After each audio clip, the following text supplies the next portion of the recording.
righty. Are we live?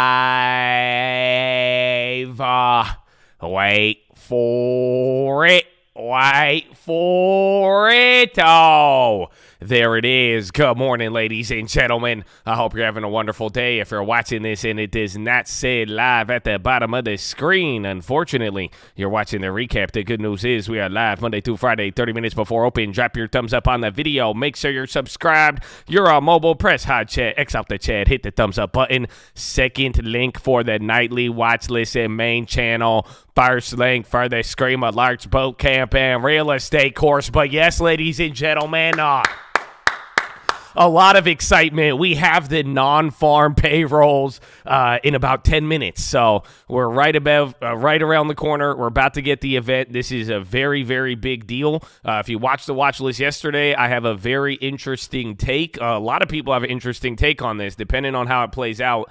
I think as long as it's not, I think as long as it's not really good, you should be good. That's what the market believes, the way I'm looking at it. If it comes in line, I think that'll be good. Too much or too little will both be bearish. So we're going to see. You had China data, potential China stimulus.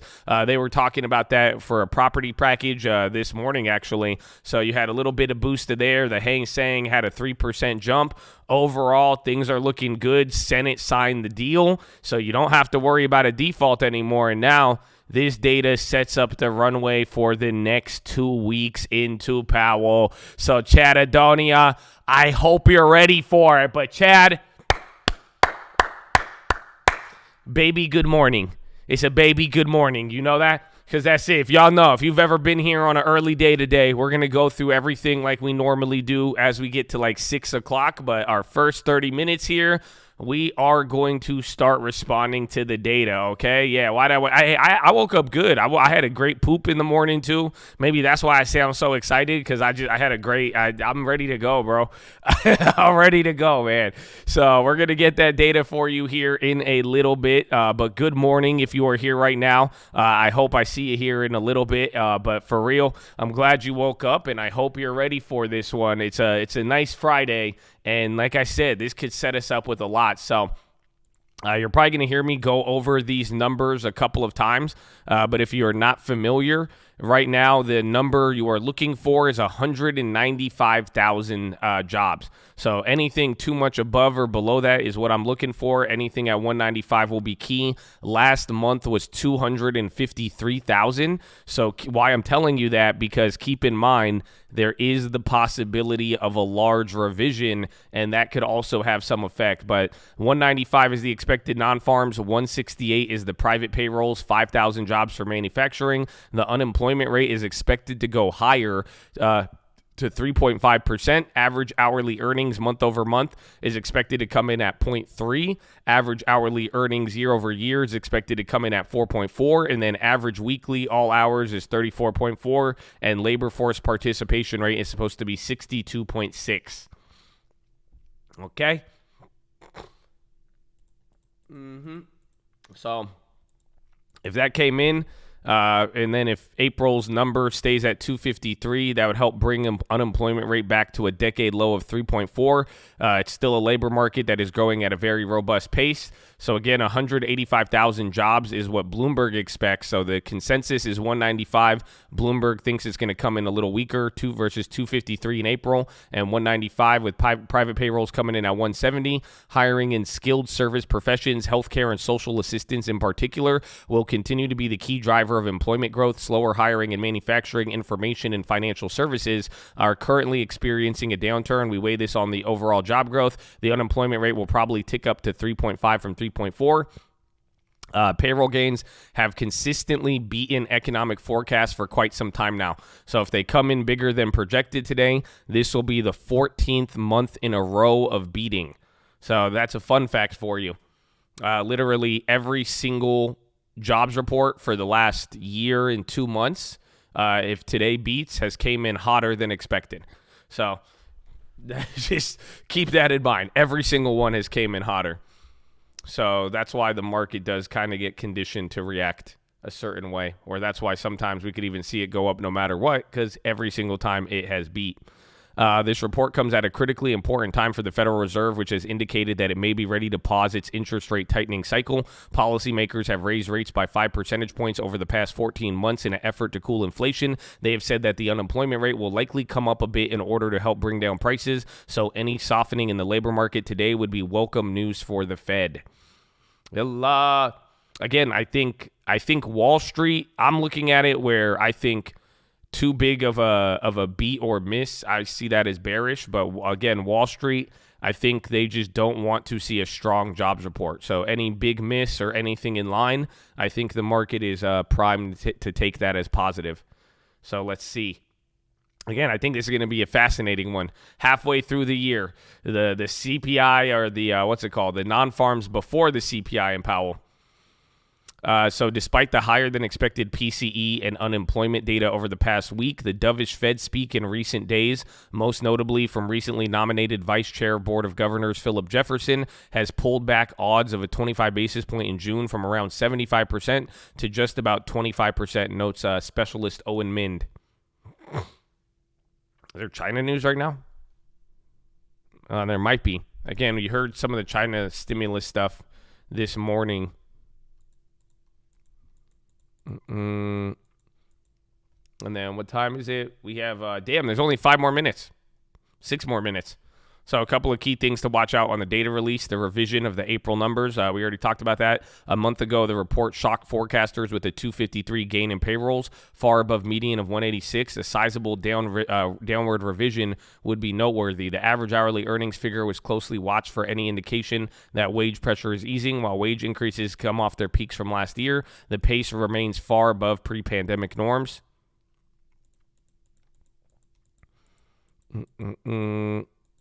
Other labor market data this week painted a mixed picture. A surprising surge in job openings in April to a 3-month high drove up the ratio of vacancies to unemployed people to 1.8. That's a favorite metric of policymakers, including Jerome Powell, but the quits rate fell more than the 2-year low, indicating that workers may not feel as empowered to leave their jobs right now. Consumer confidence fell to a 6-month low in May, amid more pessimistic labor market views. Amazon is in talks to offer mobile service to U.S. Prime members. They're talking with Verizon, T-Mobile, and Dish for Prime Wireless. Hold Prime Wireless, bro. Did you just hear that? So Dish is on the high a little bit, and then VZ and AT&T are on the low. So some people are doing better. See what happens with T-Mobile. But again, Amazon is coming out with their own mobile service. So now you'd be like, instead of Boost Mobile, you'd be like, I got Prime Mobile, Prime Wireless, son. What? No? You don't remember those commercials? Okay. The JOLTS initial jobless claims and ADP data out this week are all consistent with an extremely strong labor market, says Bloomberg. The JOLTS jobs opening surprised the most, with vacancies reversing the trend from the previous 3 months, increasing by 358,000 in April, and the prior March reading being revised higher by 155,000. Here we could see how most of the new job openings in April were in trade, transport, and utilities. A few other things to be looking for. How did sectors like leisure and hospitality and construction do? How have they grappled with worker shortages in the pandemic recovery? Are the job gains for prime-age women continuing? Women aged 25 to 54 are now in the labor force at higher rates than ever before. Black men saw a remarkable recovery from the pandemic, but that tipped down a bit in April. Will we see that continue, or will the gains resume? It'll be interesting to see if there's any impact from the ongoing Writers Guild of America strike. Some 11,500 TV and film writers have walked off the job in May, demanding higher pay. Yeah, T-Mobile. Oh, there it is. Yeah. Oh, Prime Wireless. Not a good one.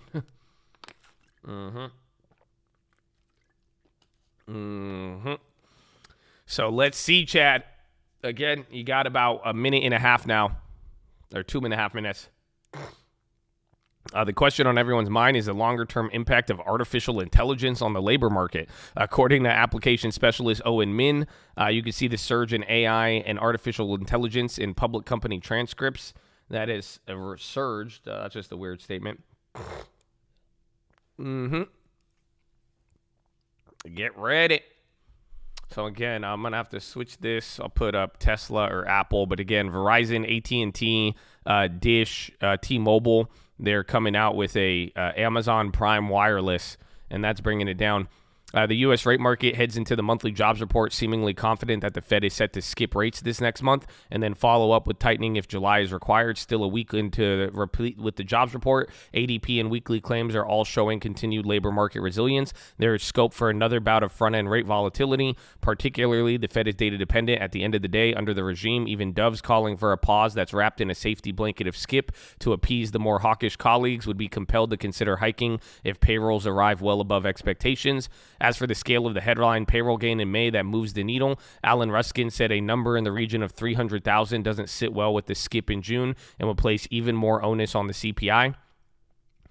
In the meantime, a backup in yields on the upside and payrolls more likely seems the Treasury market fades the selling. Notably, the week's peak 5 years near 4 and 10s around 3.86 have worked out well for opportunistic buyers.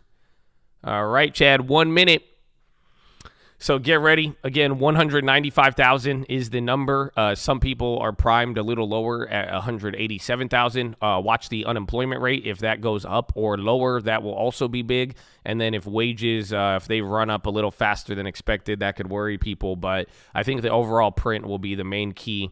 And then unemployment rate number 1 or number 2, depending on how big of a miss or surprise we get. So get ready. Get ready. 30 seconds. Like the video. Chad, good morning. God bless you. And I hope you're ready. Wait for it. Wait for it. Out. 10, 9, 8, 7, 6, 5, 4, 3, 2, 1. Oh, 339. Very strong. Even manufacturing lost 2,000 jobs. Wow, is that the first job loss? Change in manufacturing payrolls came in negative 2,000. Estimate was 5. The overall number came in 339. Estimate was 195. So here's the thing. That looks very bad, but you're not getting an immediate throw up. The only thing that threw up immediately was the bonds right there. And then unemployment rate was gone up to 3.7. So that's the good part now, because now you finally have unemployment rate moving up. That was the big surprise. So if you think I wonder how that's going to factor into the pause. But like we were saying, a strong jobs isn't going to be there. But that's a very weird one. So unemployment rate went up, but the jobs number went up. So they hired more people. They hired double the amount of people almost, or I guess 100,000 more. A little bit more, but then the unemployment rate went up.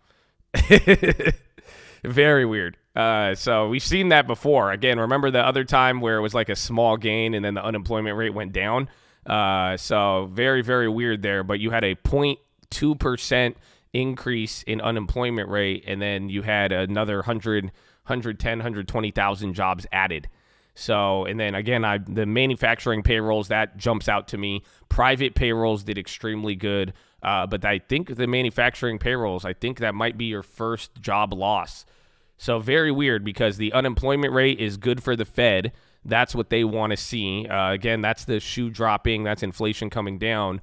But then the overall print is not good. Is it neutral? I would lean bearish on this one again, but the market just seems very stubborn. We've seen, we've been pump faked on what's it called? You've been pump faked on non-farm days. It might have to react a little later, but that's I'm giving it a bearish tilt just on the big beat. However, the unemployment rate is bullish, but it doesn't make any sense. Okay, you had a manufacturing in May. There was a decline, I think. Or no, in April. April and March, those are the first manufacturing declines. Again, that would be positive too.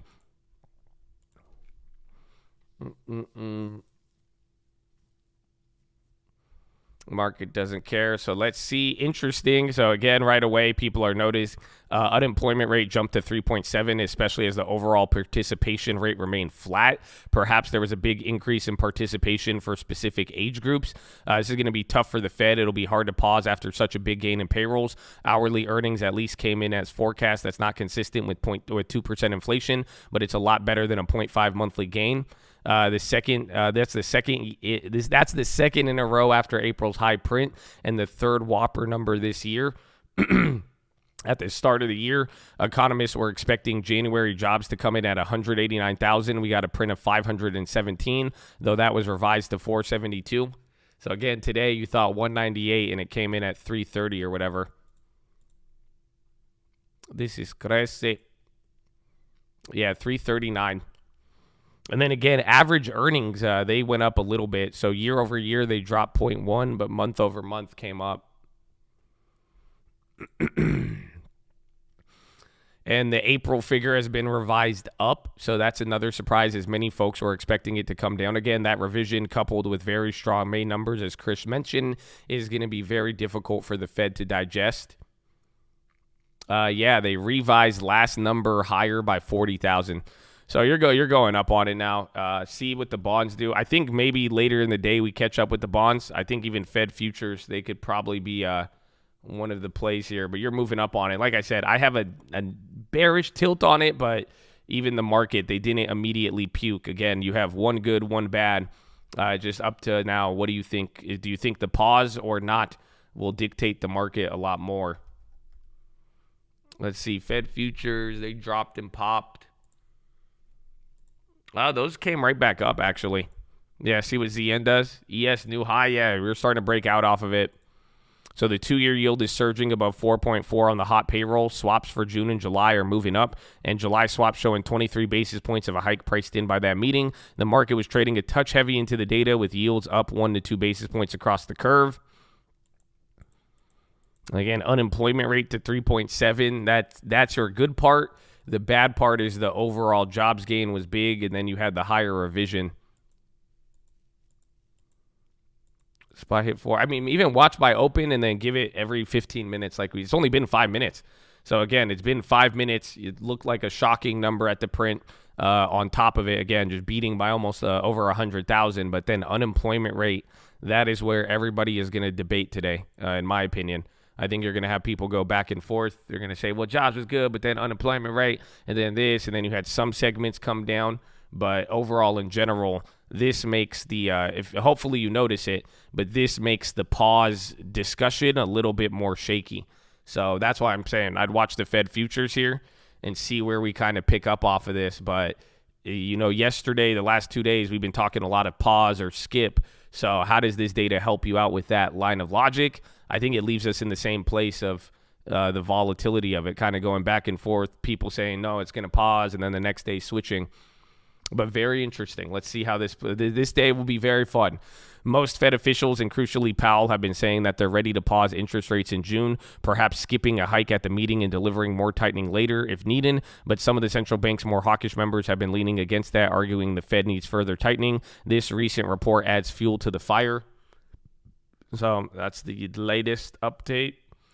Again, 6 minutes. Give it every 10, 15 minutes, and we'll see.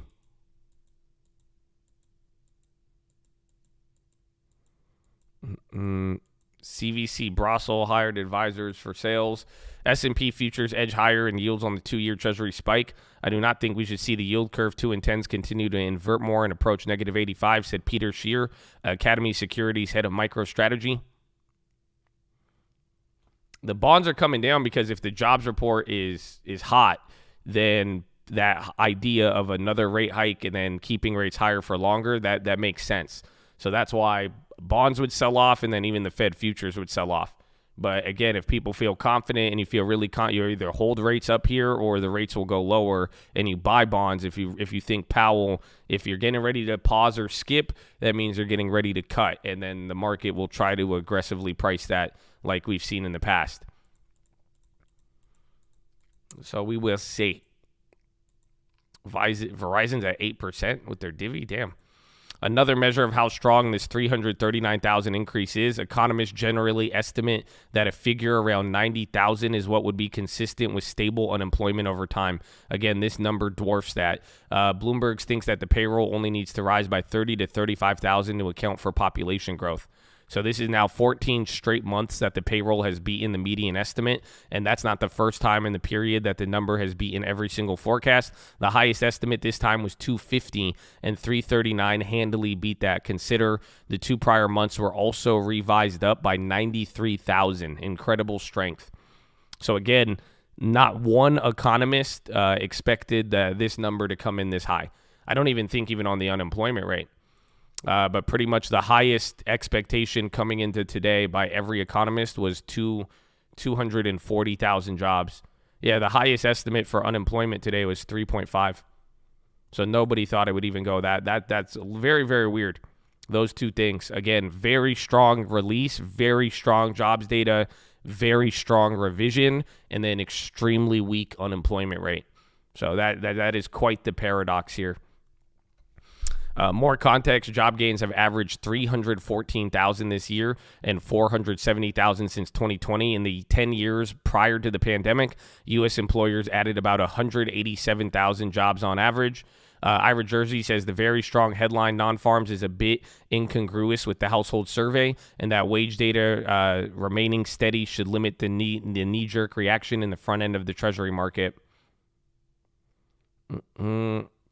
Yeah, Verizon, Amazon Prime is getting into wireless. So Verizon dropped, AT&T dropped, even T-Mobile. So they're coming out with Prime Wireless. So now you could sign up with Amazon Prime to power your cell phone.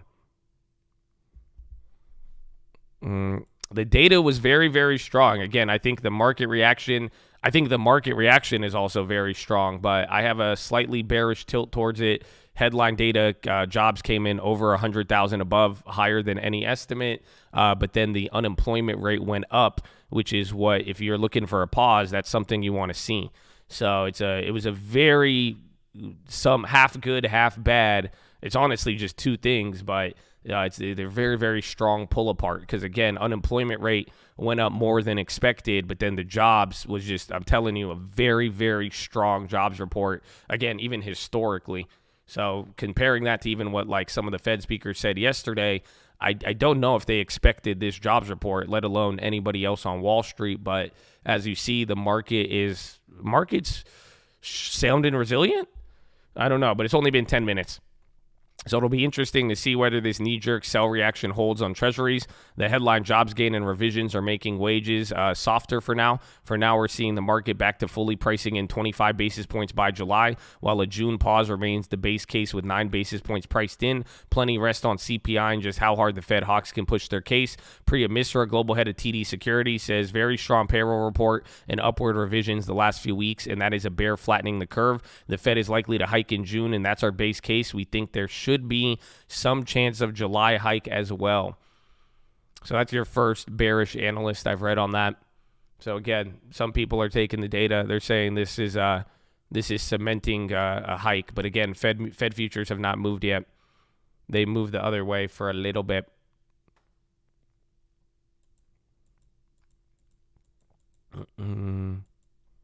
How could unemployment and payrolls increase? They're saying if participation rate went up. So like if participation rate increased in certain like teens got jobs or something like that, that would be the only way. So then if more teens were trying to get jobs, maybe more teens were unemployed, but then there's a lot of other job hires elsewhere that added to the other headline number. But it's weird. We've seen this before. I forgot when it was.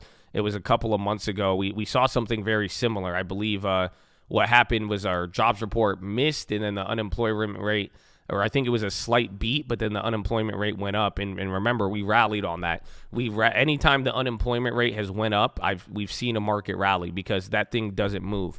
So, I mean, to give you an idea of the unemployment rate and how it has moved over the last, 12 data releases or whatnot, let me see.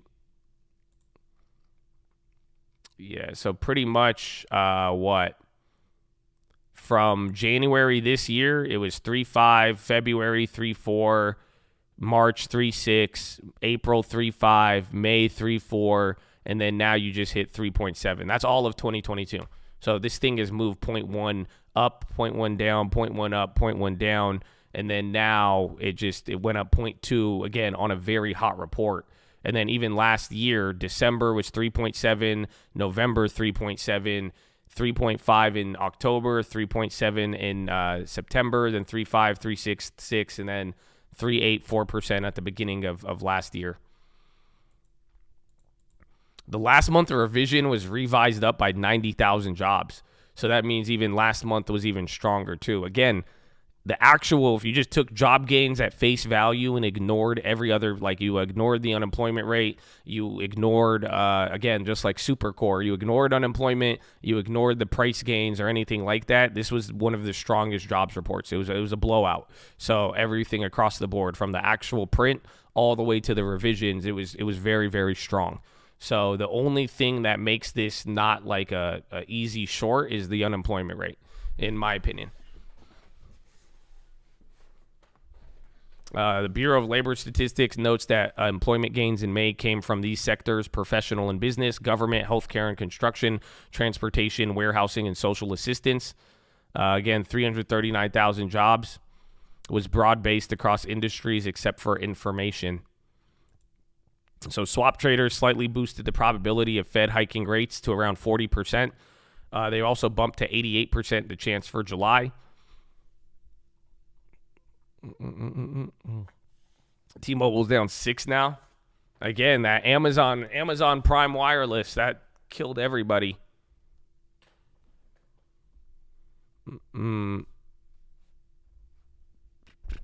So call it a messy jobs report for the bond market. It's still clinging to a Fed skip in June. The 2-year yield is up 5 basis points at 4.39, and they're backing off session highs of 4.43. Gregory Farinello, head of U.S. rates at Amerivet, says there's something in this report for everybody. The increased layoffs are beginning to flow through. We don't believe this number changes the dynamic for a skip at this month's Fed meeting when looking at the fine details.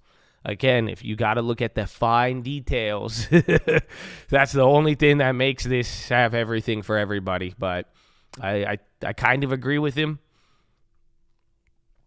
Wallbox places Class A ordinary shares for sale.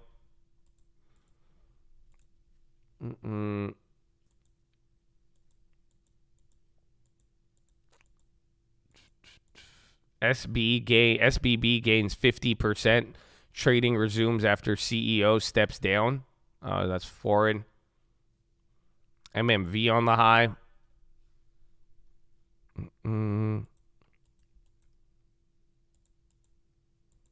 All right, we're getting there. It's 15 minutes now.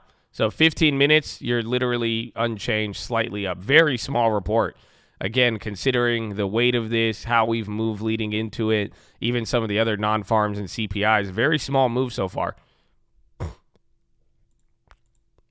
And then Fed futures are coming back down again.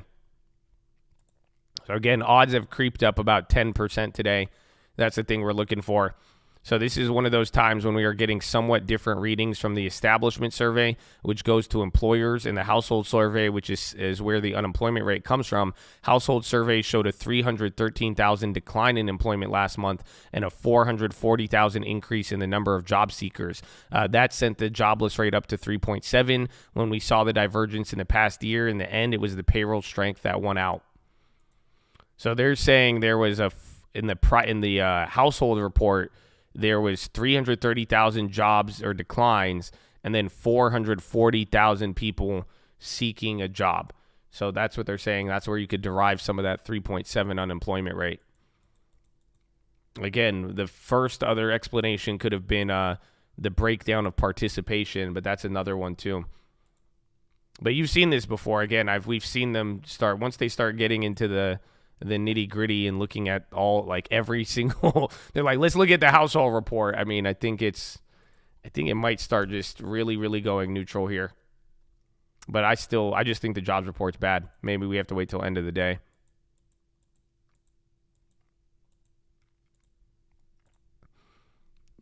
Establishment, again, jobs came in at 392 or 339, excuse me.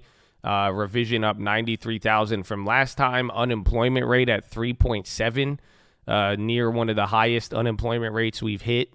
So again, depending on how you take that could be good. Bonds are coming down. Fed futures towards a rate hike have gone up a little bit. So we'll see how the market ultimately takes that in the end. Wouldn't it be good if it's holding a 0.5 on SPY? Well, that's why I'm thinking it's kind of more, that's why I say maybe neutral, and then the market just runs through whatever it's doing today, and then we react a little later. But there is, right off the bat, it should have been a bad print by the number, but you could see if the market's not giving up, they like some parts of this. And like I'm saying, the unemployment rate is a positive aspect of today's release. So we already heard a couple of people. They're looking at the nitty gritty. People are looking at the household survey. They're looking at the smaller factors. They're looking at why the wages or the jobs. Everyone's trying to pick it out, but you're not getting an immediate reaction just yet. Maybe at market open, we'll know. But for the most part, my first read is neutral bearish. I think the market is resilient enough to maybe fight through it, and then we go from there. And then maybe by the time the bonds, if they start melting in a direction by end of the day, that could be the leader, but we'll see. But I will be watching Fed futures a lot today. First Republic, great bank. Yeah, they're saying you got to look into the fine details. So like I'm saying, there's the actual non-farm report, and now people are going into like, okay, well, let's look at the household report. Let's look at this now. Okay, it's like, okay, the jobs market is strong, but what about the unemployment rate though? There is some signs of layoffs. So that's what I'm saying. It's like at the surface, very simple. The jobs market is stronger than ever. Again, even compare it to some of your Fed speakers yesterday who were advocating a skip. This was not what they expected, but there is a way for you to look at it and get some signs, especially if you are looking to price into the future. VZ. Maybe I already have AT&T, but I think you could get some other value plays there with a little bit more upside and maybe a similar dividend. Angelo Manalotos, a rate strategist at Wells Fargo, says the rates market is digesting a strong establishment print and a weak household employment number. We're entering a FOMC blackout period with uncertainty about the next rate decision. That puts increased attention on next week's ISM services report and the CPI.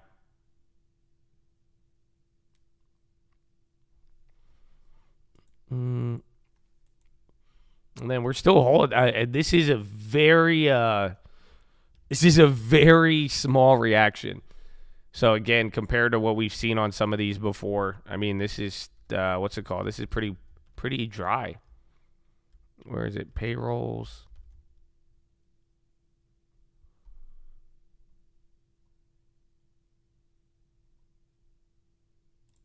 All right, let me see.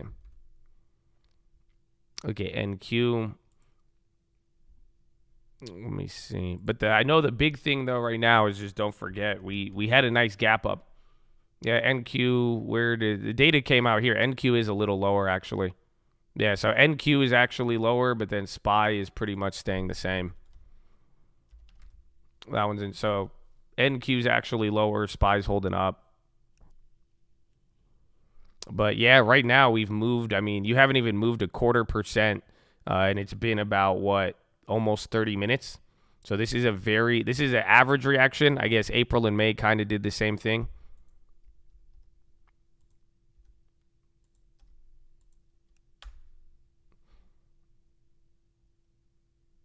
Yeah, and those were only, so April and May were very small CPI or non-farm days, and they kind of started moving like this, and then both of those days it just ended up going up about 0.25%, which is like slightly higher than where it's at. So if this follows the last two releases, especially with the small move, we might just trade up a little higher and then just do nothing all day and just have a slower melt up. But it's Friday. I don't know if I believe that.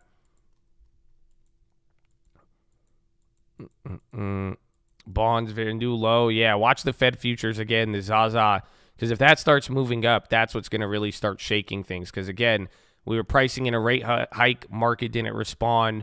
We reverse it, price in the pause, then the market takes it up a little, Excuse me. So I think if that starts to move, now we have the data, we get confirmation and go from there. See if the SPY's going down again. Great call out. The NASDAQ's already lower. I haven't checked the Dow. So we'll see how this plays out. But again, NASDAQ is getting to where it closed yesterday. And then the ES has yet to break down from there. We will see. And it's 5:52. All right, so we got some time here. Not bad. Not bad, Chatadonia. Not bad. Let's see how this ends up playing out. It's going to be a fun one. Welcome to the data. Welcome to the world. All right. Follow me on Instagram at the Trading Fraternity. I'm going to go to the bathroom. And then by the time we get back, I think we'll be ready to start our day, my friends.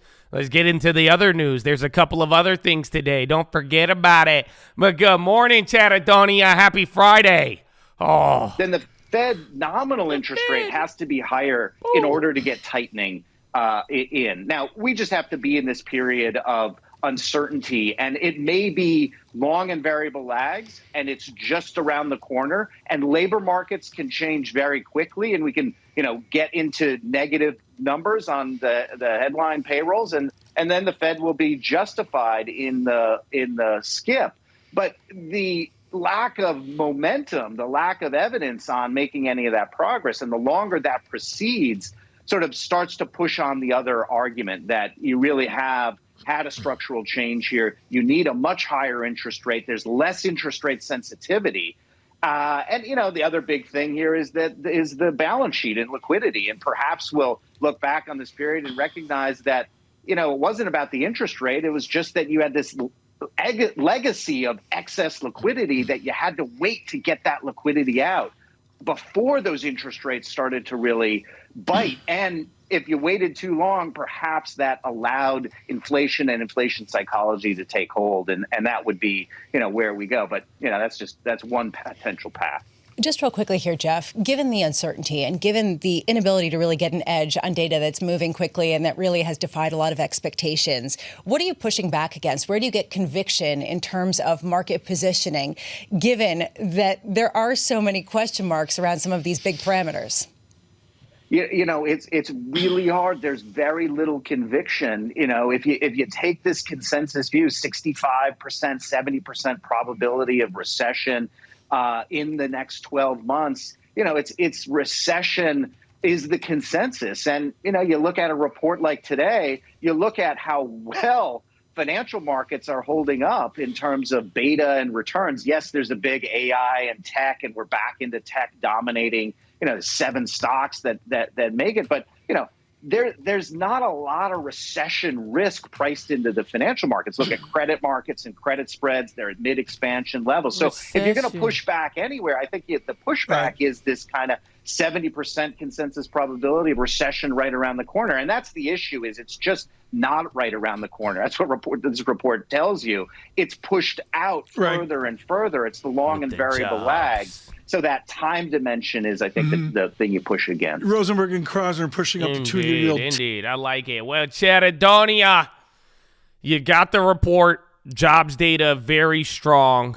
But if you're looking for hope that it's cooling down, the unemployment rate went up. Very interesting reaction, very small, like the last 2 non-farms that we have gotten. It's setting us up for a wild week, and the bell hasn't even rang. But Chattadonia,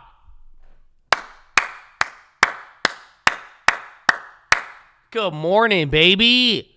Happy Friday. How you living, Chattadonia? Who's here right now? Good morning. What's up, Lori? How you living? Happy Friday, Laker J. Oh, good morning.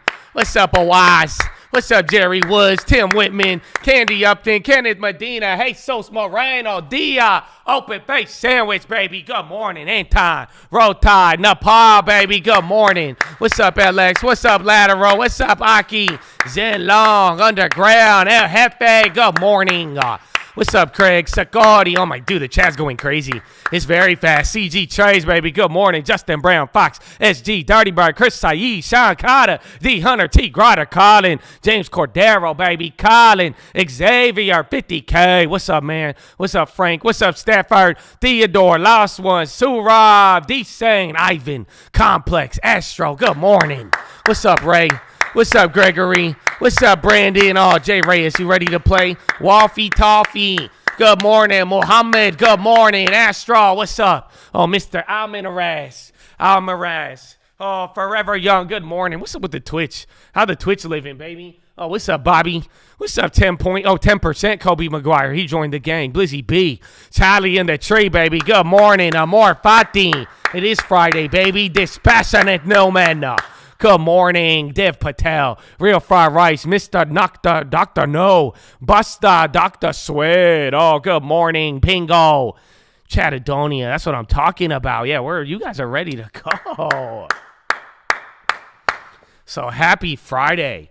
Again, you already got the jobs report. It's going to be an interesting one. Just for reference, the last two have moved us we moved 0.25%. So I think by the end of last April and May, actually May you ended up going up 1%, but it was by the second hour. So maybe if we pop and go crazy in 2 hours, otherwise this is all still average for now. The unemployment rate went up by 0.2%. It may not sound like a lot, but I believe the highest unemployment rate you have seen since 2022 is 4%. And there's only a couple of prints there, 3.8, 4%. But over this last year, I think it's the highest print of the year in unemployment. So it's a sign that the labor market's calming down. But the bad part is that the overall jobs number rocketed up by a lot, and they revised higher. That part I'm surprised people are not puking on. But just, we've been talking about the revisions and how the data is so old, and then it's stupid because you get the data, you react to it, then a month later they revise the data. So that whole reaction, you kind of have a double reaction today when you get the revision, but the revision was very, very strong last time. So it overall very, very strong metrics of jobs, but also olive branch of unemployment rate coming up. So very, very interesting report. A conundrum, I would say. It's going to be fun today.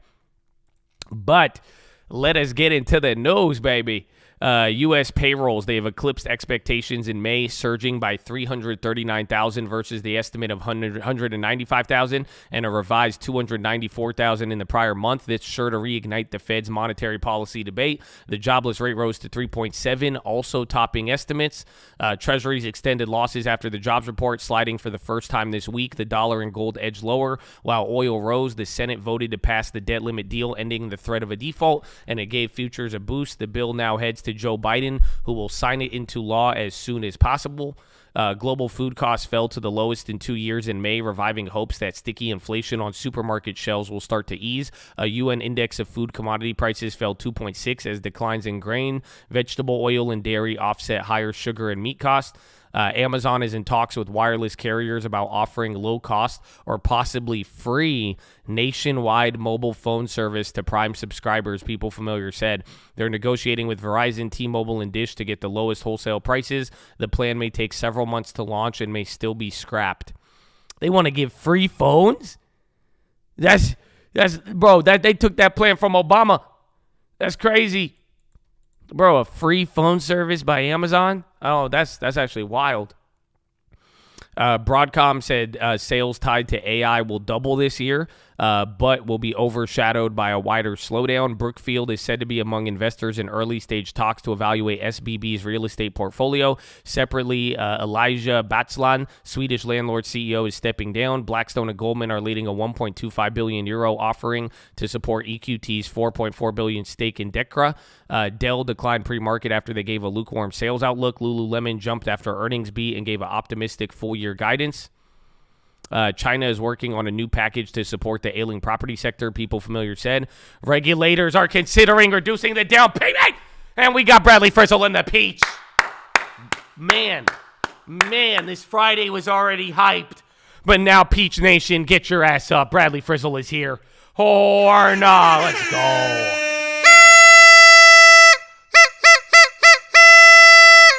Oh, Peach Nation. The labor market is strong, and so is the peach. That's all I'm saying. I'm just saying, man. The peach rate has gone up to 99.9%. That's amazing. I love it. God bless you, Bradley Fizzle, and good morning, and happy Friday. Amen. So China, again, they're considering reducing down payment in some neighborhoods on major cities, lowering agent commissions, and further relaxing curbs for residential purchases. The government may also refine and extend some policies laid out in the sweeping 16-point rescue package that they rolled out last year. Jamie Dimon is visiting Taiwan today after wrapping up his high-profile China trip. People familiar said the J.P. Morgan CEO is jetting around Asia amid heightened U.S. tensions. And just as Shangri-La dialogue kicks off, don't hold your breath for a thaw. Lloyd Austin and Chinese counterpart Li Shangfu are attending, but no one-on-one is expected. The AI frenzy continues. SoftBank had its best weekly gain since March 2020 as Jefferies analysts highlighted their potential as an AI stock. For a reality check, longtime Tesla bull Adam Jonas of Morgan Stanley poured water on hopes it could get a sizable lift from AI, saying EV supply and demand matters more over the next 12 months. And then the buzz around AI has been pouring a record amount of money into tech stocks, with the NASDAQ 100 now at an all-time high relative to the Russell 2000. Bank of America strategist Michael Hartnett said a baby bubble in AI was the dominant market theme in May, with tech funds attracting a high of $8.5 billion in the week through May 31st, citing EPFR global data. Today, 11:30, $15 billion of one-day CMBSs, and then 1 p.m. Baker Hughes rig count. There's an Alphabet corporate event today. The Biden administration wants to strengthen the U.S. position in Latin America through changes to their developmental agency for lower and middle income countries and to the Inter-American Development Bank, according to Juan Gonzalez, the U.S. National Security Council Senior Director for Western Hemisphere. U.S. federal and state enforcers need to be vigilant early as AI develops to ensure businesses comply with existing laws and ensure that the biggest companies don't use their power to kill off promising innovations. FTC Chair Lena Khan said, if anything, you need to be especially vigilant on the front end because it's much more difficult to solve these problems after. Toronto house prices surged in May, providing another sign of persistent inflation before a key central bank interest rate decision this week. Turkey's President Erdogan will appoint Mehmet Şimşek as his new Treasury and Finance Minister, People Familiar said, bringing back an advocate of conventional economics to shore up market confidence. The cabinet is expected to be announced tomorrow. The lira briefly erased losses on the news. Europe's biggest economies will struggle to cut debt this year, leaving borrowing still significantly higher than the year before the pandemic struck. According to Fitch, the rating company will publish assessment of both France and the UK later today. NATO allies need to sign more contracts with defense firms to boost output, given their ammunition stocks are running dry, the military's bloc chief said. Jens Stoltenberg urged countries to spend at least 2% of GDP as soon as possible. Meanwhile, European leaders told Kosovo and Serbia to end the worst outbreak of violence in a decade or face serious consequences. Hey, man, if you don't stop fighting with your other people, we gonna fight with you. What? So if we don't stop fighting, you gonna fight us?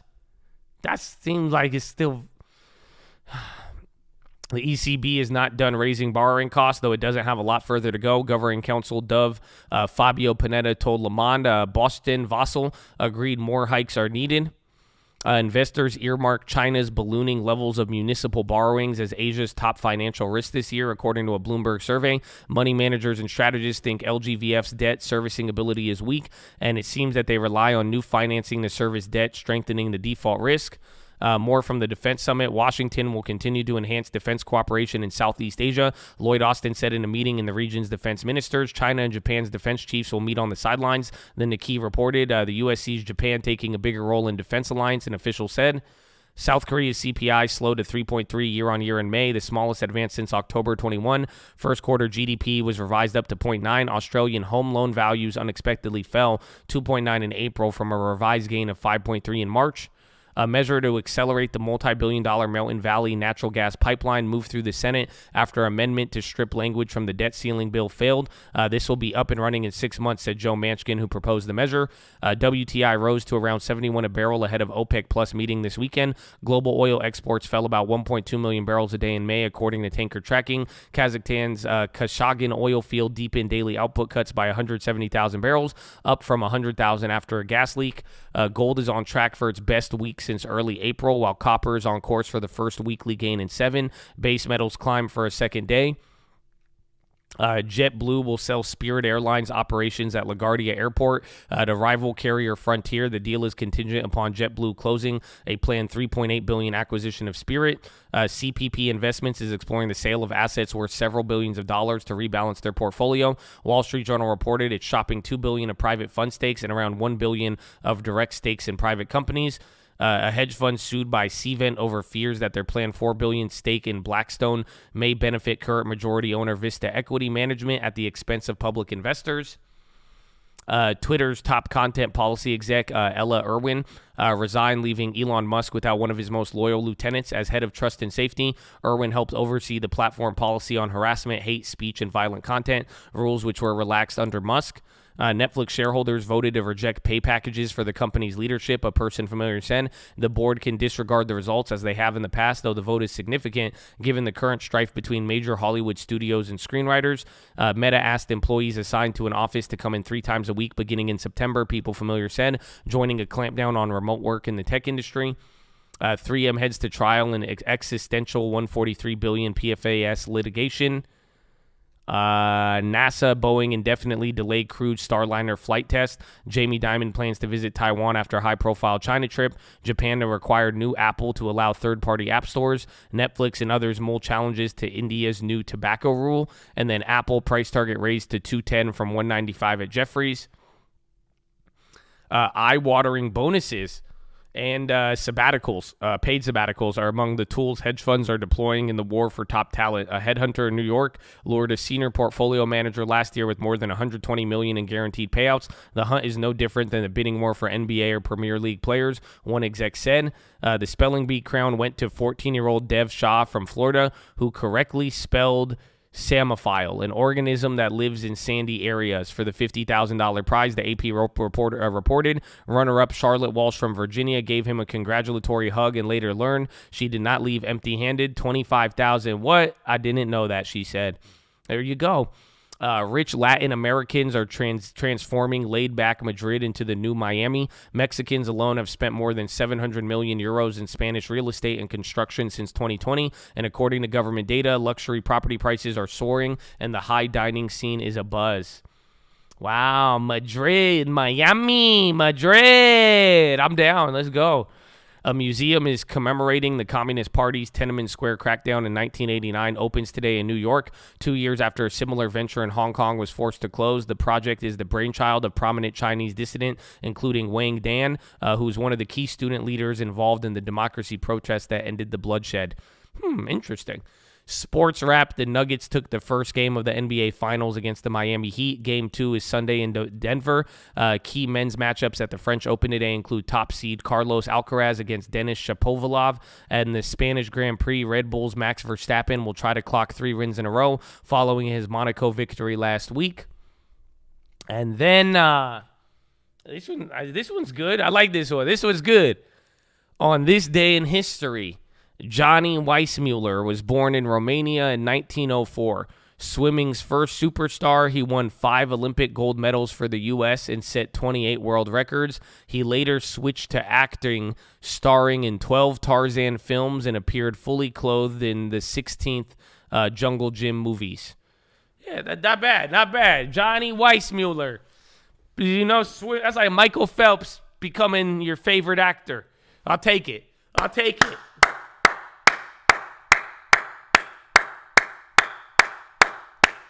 Weissmuller. Yeah, Amazon's running. Is that off the phone stuff? It could be. Oh, dude, we're so early today. Oh, man, we're way ahead of schedule, Chad. So that's all your news today. Again, jobs report. I mean, we're a little higher here. Again, literally April and May, they moved exactly the same here. So, again, just small move. Don't get above the first candles. But we still have a lot of time. You still got 20 more. Ooh, Carvana cancels exchange offer for up to $1 billion of notes. Carvana canceling a debt offering. I think that could be good. Again, they've already been running up. So that is your news. Again, we already got everything. Let's get into some of the pre-market movers. Nope, that was not good for Carvana. Asana Shares are up 6.4 after the software company reported first quarter revenue that was slightly better than expected. Morgan Stanley has also touted the company's billings and margin as strong positioning. Dell falls 2% after the personal computer maker gave a lukewarm sales outlook, indicating recovery may take a bit longer than expected. Equitrans Midstream, ETRN, shares are up 6% after Senate passed legislation to suspend the U.S. debt ceiling. As part of the deal, the bill also greenlights Equitrans Midstream Pipeline in West Virginia. Lululemon shares surged 15%. ETRN, so that one's tied to the Manskin thing.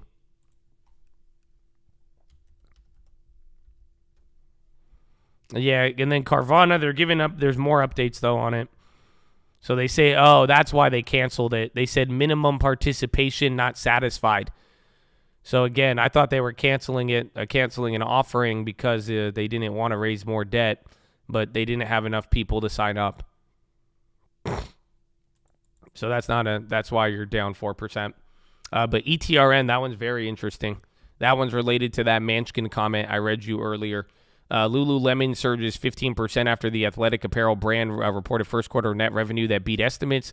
MongoDB shares are soaring 26% with analysts positive on the database software company after reporting first quarter that beat expectations. Citi says the outlook could signal a faster recovery in the consumption trends in the business and potentially driven by the Gen AI tailwinds. PagerDuty PD falls 15% after the company saw a worsening of spend in the environment in first quarter. That resulted in a cut to fiscal 2024 outlook, but guidance looks achievable according to Morgan Stanley. Samsara IoT shares are up 15% after the company boosted total revenue guidance for the full year. It also reported first quarter revenue that beat analyst expectations. SentinelOne sinks 36% after the software company cut full year revenue guidance. Macroeconomic pressures continue to impact deal size, sales cycle, and pipeline conversion. The company wrote in a letter to shareholders. Then ZS, what's MMV? Multiverse Holdings. That thing's going, oh, like the metaverse? I heard that's the next, what? Oh, I'm on the stream from last.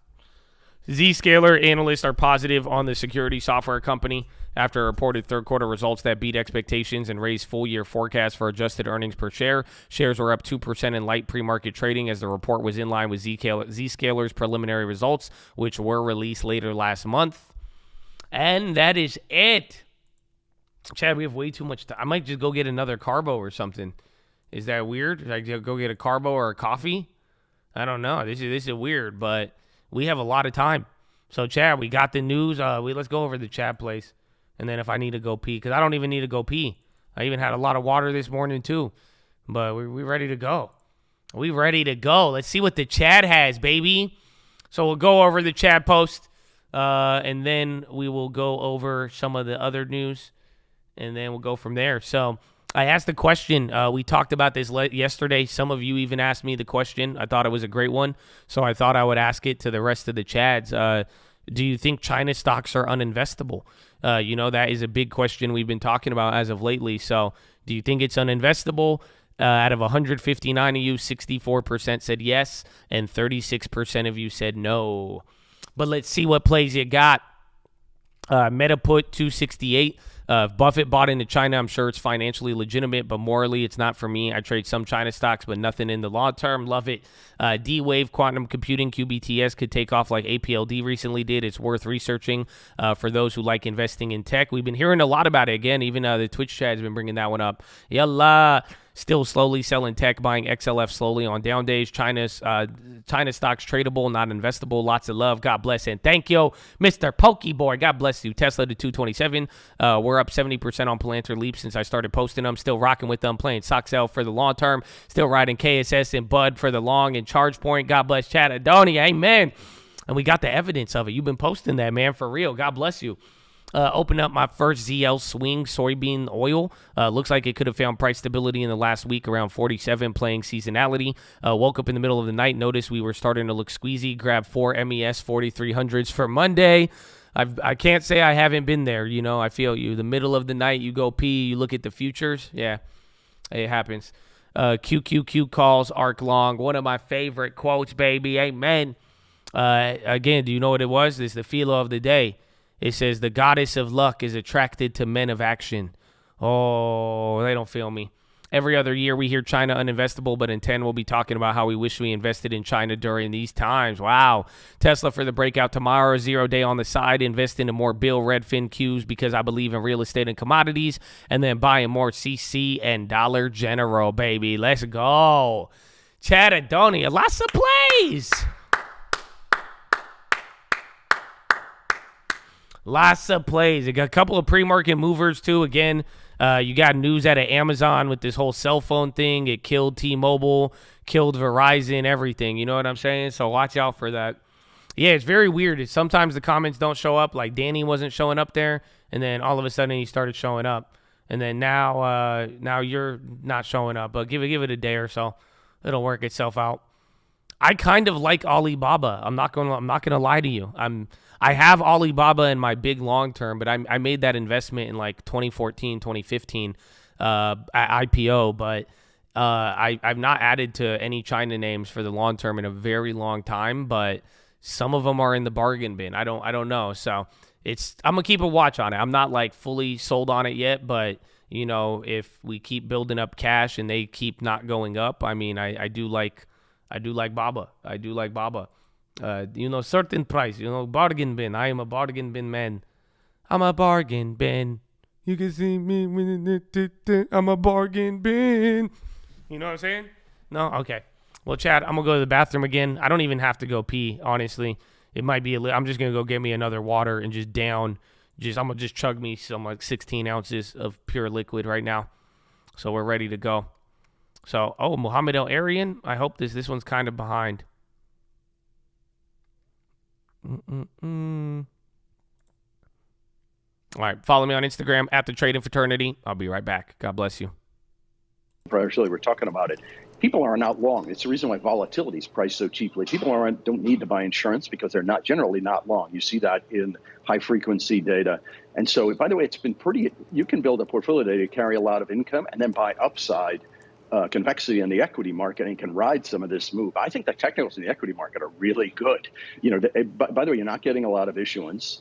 Companies are buying back their stock and people aren't long. You've got this incredible technical, and there's an interesting flight to quality trade going on here. You look at the big tech companies. We talk a lot about AI, which is true and sincere.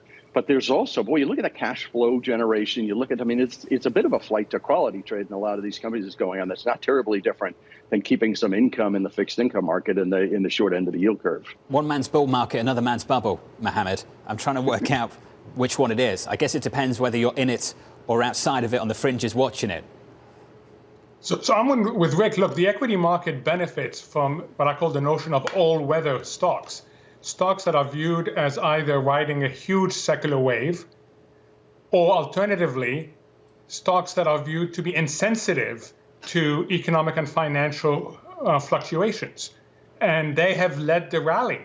In a way, I think equity market participants are very lucky.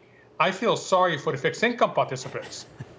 Imagine we have a Fed policy meeting in less than 2 weeks, and in the last 3 days, the probability of what will happen at that meeting was, as you heard Mike correctly say, 60% hike, down to 20% hike, back up to 40% hike.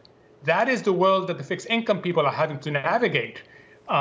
So relative to them, the equity market looks really very steady and sort of easy to navigate. Mohammed, if only things were that easy. You've complained about the Fed not taking a strategic view. As a market participant, can you take a strategic view on the direction of things? So I worry, John, that this Fed will end up pushing the economy into recession. I worry that this will happen for the 3 reasons you know.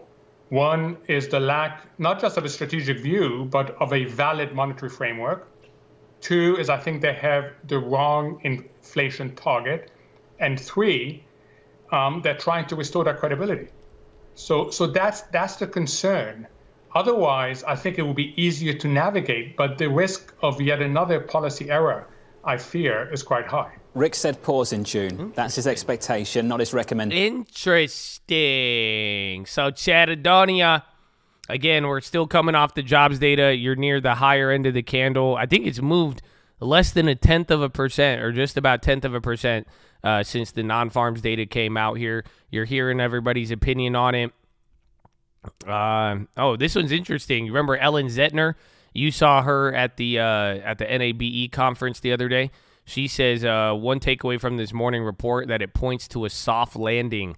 So that's an interesting take. She says, we do not believe that today's report was strong enough to meet the bar for the Fed to hike in June, but it raises the risk that the Fed could hike in July. We expect the jobs and inflation data will be between June and July meeting will not compel the Fed to restart hiking. We continue to expect no hike at the June FOMC meeting and the Fed to remain on hold before cutting first quarter 2024. So that's Ellen Zettner again. Isn't she global chief executive at Morgan Stanley? Something like that.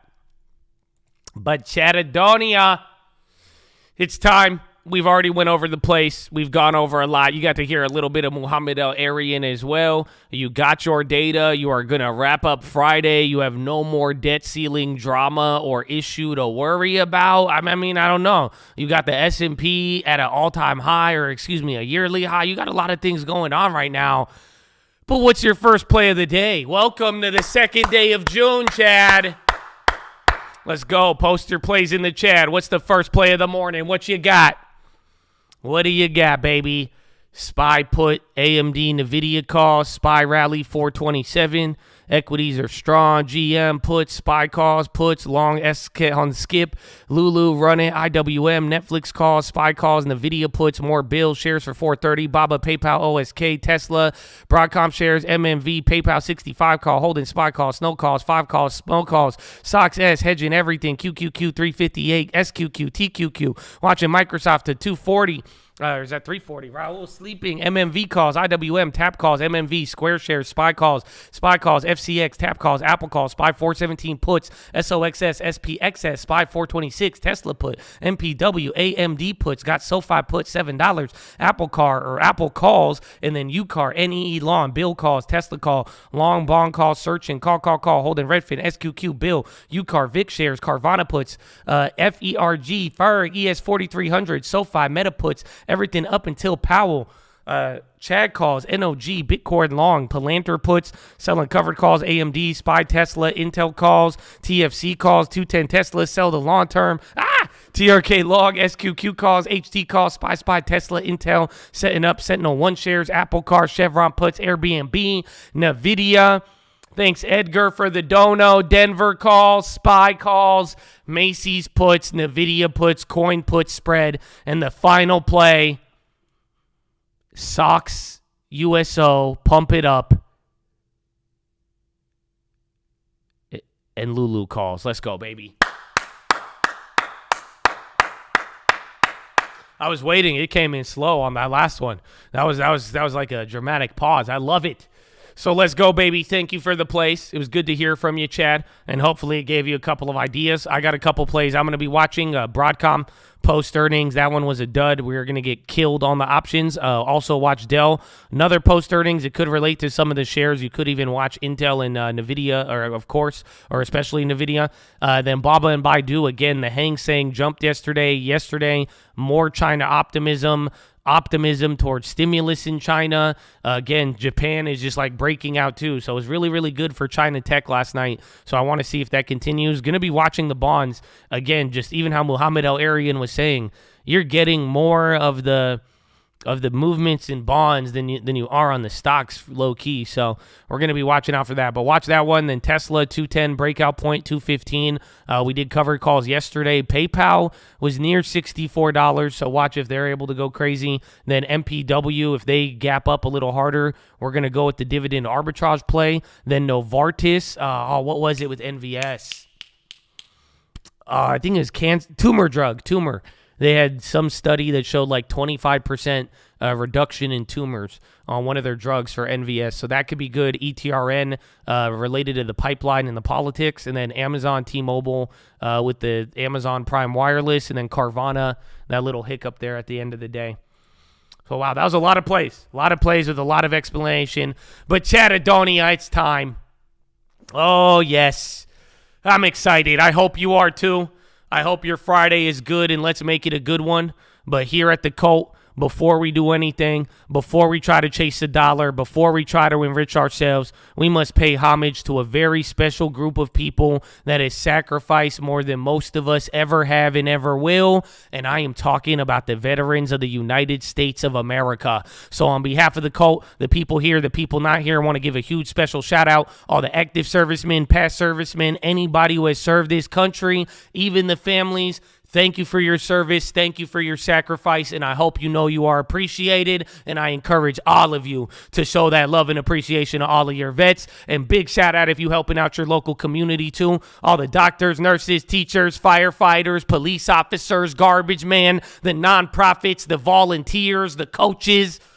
There's a lot that goes into it. I'm just saying. So thank you. And I hope you know you're appreciated too, baby. Amen. Amen. But ladies and gentlemen, please rise. Place your right hand over your heart. Say it with me.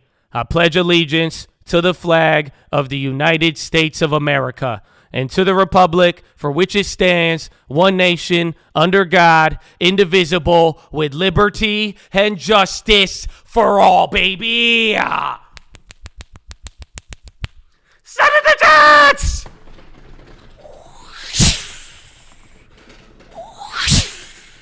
Oh, it's game time, baby. Horna. Let's go.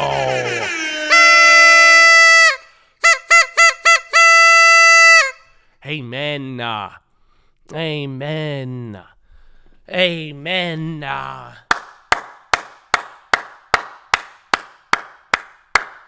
Let's go, baby. Shout out to vets.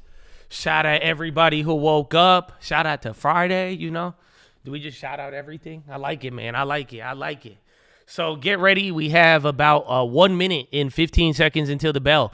So drop that thumbs up on the video. Make sure you're subscribed. If you have any questions, post any plays. If you see any news, you need any confirmation, post it below. And get ready. Again, what we have here, the potential for a much bigger day is there. So as of now, the reaction so far is quite typical for the last 3 months here in terms of CPI, or excuse me, non-farms. I keep calling it CPI, so forgive me. But like I'm saying, so right now it's been almost 1 hour since the release at the bell. We're pretty much moving like the last 3 CPIs, okay? But like I'm saying, that could end up very weird because the last time that happened, I think it was a holiday or coming into it, so we didn't move much. The other time it was 1%, and then we'll see if we go down or we do nothing. So get ready, Chattadonia. SDA Chicle. But we got 20 seconds. Again, call out any plays. If you need anything, let me know. Thank you for being here. And get ready. Get ready. Yeah, watch Tesla. There's a couple of names. And then watch this MPW, if that $8 put too. And then again, what was it? Novartis. Round 1. Fight. But Novartis, I want to see. Yeah, they're up barely. That one's going to be a good one to watch. Again, the tumor drug SPY is opening up near the high of the release. So, again, right off the bat, I think Broadcom's red. Again, they guided double on AI, but then they said broader sales slowdown. It was kind of like the Amazon report, if you remember that.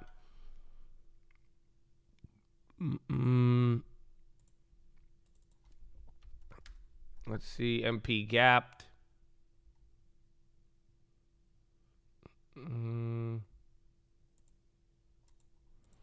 Tesla pop. AI dump. Tesla's at 1.4 again, above 210. Who was it? Novartis. Watch Amazon, Verizon too. Verizon's on the high. Again, that move in the morning on the Amazon wireless stuff was huge. Snowflake's on the high. SPY's up what? 0.77. Let's see. 42.50. Damn, you hit 42.50 already. So, again, that's the level. If we go higher than here, it's 42.75, maybe even 4,300. I don't know if we'll do that all today, especially on the jobs. But, I mean, today is the catalyst. And then Verizon's coming back down there. Shopify, Nike. Shopify's up too. I think Intel or Pfizer was moving. Intel's still down. Again, watch if Baba, Baidu, and the China plays come up. JP Morgan's on the high, and then so is Amazon. Again, Amazon, They're just getting some of the juice from the mobile deal. PayPal above 64. It needs to hold there. You guys said Square's moving. I think Uber was up. Wow, high ticker is flashing. So there's Meta now, 275 almost. Even Tesla's starting to break out a little bit too.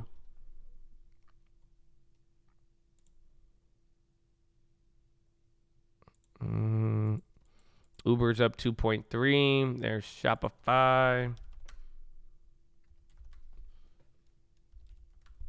Novartis is still holding. Ticker zoom in. VIX back to the lows. Again, VIX was at like 15. Who's the other? Oh, ETRN. That's the other one. So again, this one's related to the pipeline. But they gapped up a lot over the last couple days. NVIDIA, and you see that. Again, even don't forget about Marvel and those other ones. Tesla coming down a little bit. Google on the high. I think Microsoft. Marvel's coming down. NVIDIA's on the high ticker. NASDAQ is up 1% again, 9.9. S&P 0.8, and then Dow Jones 0.75. And then bonds at the low of the day down a quarter. Oh, yeah, I forgot about Lulu. Lulu is insane. So they're coming down, but still 15%. Again, Google's running there. Costco's even on the high. Starbucks, Coca-Cola. This is very, very broad here, but everything's going. So a lot of value plays. Only thing right on the day is utilities. So healthcare is up a quarter. Communications up a quarter. And then discretionaries, materials, energy, best on the day, all at 1.6. It was at low sixes. Yeah, ETRN is very, very expensive. McDonald's even going up. Netflix about to hit a 52-week high. NVIDIA, Air. Bro, look at the high ticker. Do you see this? Bro, it just it's just running through. I don't even see anything negative on it.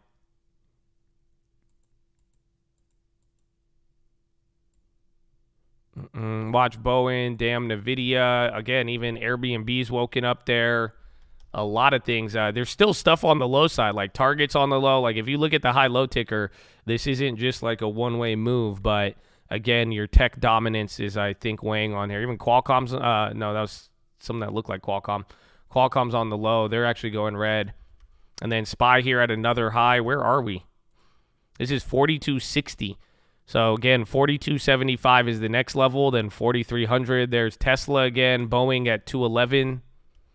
NVIDIA 404, Marvel on the low, Meta 52E. This feels like yesterday. So again, remember that second half of yesterday when things were really running, you were kind of watching the same names all go up. Yeah, even AbbVie's up there. AI strong opening.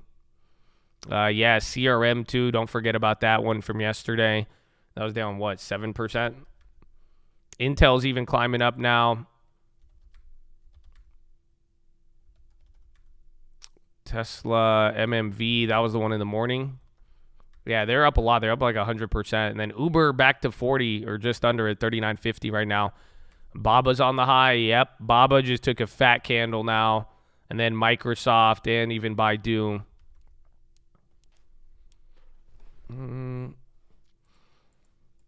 IEP, I think, you could try to trade it like a regional bank if you'd like. I just think high risk, high reward.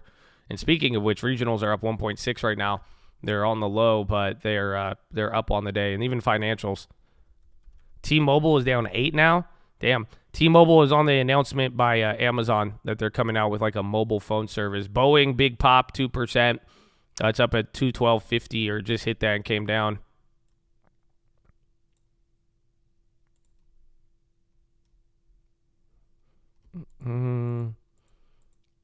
Tesla at 220. Boeing is still going. Even the SPY, bro. First 6 minutes, just straight green. Nordstrom's is popping up. They're up 3% now, too. Broadcom is moving a little bit. Needs to go up a lot more. Apple's 0.5%, kind of coming down, but again, still in the green. Microsoft 335 up 1%. That one's a lot. Yeah, Roblo, again, 2% on Roblo, even 1.7. Boeing is still a going. And then watch now, this could be banks here too for round 2. But like I was saying, there's a lot of push and pull in the morning. So we went straight up 5-6 straight green candles, but the low ticker was way more active than yesterday. So keep that in mind.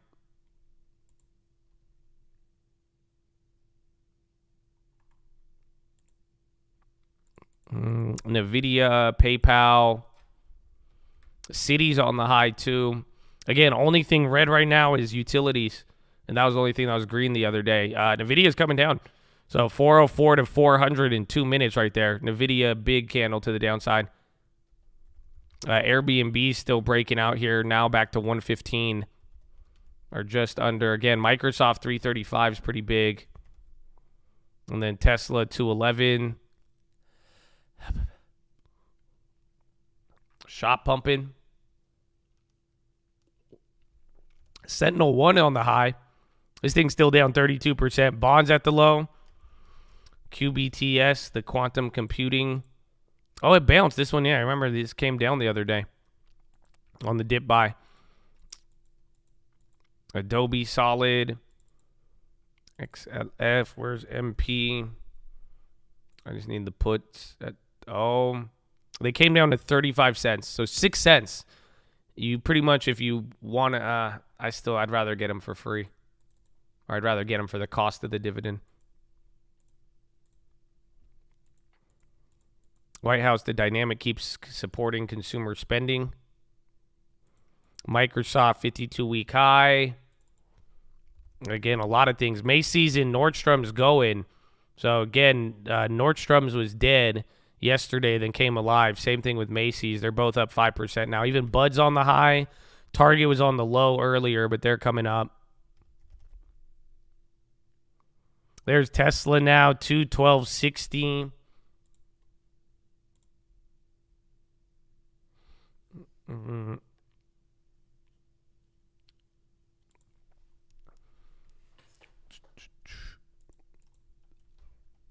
PayPal high of the week. That mother effer needs to close above 64 or we're all scammed. Tesla 213 now, so wait, 215, 220. I think MPW hit a new high. Again, just we need that put prem to die. That's it. You get put prem, you'll be good, Habibi.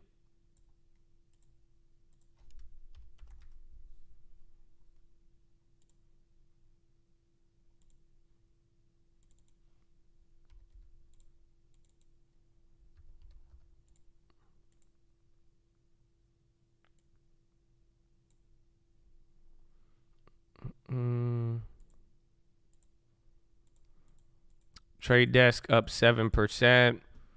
Team, Microsoft. Yeah, NVIDIA was dying there. I don't know. But Microsoft's just keep running it now. Dude, that's huge on Microsoft at this level. It's about to be 340. And then NVIDIA red, about to be again. NVIDIA had a quick drop there. AMD, Intel's still up. And then see what happens with like Amazon and then some of the other ones. I have PayPal in the long term, yeah. So we're slightly up on it now. But let's see again. It has not been able to get above 64 for a long time.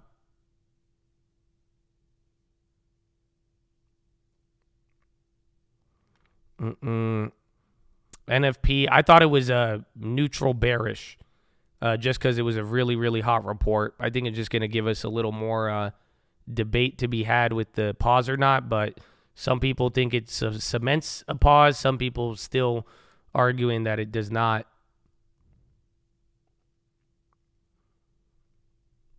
Target's on the high now. Again, Microsoft just looks like it's going straight up.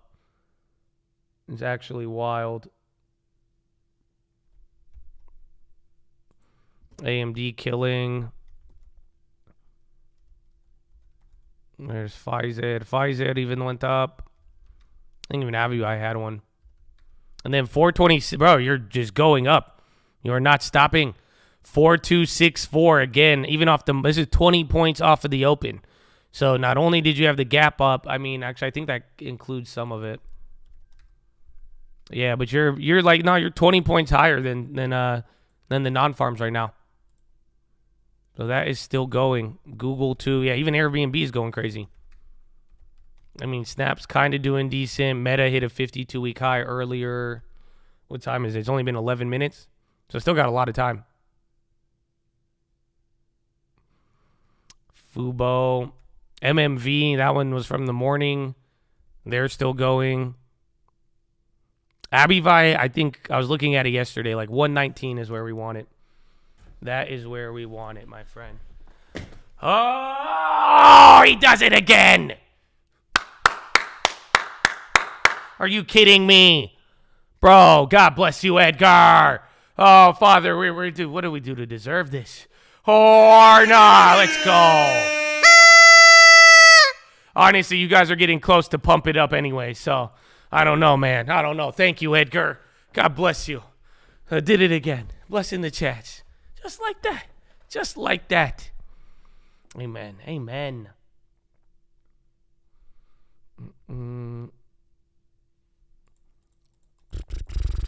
Shout out Edgar in the chat, bro. And then the market loving it too. The market's still straight. 42.70. Dude, that's it. We're gonna hit. It's supposed to go to 42.75. And then if it doesn't stop there, are we really gonna hit 4,300 today? Oh my gosh.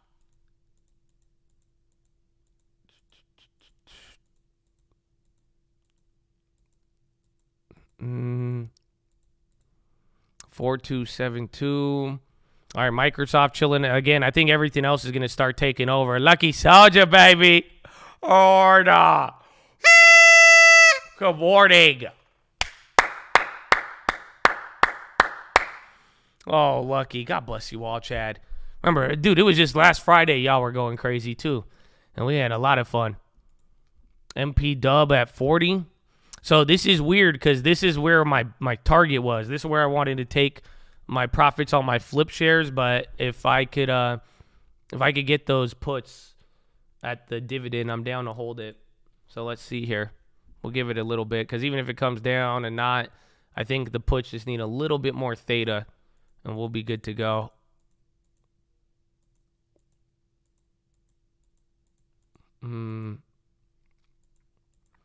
Oh, MDB, I forgot about that one because they were really good. From yesterday, I'm 33%.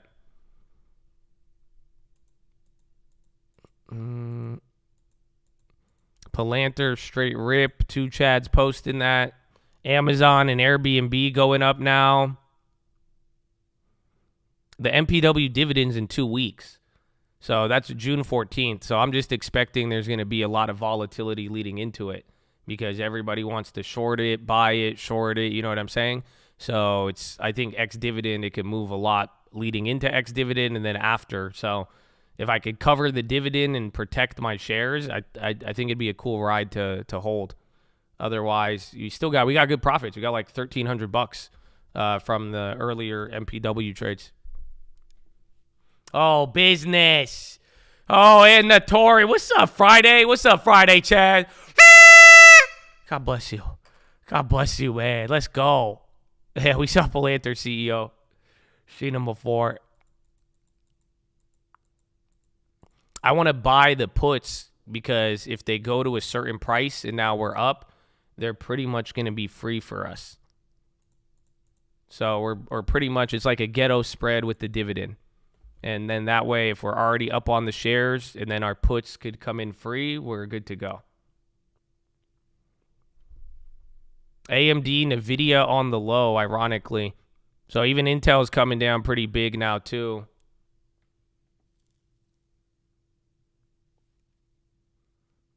God bless those who, yeah, some of y'all, you've had your membership just gets renewed on the gifts. Amen. Amen, man. Y'all holding it down. Forever Young. Oh, and Oscar. Chad, you might hear this a lot today. Horn. You might, I don't know. I don't make the rules. God bless you. Happy Friday. So let's see now, because this could be your first potential top, 42.73. Let's see how we trade here. But this is either going to be you hit the top and come down, or that was just now your baby reload. And then real estate stocks are doing good. Real estate's like 5 on the day.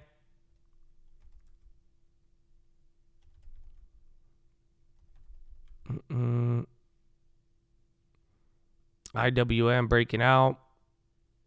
Apple's breaking down, ironically. These China names, yeah, why are all the China names are coming down now, too, after that little run. PayPal, again, Intel, a lot of things turned around. It started with chips. At least PayPal's holding 64. I could take that as a good sign.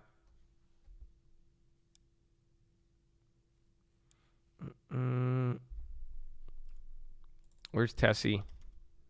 Did Tesla come down? Yeah, Tesla's starting to come down now. And NVIDIA is selling off early. Dell pop in. Yeah, Dell is actually up.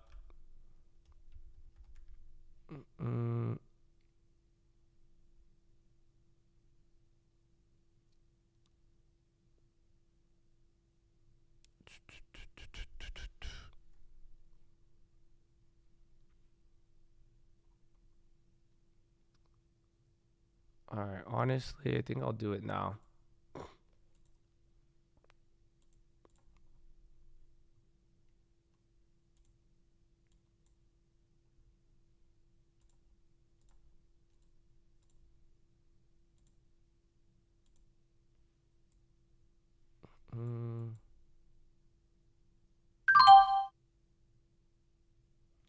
All right.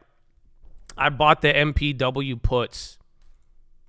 I got them for 31 cents.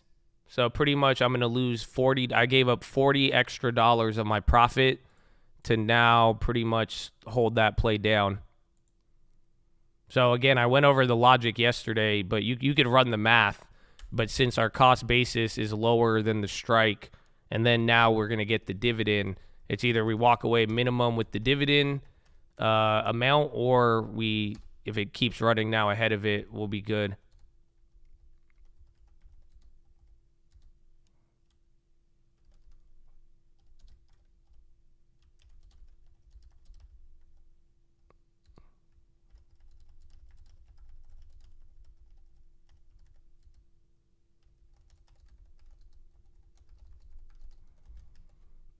How far? I just got to June 18th. Again, you should watch yesterday's video. It's just, you could do this with any other play. It just depends what it is. But pretty much now, it's like if you buy into a dividend stock and you're up on it, and then you want to, and you think it's going to be very volatile into X. Again, check their last X dividend and you'll see what I'm talking about. But the idea is you could use that dividend to cover you holding the stock into the lead up. So now I have $1,400 of profit on the name, or like $1,300. So by spending the dividend in puts, it's going to make sure that my minimum amount I walk away with on this trade now will be $500. I have until the Friday of X dividend, and wherever these contracts end, it should end to the amount of the dividend, or I should be up a lot more on the shares if it keeps running. Where was their last? Yeah, so here's their stock leading into the last dividend. So like leading into their last like dividend, I think it was here. Was it 315? Yeah. But the stock even moved from like 1040 for all the like the 3 days before it was at 1040, 1030. 3 days after it was at 718. So the point is, the stock just pays out so much yield. We're going to use the dividend yield to allow us to speculate a little harder. So now it's just like, even if it comes down, we win no matter what. I hope you see it. Oh, now the puts are cheaper. So now you could get them at 20. You can make money on the dividend now. So now if you buy at 27 cents, you're going to protect the play, and you're going to walk away with 2 cents extra in dividend. I just got June 18th. That's all you need. Because then by Friday, we get the dividend on the 16th, and then we just dip out. That's it. Do you see what I'm saying? It doesn't even matter what happens after. All you need is until Friday. Because if you hold it till the 14th, you get a guaranteed 4%. So now we're already up 5% on the stock. By buying a put, we secure it, and now we can't lose. So welcome to the club. Yeah, you just have to do all of this before June 14th. And then make sure the price makes sense. You don't have to exercise for the dividend, no. Because if we end up exercising, then that means you'll get your dividend, but then your shares will be negative. So ideally, what ends up happening, we don't pay the dividend, is that the stock keeps ripping and we don't exercise the puts. And then if it goes up to $9-10, we'll make double, triple what we're up right now.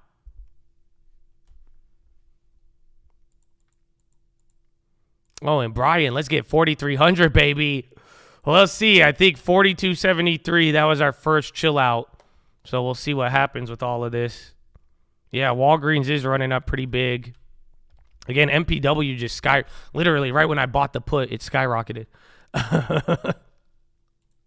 Scammer. So right now the put is exactly at the dividend. This is what I waited for. I just didn't want it to slip ahead of me. But now 29-cent dividend. You get a 29-cent contract. So now you could hold, but then you're just using your dividend money. GLT UCAR on the high.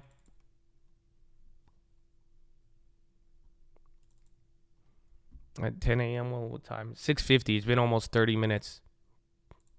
Palantir's ugly today. PayPal's holding. Check NVIDIA and Microsoft. NVIDIA flipped first. NVIDIA's red after that run up. And then Microsoft was, even Microsoft gave up that vertical. So a lot of things flipped there. Now you have communications negative. They were really green in the morning. And then utilities. Everything else is solid, though. Surprisingly, materials are up 2%.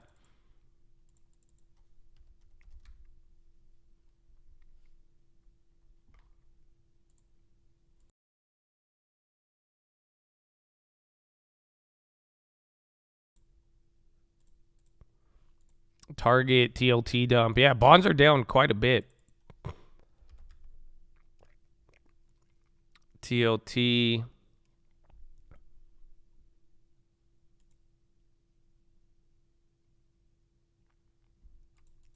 Broadcom. Let's see. What's it called? MPW is hitting a high. We should have bought puts a long time ago. It worked very good, you know. You buy put, it'd take 10 cents faster than I've ever seen.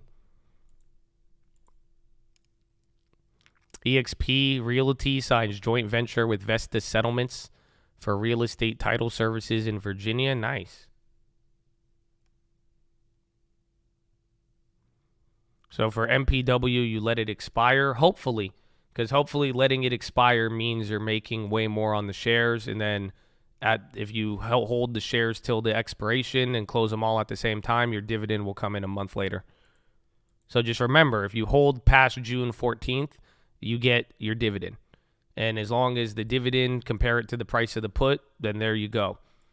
So like I'm saying, this only works because we're up on the trade. Even leading into today, I was already up on this. So our cost basis is $770. So now I was able to buy puts with intrinsic value, essentially, compared to my cost basis, because $8 put, $770 buy price, cost of the dividend. I just said, hey, instead of giving me the dividend company, I'm gonna put it towards insurance so that we could ride it out throughout all of it. It's kind of like a ghetto spread in a weird way.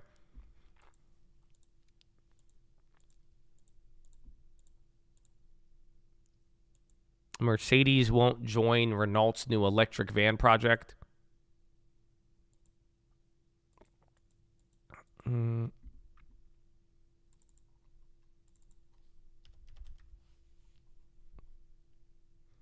So 6:50. It's only been 25 minutes. That's the crazy part.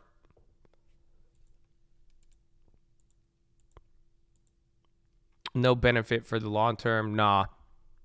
Like you could, I mean, if you wanted to go and get insurance on your long term, you can, but I've just never done that. That's never kind of been. I'd rather sell covered calls. The ZN, even though the debt ceiling is over, yeah. Just because they're lottos. I mean, with what we've seen this year, you know, maybe we wake up one day and the bonds just get a random gap up. Maybe after they die. It's like this last year, maybe there might be something that just makes it get you right in the bid. So I'm writing the play off in the sense that it wasn't a debt ceiling play, but with enough time on there, I think they're good to hold. I mean, but we're either going to get a nice insurance off of it or not.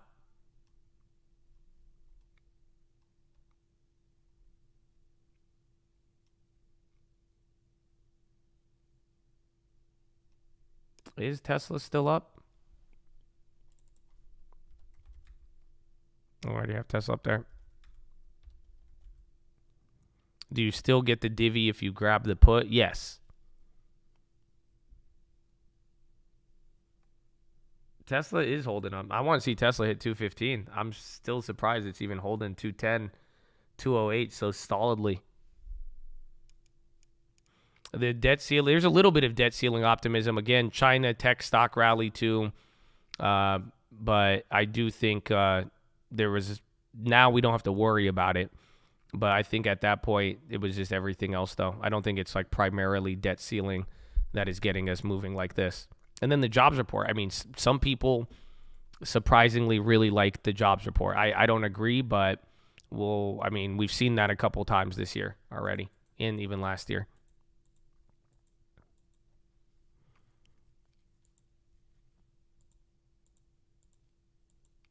HP and Bank of America.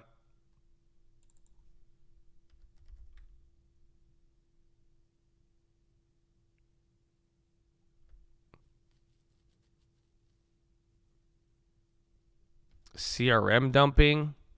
Okay, SPY's back to normal now. So 42.73. I say normal, just where we open, but again, there was a lot of exuberance there on the release.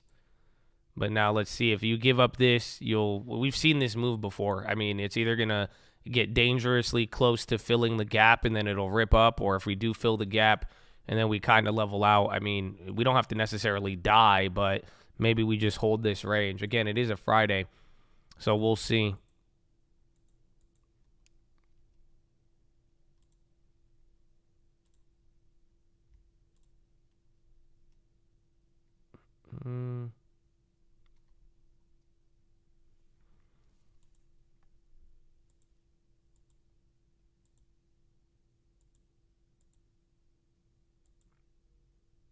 Yeah. What time is it? 6:58.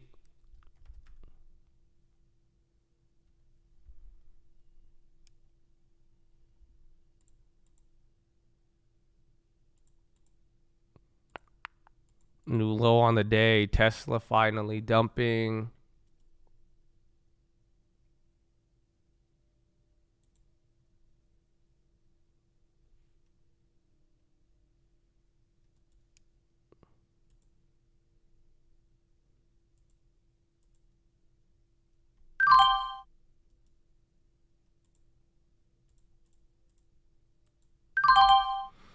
I did it. I wanted the 215, but I'm out. I sold out Tesla 2,700 net even after the covered call. So again, I lost $50 on the covered call, but it allowed us to make like $700 between today and yesterday.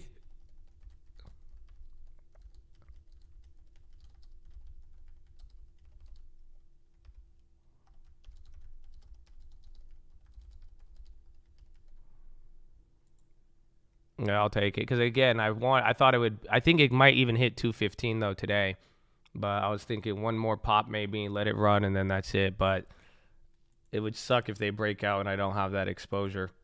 But I'm happy with that. VIX at 15, SPY at the low of the day, and honestly, I know how we could do some things. 42. This is right below 42.50.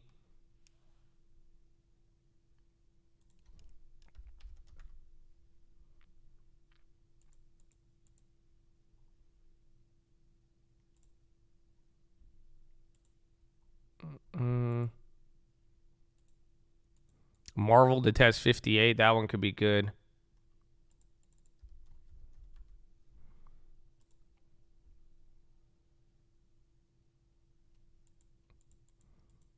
Why is the VIX not respond? The VIX has been weird. I mean, again, the last couple days, the VIX, I don't think the VIX has been your friend. It's been a trip, actually. Oh, and then Intel's coming down. That one went negative.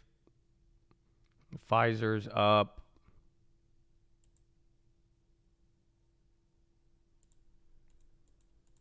And then MPW came down. So, literally buying the put shot it up 12 cents.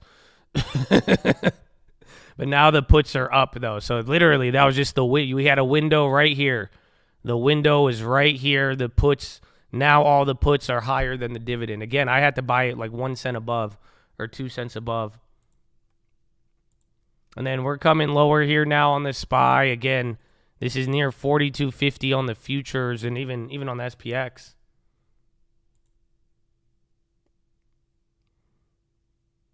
%70 odds, no rate hike. Let's check the Zaza. Yeah, it hasn't really moved. 4245. That was a decent flush.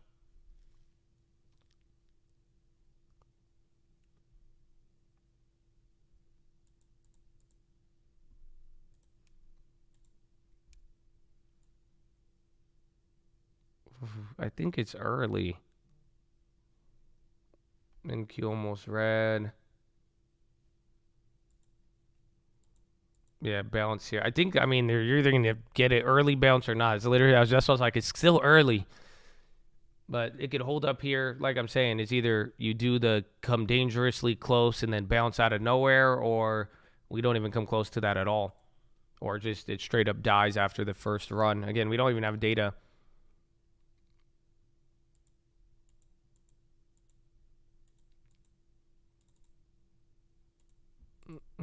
Still at the low.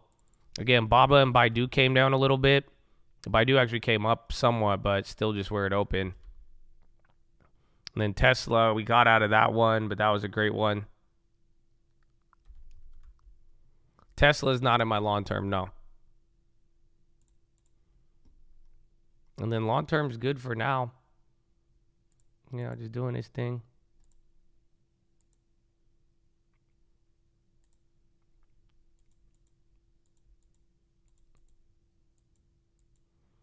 All right, little bounce off the bottom there. So watch, see, because if this one's a big bounce, then I think we'll rip back up into the high if it does it big. But if it's like a baby one and has trouble getting above VWAP, we might start doing the dance a little bit.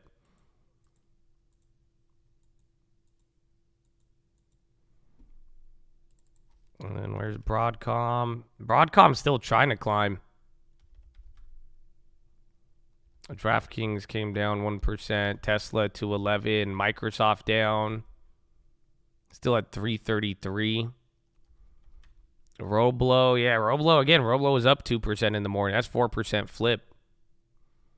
Argentina renews China swap line for 3 years.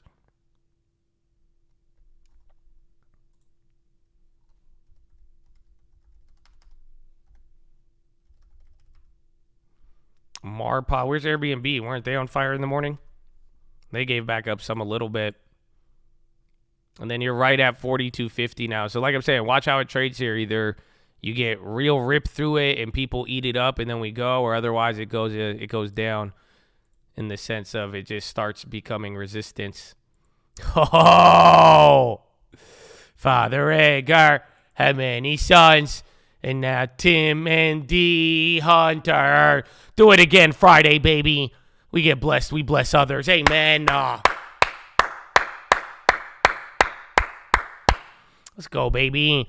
Horna. Chattadonia. Wow. Happy Friday. Thank you. Thank you. Look at that. Look at the goats have arrived. JPM's Pinto predicts Fed will raise to 5.5 and then pause. I think he one of the heads. Man, let's go, D Hunter. Look at that back too, bro. What's up, man? What's up? I need some. Give me some back workouts. Thank you for the wisdom. Long term taking off, baby. Let's go. God willing. God willing. Gabriel. Oh no, it is happening again. Chad, let's go Horna. Bro, you already heard how hyped I was this morning. Let's go Horn. Plug your ears. I'm looking out for you. God bless you. I was already hyped this morning, so anything extra now at this point, y'all really trying to get crazy. You know what I'm saying? Y'all just trying to go crazy, huh? Trying to go crazy. Whew. God bless you. Thank you guys for real. It's never expected. Just your presence, man. Just, you know, maybe make me laugh. Give me a joke or something, a good one. But thank you so much. Marvel back to 59. It hit 58. Is that Target on the high? No, Target's coming down. Microsoft off the bottom. Decent bounce there for the SPY. Oh, CHRS. I haven't bought it, but I like it. I think it's just a nice small, like, you could get lucky or not, but I feel like they're dropping for other reasons. So, again, anybody, like a Humera competitor is big. But why are they dropping?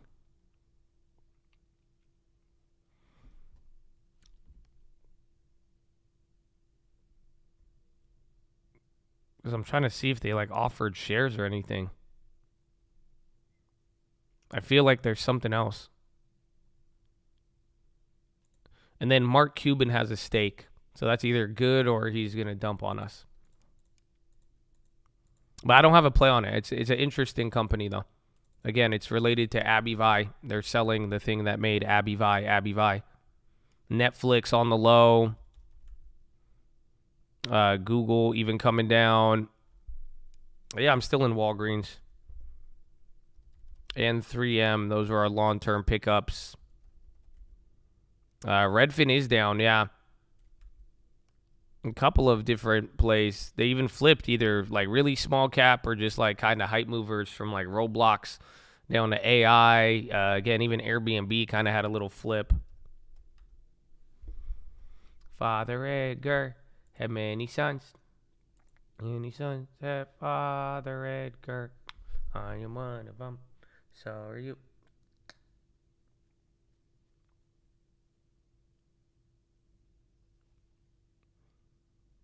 About mid-June snow, 200s, 110.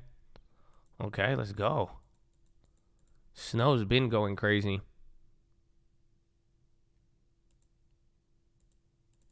And then you're right at VWAP. Again, you're above the 4250 a little bit, so that's a better sign than not, because if we got here and couldn't get above it.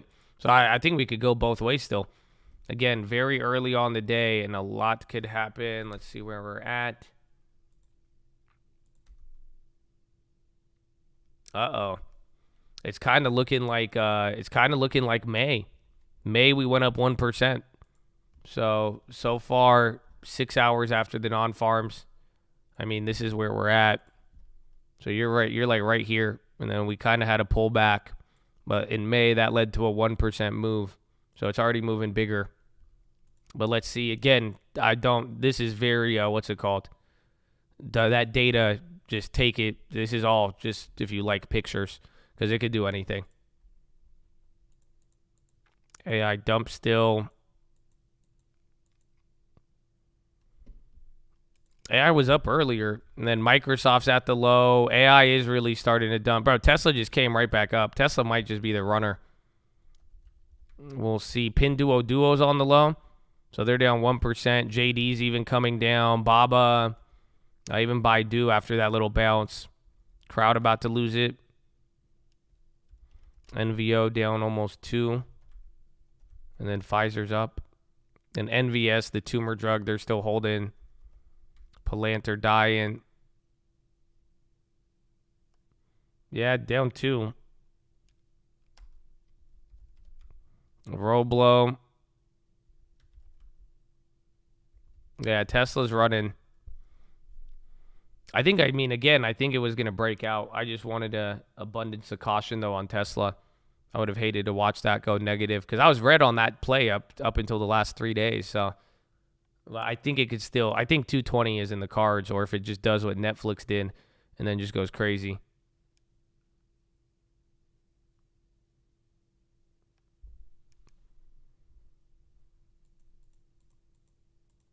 You dumped Tesla. Thanks for the cash. You know, technically, I'm the one who got the cash, right? Like, I hate to be that guy. But like, I get what you're saying. But, like, theoretically speaking, I'm the one who walked away with the cash. You know, I don't want to be too specific. But, yeah. Oh, who do we have here? Toy Channel. Thank you for the news, knowledge, entertainment every day, baby. Toy Channel, God bless you. Thank you, my friend. I appreciate the love. Market is above VWAP. And Hearn. Amen. Unrealized capital gains.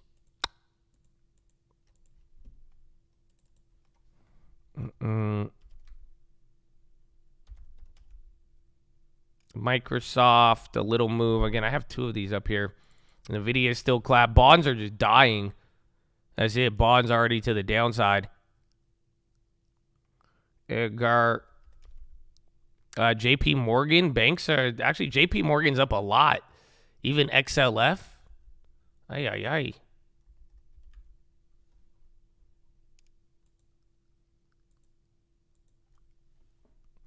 Meta went green. And then watch if Nvidia catches a bid. Is this cheaper than yesterday? No, yesterday it was at 380. Bro, Nvidia is kind of nasty.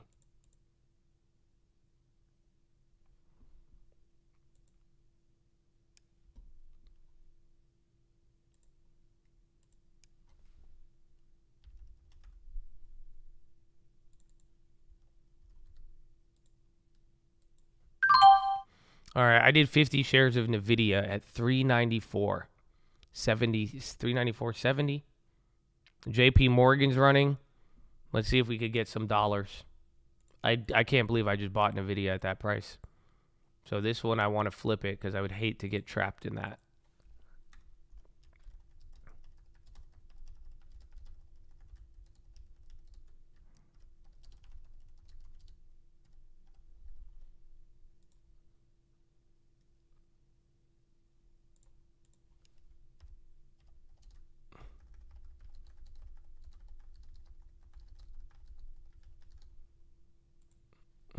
The biggest trap, indeed. Again, like I'm saying, this is like the logic I've been telling you guys, where everybody will ask me, and they're like, "Josh, do you think you could buy Nvidia now, or should I play it?" And like straight up, I just say, if you have the risk tolerance. So right now, I just have the risk tolerance for it on the day, and what I'm saying is just it could move a lot of dollars. But I agree, it's right on the edge. That's why I'm like, I can't believe I just bought it at this high. But the notion under this is, it should be shorter. I don't want to hold this for too long. But we'll see. Again, however, if this ends up flushing, then it's going to die. But if we keep running here, then I think everything will get a later day lift. So we'll see. Will I hold it overnight? I can, but ideally I would like to not. So if I could just get out of this in the next couple of hours, that would be my chef's kiss.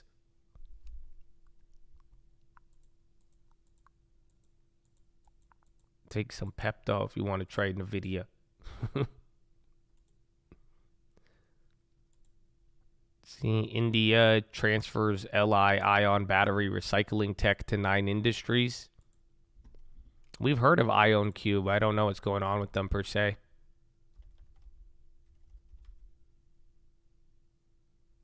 Is that nano imaging? I know that one with J&J. And then bonds keep going low. Wait till even the bonds stop dropping, because I bet you once the bonds stop moving, we'll get something. Disney. Yeah, they went 87 and 90 real quick. Win is on the high. Remember, that's low-key related to China. Actually, they're at 99. Oh, they're still up a lot.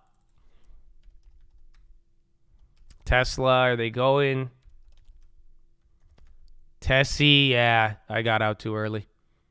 That's it. But I'm happy about him. GG if you're riding. 215 to 225 are your next levels.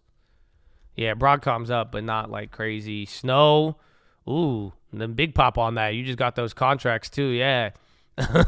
Snow just had a wild pop. It's up 7%, but you had a big wick into the high. You might get an update on that too. Tesla, a new high. They got me. You're welcome. How many sons? How many sons have Father Edgar? So are you? I could buy Disney. I like it at the low 80s. Yeah, Tessie 213 now, 213.50. So holding the Tesla. Thanks for all the hard work. Amen, baby. God bless. Let's go. Let's go. Any way you cut it, 20 a share is beautiful. So keep running it, man. 213.70 now. It's breaking out.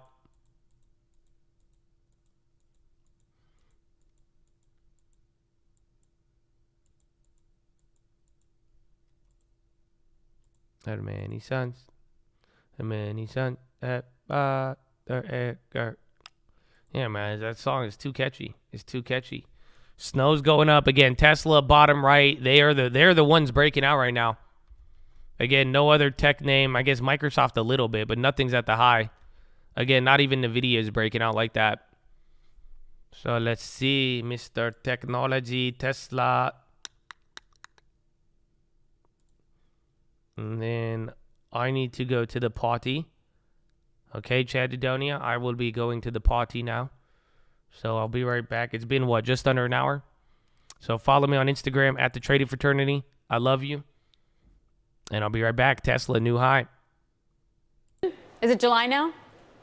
Well, I think it's really, to your point, a tough question to answer. And really, regardless of whether they decide to stand pat for now or whether they hike again, I think actually the more important issue is just how they communicate ongoing, because really the key message to the market needs to be, we've come a long way in terms of where interest rates have headed, and we're committed to continuing to fight inflation. So even if we do decide to pause in June, again, we're going to continue to monitor basically how the data comes in to see how inflation progress continues to move forward.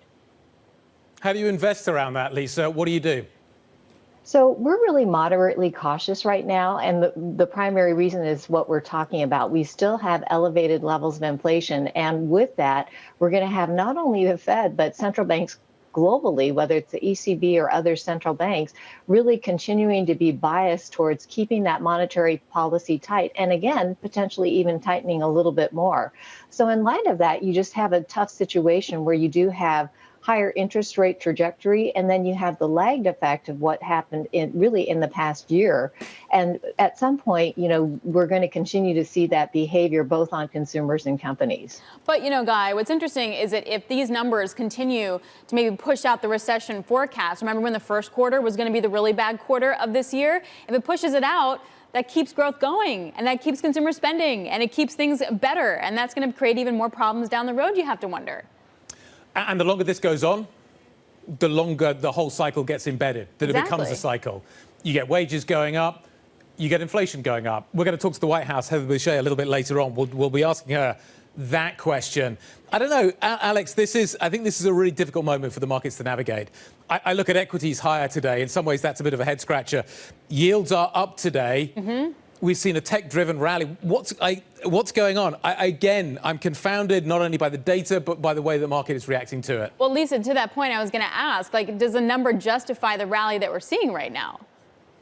Well, what I think really is going on this week is you just continue to have some positive reaction to the fact that things are not as bad, perhaps, as the market expected going back to the beginning of the year. Again, while we're seeing economic activity slow as well as corporate earnings come down, the numbers have come in, particularly on the company side, better than the market expected. And so you really have a response to somewhat of a revision standpoint there, as well as the fact that there is some positive relief rally really on the fact that we are making progress on that debt ceiling issue. Lisa, at some point, we are going to run out of steam. At some point, the consumer presumably is going to stop spending. What happens then? As an investor, I probably don't have a 3-month horizon, a 6-month horizon, a 9-month horizon. As an investor, I probably have a longer-term horizon. How should I be thinking about what kind of recession we're going to get, given the longevity of this cycle that we're seeing at the moment and the fact that we continue to all be surprised about how strong this economy is? About how surprised and how strong. So a little bit of movement there since the bathroom break. If anything, bonds all day. We saw this yesterday too. They kind of went in one straight direction. I think once the bond market stops moving, we'll get an idea of where equities are either going to melt up or melt down to. MMV, that was popping all day. Tesla seems to be the strongest tech stock there. Yeah, banks are been killing it all day. JP Morgan is coming back up here. And again, JP Morgan at 140. It's like 140 to 143 or whatever. Those are the levels. And then where's MP Dubs? Same spot. Test C again. And then we grabbed NVIDIA. I don't know if I was... What? I'm up $12 now. I was up $1 a share. Pack W is the little train that could. Again, regionals are doing very good. So even regionals just had a pop. XLF is up 1.6. They're number 3 on the day, number 4. And then NASDAQ's up 0.4 now, SPY 0.7, and then Dow Jones is up 1.1.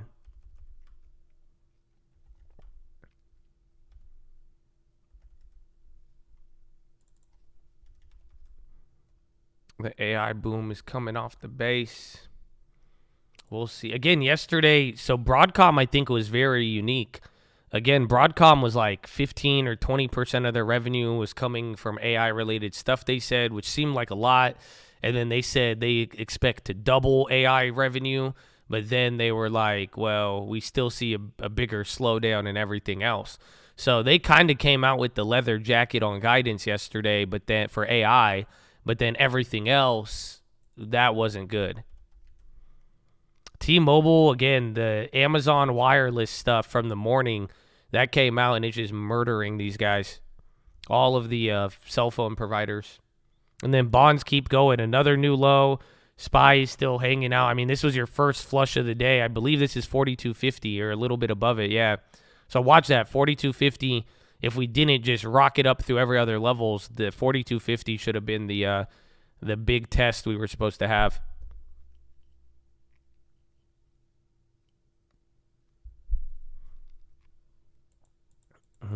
Amazon trying to push. We have AT&T from the beginning, but I haven't added to that one since they cut the dividend and gave you Para or whatever, or WBD. Amazon's holding up. Amazon's like Tesla. They're holding up good. Roblo dying. Very different picture than what it looked like in the first 10 minutes. Again, Roblo was up 2% on nothing. Dollar creeping. CRM too. Yeah, dollars. Oof. Yo, dollars up 1%. And then CRM flipped. Dollars up almost 1%. Interesting, too, because then you had the China stimulus stuff. I think that could affect some things.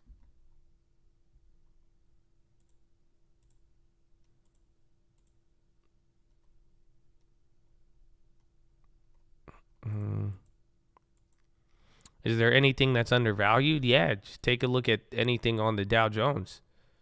I mean, there's anything with a value dividend play. I mean, like if I told you, you wouldn't believe it. Like Abivai is our worst performer on the long term this year.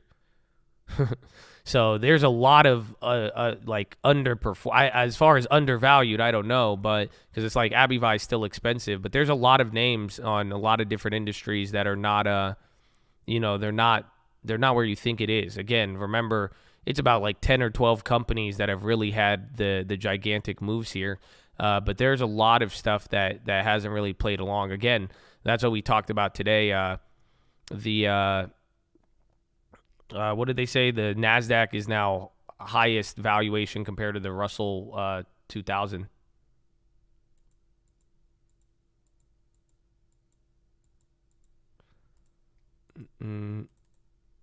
The government screwed the markets. Everything's on sale.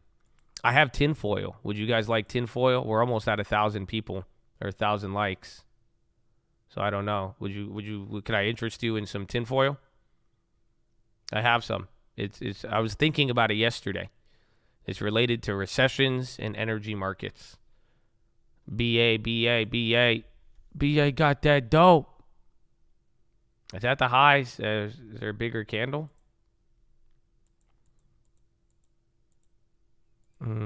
Bullish.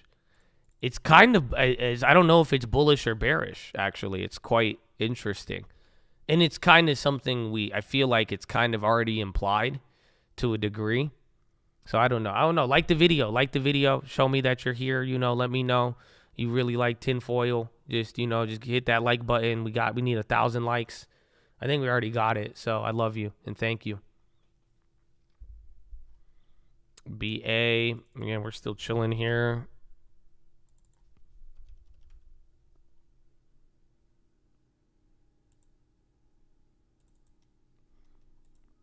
All right, here's the tin. Are you ready? It's very simple. Governments around the world, they had to intervene in energy markets and oil due to the war.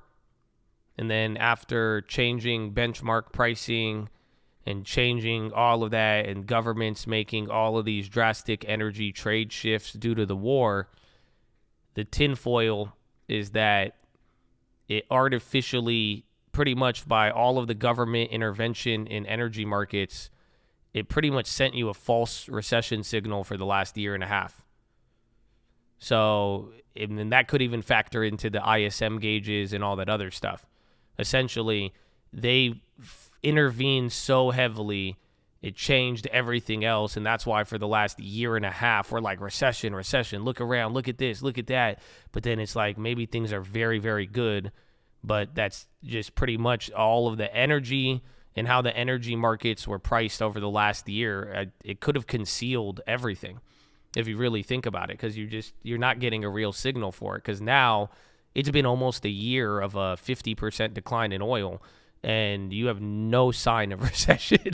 So we'll see. We got to give it a couple more months, but and it's no coincidence, you know what?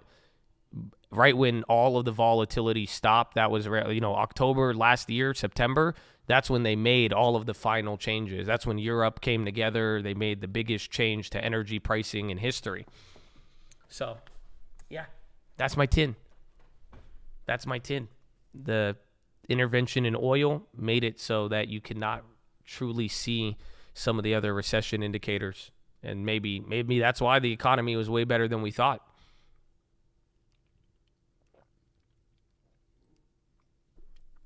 Yeah, the yield curve is the only thing that's not related to energy, and you can't really manipulate that unless you're Japan.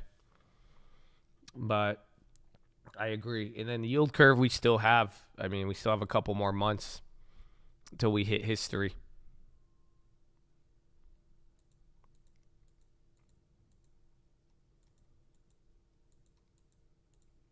Lift above 50.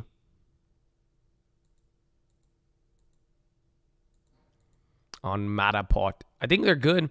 I don't know about investing in them, but I see the technology used in real estate a lot.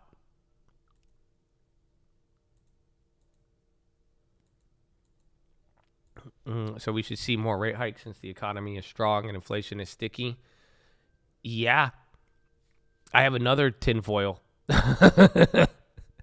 Would you like another one? I could give you, if you're interested. I don't know. I don't want to hit you with it all on. I think I did this last Friday too. But if you got, how many likes you got? I'll give you another one. I will give you another one.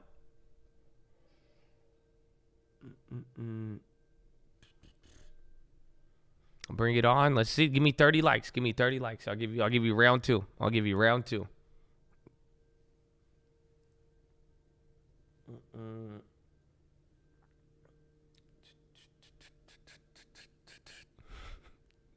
It's actually crazy, Tit.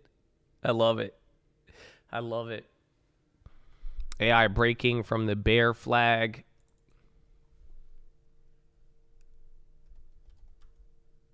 Baidu's at the high. That one's good. Oh, Amazon said they have no plans. Really? Yo, see? Where's that coming from? Because all of those will bounce heavy if that's true. Amazon spokesperson tells Benzinga we're exploring options, even more benefits for Prime members, but we don't have plans to add wireless at this time. That could be huge if it's real.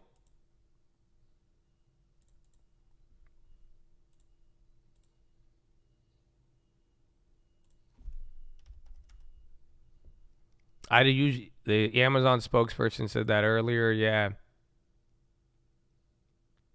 Amazon talks to offer U.S. Prime members. There's a video on Bloomberg. Bloomberg learning that Amazon has been in talks to offer mobile service to its Prime members in the United States. The report sending Amazon higher and telecoms lower. Ed Ludlow on that breaking news of the last hour or so. Morning, Ed. Yeah, John, there's a lot to cover here. These are some pretty monster moves in reaction to this Bloomberg reporting. According to sources, Amazon is in talks with Verizon, T-Mobile, and Dish. The idea, according to sources, is to get access to wholesale prices and then offer a low price, $10 per month, or for free, to Prime members to give access to a wireless network. You look at Amazon, up 2.3%, but I think we better take a quick look at the networks themselves, the carriers themselves. But yeah, some people are saying that was already older. But if they're not offering that, I think a lot of those names could bounce.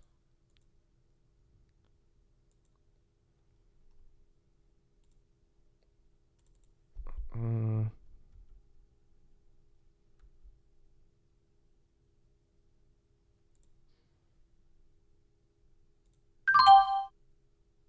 right, I got 50 T-Mobile.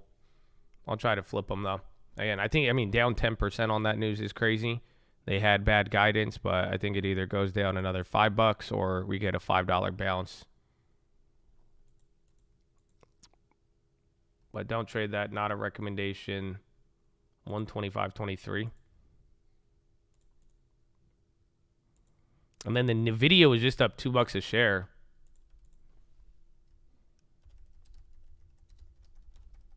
Less than, damn, it's not even Euro close. Wow, it's been 1 hour on the day right now. Woo.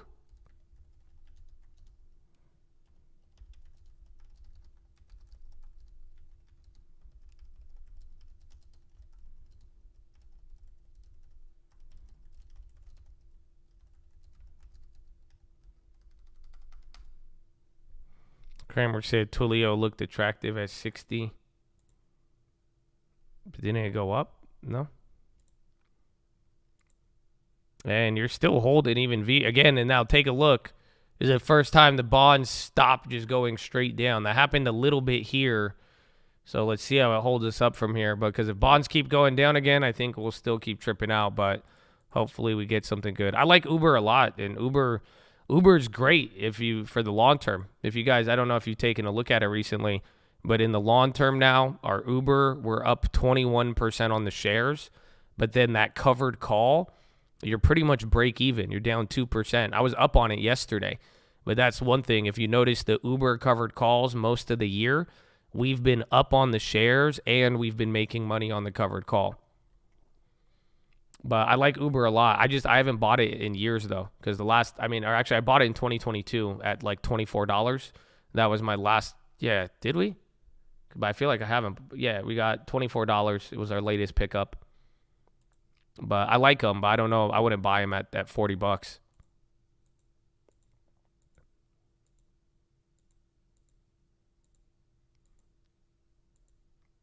Very narrow stock breadth points to broad equity upside. So extremely narrow breadth has historically led to further index upside. As discussed in the last post, it's not inconceivable, but still unlikely that recent zeal for AI could avert a U.S. recession. Whether it does or does not is really a mute as an investor. What's important is asset performance. On that basis, the AI rally is on more solid ground, and short, narrow leadership often creates its own reality and ends up dragging the rest of the market along with it. That may happen this time too. I looked at the times the S&P had been driven by as narrow leadership as we have today, and as the chart below shows, it is not an uncommon occurrence. So if we look at the times going back to 1990, when the average 6-month return of the top 5 stocks by market cap was more than 20% points more than the index 6 months return, as it is today, we could typically see it gets well above average forward returns in the index. So when breadth is narrow, the next 3 months, it goes up 5.7%, 10.9% in 6 months, and then 17% in 12 months. And then that's it. That's the only update. No, that's a very bullish one. He just said AI will help you skirt a recession. That's a wild concept, though. I'll take it. I can get behind it.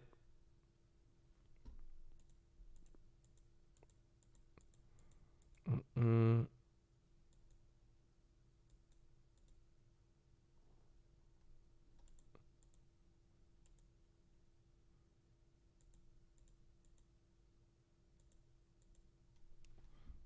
then MPW got a candle.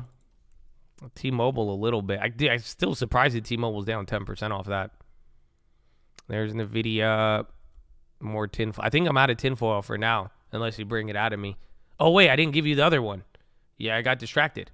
My bad. Yeah, so here's the other tinfoil. Are you ready?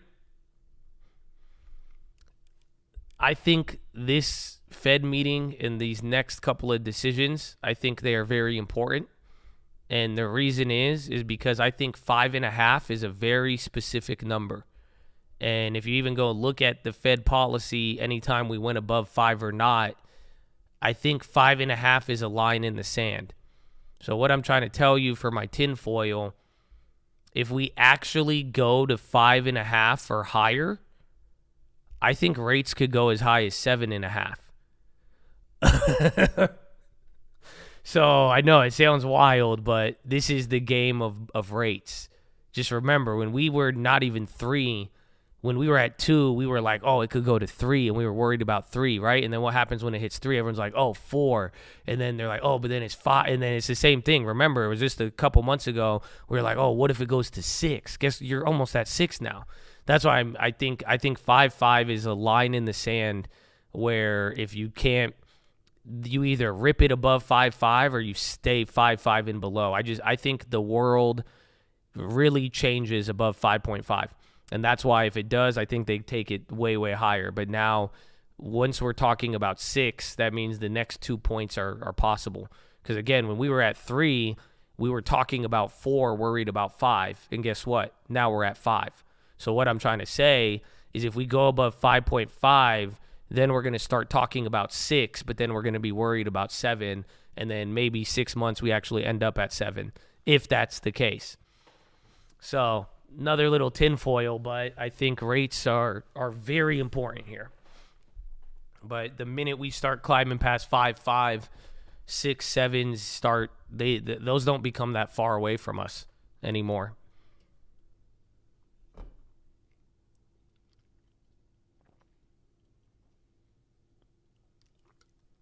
And SPY's working its way up.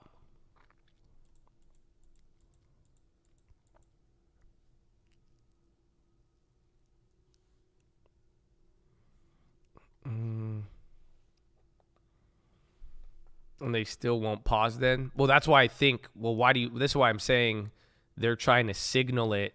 They don't know yet. I think they're going to try to play the data, but this is why 5.5 has such debate here. Because if you do stop from here, we could avoid crazy higher rates, but then everyone's going to price in a rate cut. But then if we do go any higher from here, you start to open up Pandora, like literally the Pandora's box of rates gets opened up. Because that's what happened at every level. If you had, like I was just saying, when we started going to 3%, that was Pandora's box. Because once we go to 3, you start talking about 4 and you're worried about 5. But once that door's open, we usually end up hitting what we're worried about. So through the last 2 years, we have hit every single interest rate anybody said they were worried about. So when we were at 2 and the market would be like, oh, we're worried about this, it would happen. Again, you were very, at one point, all of you were very worried about 5% interest rates. Whether you realize it or not, you were worried about it because we were only in the 4s. But then we finally hit it, and then now take a look. You're hitting a new high. So I think it's the same thing here is once we go above 5, though, 6 is the next spot, and then 7 is like the scary number. But once that door is open, I think you magnet to it just like every other time.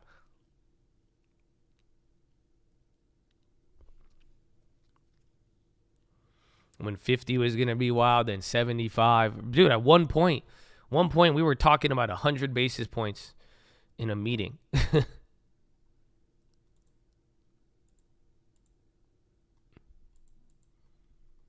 Tesla's killing it. Gotta love it. 3 levered small cap ETF. Just saying. Just say that's good. That's good though for today, right, Russell? Look at it. The black swan is the damn rates. Yeah, or the banks. But it's definitely the rates are little by little working their way in.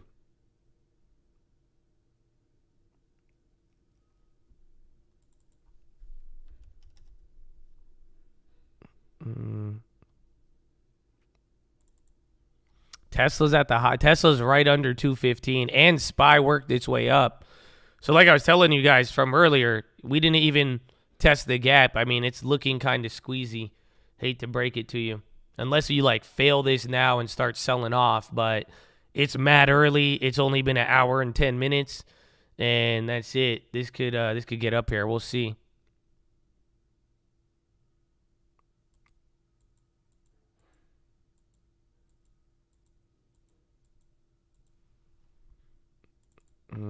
There's Tameb. So in the video, we're up $2 a share on that. You have $1 a share on T-Mobile. 430. Well, it's funny. I mean, it's leading into Powell. Even today, though, we got near. We could hit 480, 300. We could pump it up today. I didn't think that. I thought it was going to go slower. I said it all depended on today, but it's not like today was the home run print that would have got us there. But you hit 42.70. So, but before you know it, it's right there.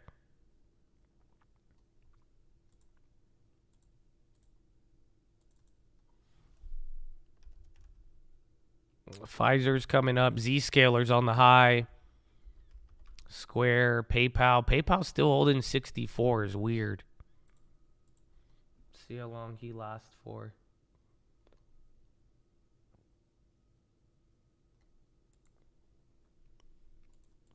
Yeah, PayPal did better than Square. SPY's getting a candle here, though, so it's starting to run. Again, there's a lot of different things. SPY about to test it. It might. I think is NASDAQ the one lower? Yeah, NASDAQ's the one that's kind of struggling, ironically. But SPY is about to hit the highs now. And that's probably because energy and materials are all up.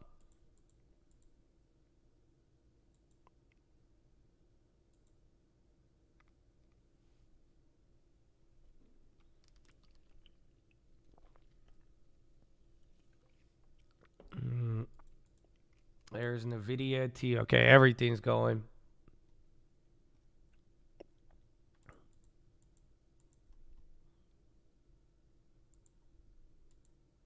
You literally, high ticker is dry, or the low ticker. A lot on the high. JPM Pinto sees more sales and trading consolidation in the future. NVIDIA back to break open. Tesla about to hit 215 now. So get ready. Watching. Oh, I haven't seen Okta. Not today. I still like them.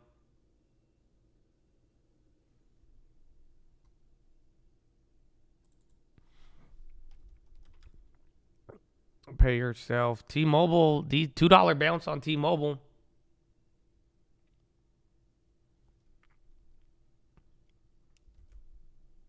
Where is Okta? Okta came down again, low 60s or even high 60s. I like it. White House Economic Advisor Boucher. He's speaking on the, it's a great report, he says. You guys know that was a great report. What do you make of that? Why? So a couple of things. First off, as the Council of Economic Advisors stresses every month, we don't make too much of any 1 month change. We're always looking at the trends, and we're always trying to put all the different pieces of data together.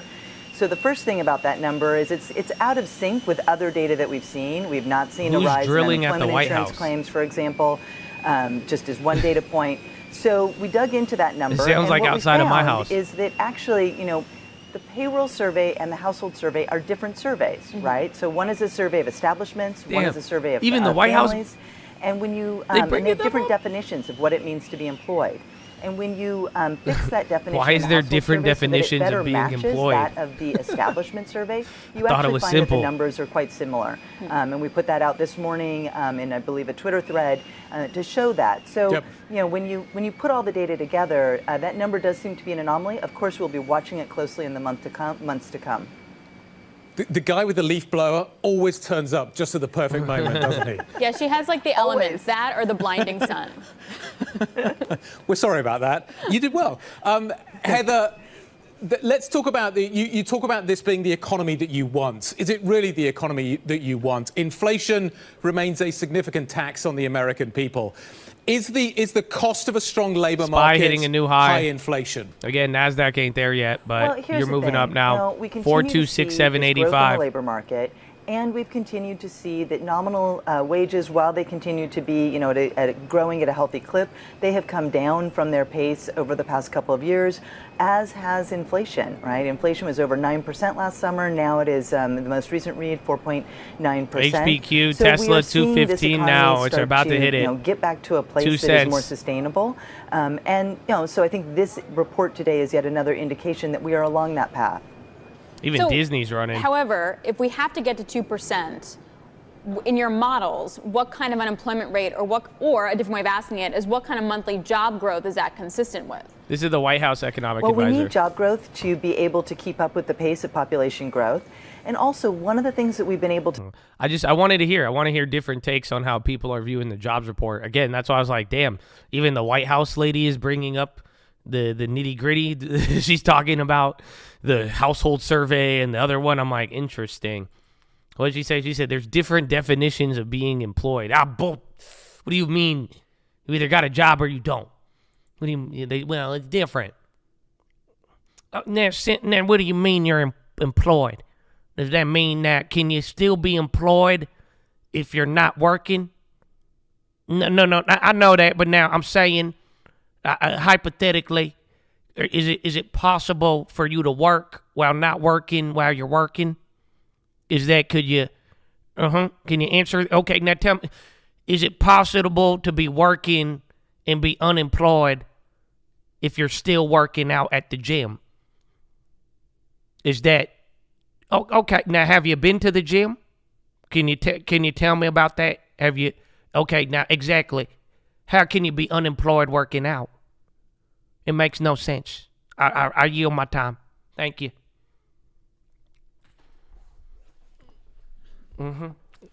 Exactly what I was thinking.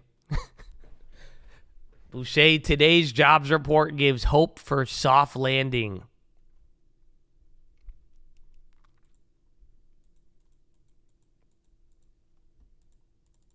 Pinduoduo. I'm waiting for the China names. Again, NASDAQ is still lagging behind S&P, ironically, but there's still a couple of tech names for the most part. It's not as crazy.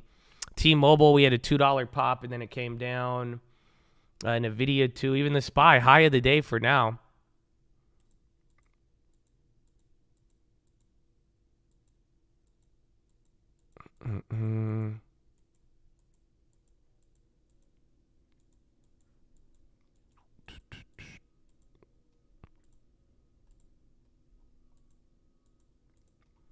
The numbers that just came in hotter by they revised last month by 90,000, and then I think we came in, was it 200,000 above or 100,000? It was supposed to be 190. We came in at 330.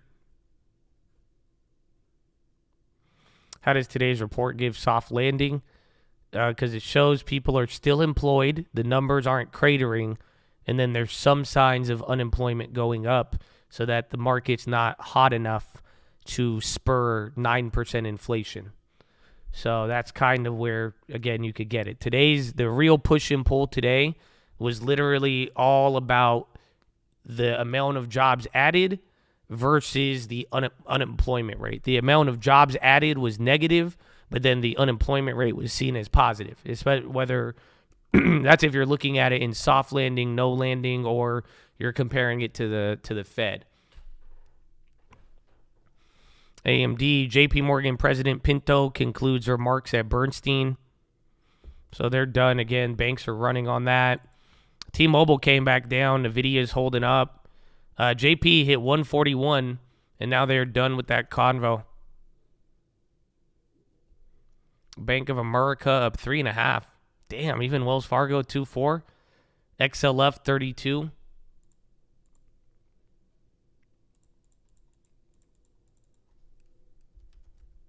MP Dubs 840.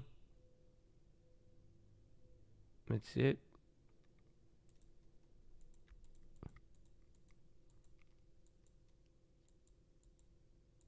Booking, rocketing, yeah. Even what's his name was going up. T-Mobile's coming down. I thought we were about to rip off of that. So watch out if T-Mobile goes. See if anything else gets picked up here. NVIDIA's still running. Tesla, dude, did it hit 250? It's about to hit it, man. Again, that's a big level. LVS, IBM, McDonald's on the high. SQM, too, even Win. Baba, Baidu. Baidu came down. Baba is trying to come back up. United Airlines, too.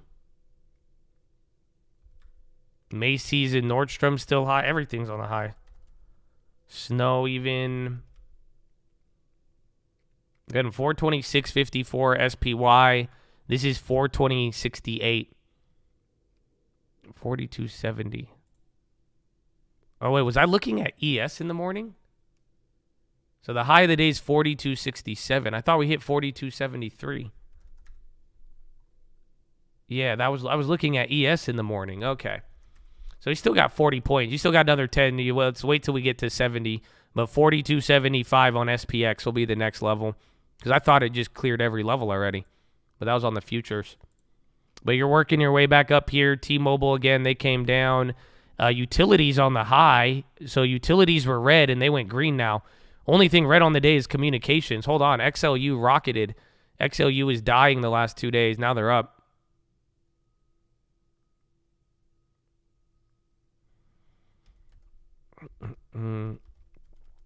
Tesla 10%. I mean, dude, it did what, 6% yesterday or something? Lucid clapped again. Yeah, they're on the low. IBM's still running. I've seen that on the high ticker a couple times today. Walgreens, MP Dub. The puts are just still at the dividend price now. Oh, he's just holding.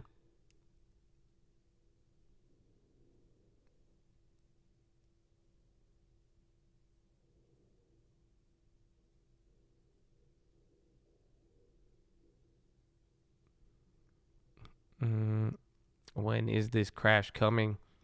I think we need to we got to start moving our mindset around. That's like, I don't know how to explain it in the sense that just one foot near the door, one near the exit, but this is just a weird game of timing. So the same concepts apply. Like I'm saying, 1 foot in, 1 foot out, respect both sides, but it's just like you have to just think about what happened at the end of, like, how did we get here?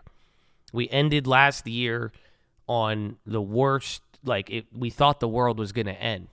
And it was supposed to, and things were supposed to happen. And then again, you've had banking stuff and all of that. But the point is, it's been 6 months now with all those things we expected to happen 6 months. It's still developing, but it's still way slower now than the first half that led us there. So just get your mindset in the fact that you are on a very slow moving boat. And that's the way I'd be viewing things now, because it's the time frames are all over the place. It could be tomorrow, it could be in a year and a half. And that's why I'm like, it's a more of know what to look for. We want all the data to show it. We want it to not be disputable. But for that to occur, it's going to take a lot of time. But then again, we've seen with the banking stuff, you could also wake up one day and be exposed to something that will move everything around tomorrow. So we're going to have to see, but it's like there's like a weird balance where it's like it's not guaranteed up and it's not guaranteed down. So basically recession is canceled. No, I'm saying recession is broadened, and that's it. I'm just saying be broad and be open to broadness, because I think trying to pinpoint it and trying to get it on something really, boom, right near right now, especially with what we've already seen, I think you got to be broad.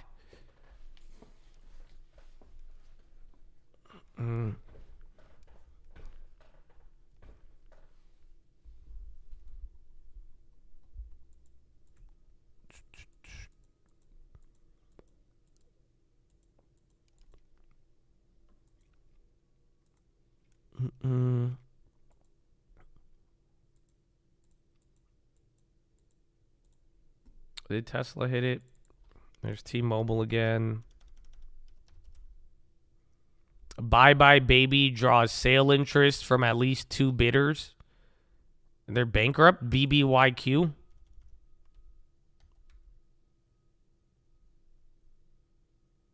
Oh, that's Bed Bath & Beyond, huh?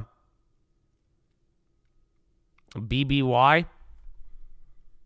Q.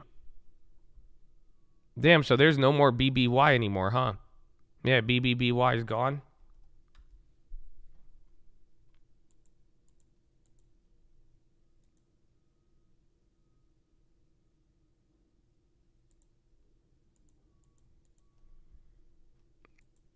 Bloodbath and Beyond. Jeez. Sounds dark, dog. I think the Nasdaq's popping up a little bit here.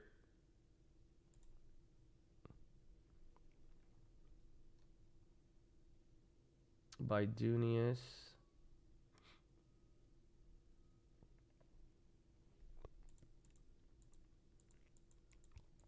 About Bye Bye Baby, yeah. So somebody wants to buy that from Bed Bath & Beyond. So they got a segment worth money, it looks like. And then SPY still hugging the high here. Tesla above 215. 15 ain't seen no wires. And then a hard bone from the amplifiers.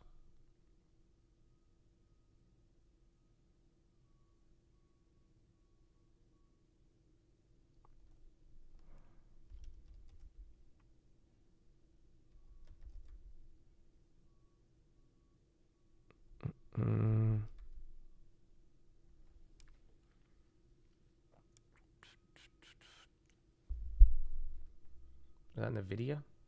Yeah. So Tesla's going up. Microsoft, NVIDIA now a little bit. Still 398. June 8th, baby. They're refunding.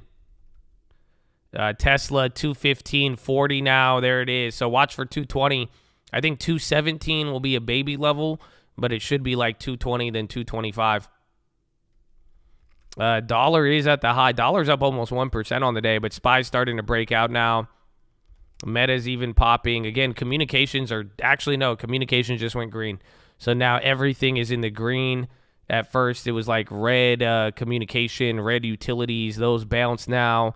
XLV, XLU, again, banks up almost 2%. No, I think they are. XLF is up 2% right now. PD, see if the China plays play along. Yeah, Baba, Baidu getting some candles here too. And SPY just wicked into a new high. Blessed today, 3 for 3. Thank you for everything you do for the cult, baby. Amen. Exodicious. Bro, that's a lot of love, man. God bless you. Thank you. Amen. Let's keep it up. And happy Friday. That's what you do. It's a decent Friday. It's decent. I mean, new high Friday, I guess. And then Tesla, 2180. There it is. Even Baidu on another high. Yeah, shout out D Hunter, Tim Whitman, Edgar, Business, Gabriel, man. Anybody who showed love, man. We love y'all. And I feel like I missed some in the Twitch too. I feel like I missed the Twitch. The Twitch show a lot of love too. So God bless y'all. Amen.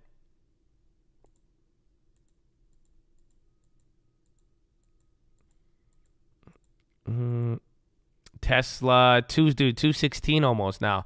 That's it. I said I left my $6 on the table. I said I sold too early again. Microsoft, NVIDIA, and then SPY is breaking out now. That's literally beyond a wick. That's like 3 new highs in the last 3 minutes. 4273 now. So that's the high we hit on the futures in the morning. So now you're at 4273. I'd watch 4275, and if that holds, man, it's 4300. And we are pumping it up. That's again, I've told you to watch for this price from the first time we ever rallied. I told you to watch for 4,300. Now that's when I said this is where things get meaningful, and now we're there, Chad. You're right there. So watch even if there's a little extra blow off, but you're getting there if you get over the next couple, the next level here, 4,275.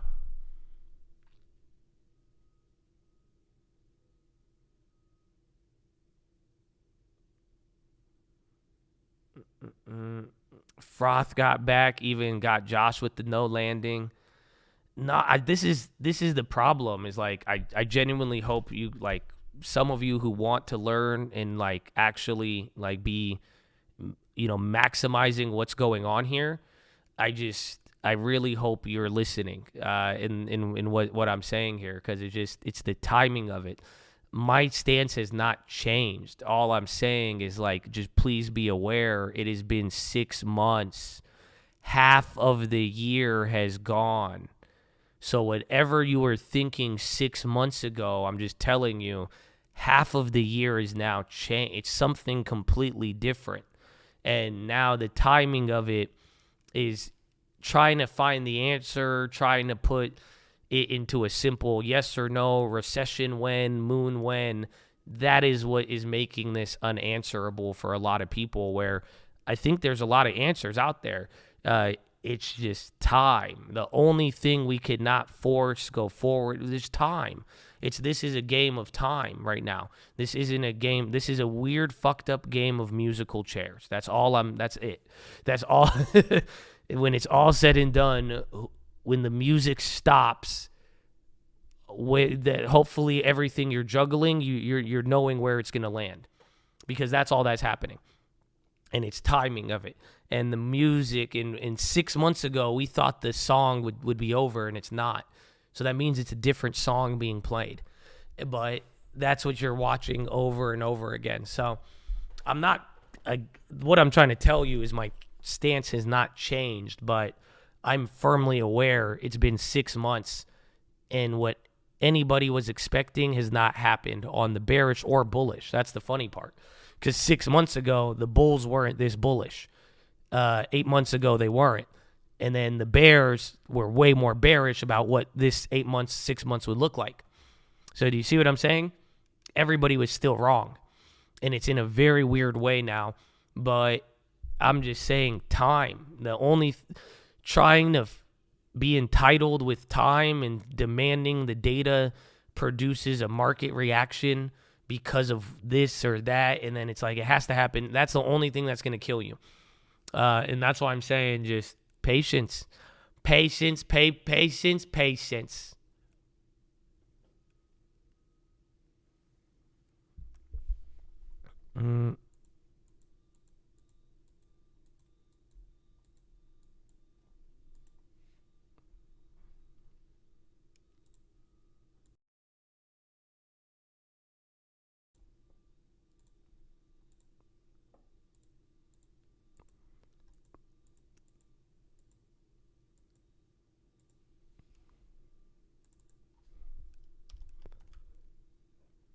Damn, Microsoft, NVIDIA. Is that everything now? Is that for T-Mobile?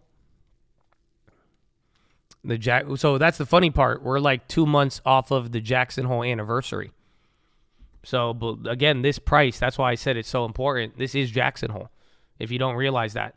This was the high level where we were at, and then the CPI and then Powell batted it all down. So, and that was, 2 months ago? Just or under a year, 2 months, so 10 months ago.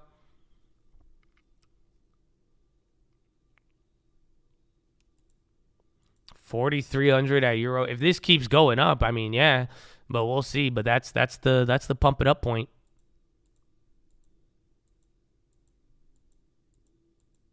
Just wait. Record credit card debt. The data's gotten worse. Market gone higher. Amen.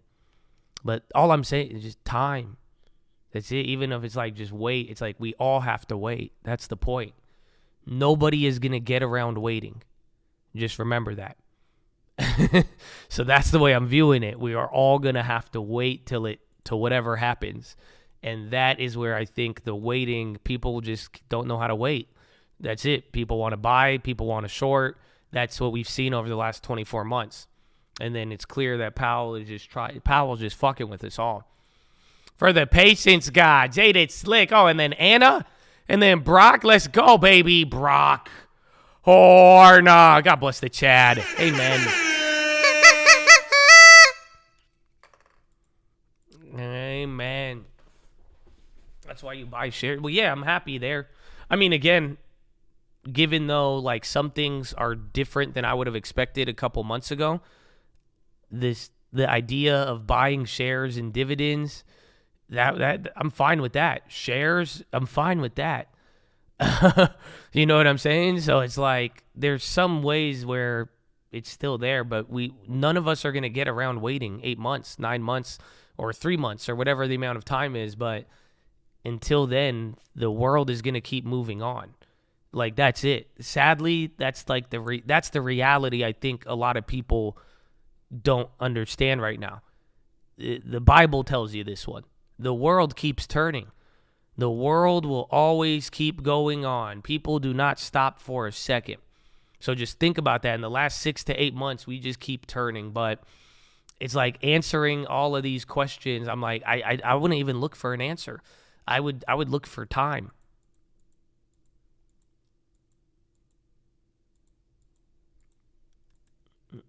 Wait till the market top, then you will buy.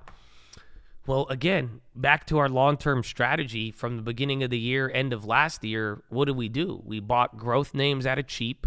We bought one growth name this year that was at a multi-year low, but only thing we bought this year were the things that were at lows.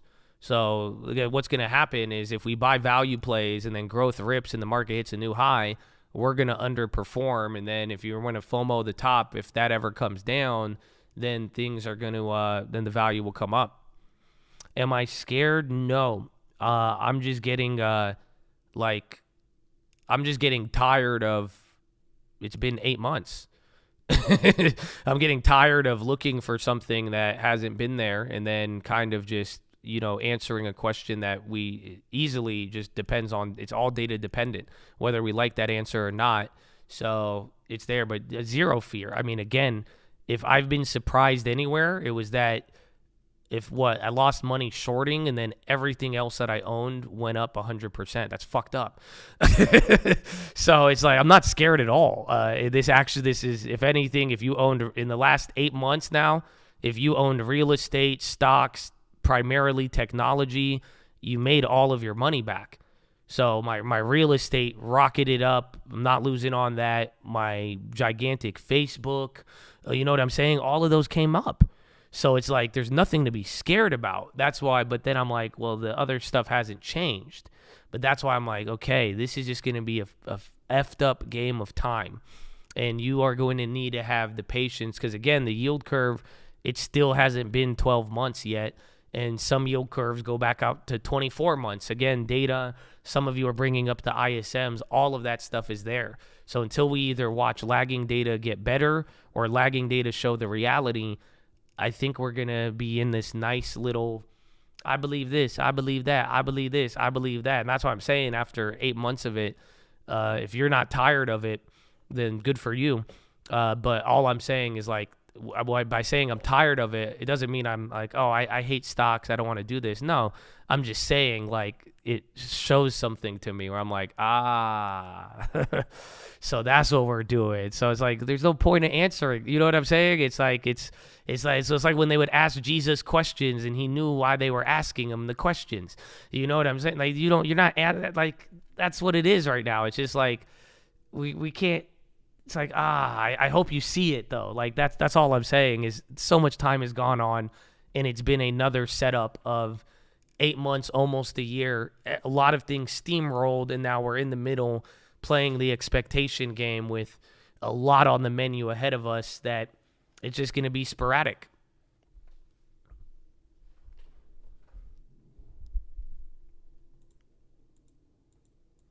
$8 months is a long time since it changes so quickly. Yes, 100, and that's what just all I'm saying is like 8 months ago, we saw something very different. Does that mean that it's not there anymore? No, but it didn't materialize. Again, that's like seeing something, 8 months ago. You're like you thought the game was going to be released, or you thought you saw something ahead. If it's not there, I mean, you got to ask yourself, well, that's a long amount of time. So what's going on?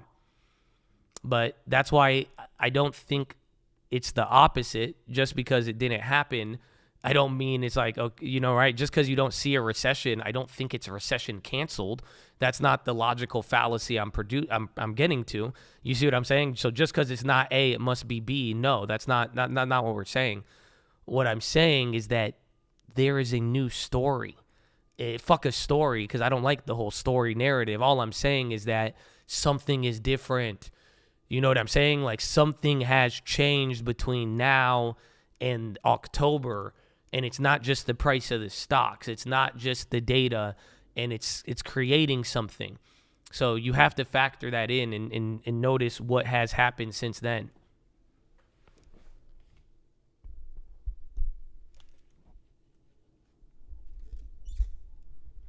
What I learned starting February is what anyone says, it doesn't matter. I love y'all, but even then, I can't take what you say as the gospel. Amen. When did I tell you that? I told you that August 2022. And then we reiterated it in October through Uncle Answers in beast mode. The only way to get tricked off bullshit is to believe in it. I ran on a huge rant last year saying, do not trust anybody. I said myself included. Why? Because everybody has been wrong. That was last year, and that's why I'm saying 8 months moving forward, even if stocks are up, everybody was still wrong, bull and bear. So I agree with you. And that's why I'm saying trying to answer these questions every day is what's going to wind you into the trouble. And it's just like, it's a new story. It's going to take time, and that is what we need. And hopefully taking advantage of cash balance, again, dividend and growth too. I mean, it's been holding up.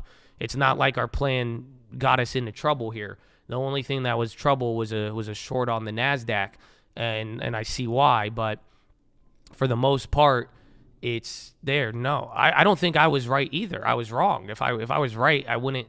I thought we would have saw this by now. I thought at least it would have been a closer, or I thought equities would have been a lot lower. I thought interest rates would not be pricing in a cut this early. So I don't think I was right. I think everybody was half right, half wrong, but that's fucking wrong. That's what I'm saying. Like, it doesn't matter. I was wrong. The guys who were bullish were wrong. The guys who were bearish were wrong. Even if you were in the middle, you were wrong, because you wouldn't have expected in the middle meant stocks at a high, data at the same spot.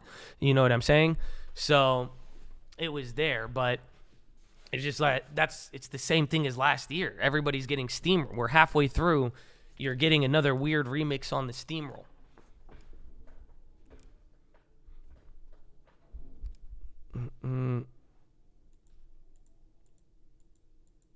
Yes, the CTAs did got it wrong.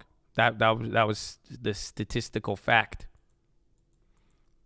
I think it's going to take time. Yeah, I think maybe in the long run, I'll be vindicated with the yield curve and other things. But I do if you asked me 8 months ago how I thought I would have thought June would have been a little bit more shakier than what it is now. That's it again. But then if you asked me 8 months ago, I couldn't have told you that there was going to be a banking collapse. They were going to open up the liquidity fund, and then we were going to go through all of that other stuff, right? So I just think the midterm, the short term, everybody has been wrong on. Because we've read everything too. I've legitimately read you mostly everything that has came out in that time frame, and you see it. Everybody has been. There's no landing, soft landing. We've priced in rate cuts twice and then unwound them, and now we're back to almost doing it again. So I just think it just reminds me a lot of last year, and then now we're almost approaching that spot. I think the next couple months will be fun. And then again, by next month will be 1 year exactly now on the yield curve inversion on the 2 and 10s.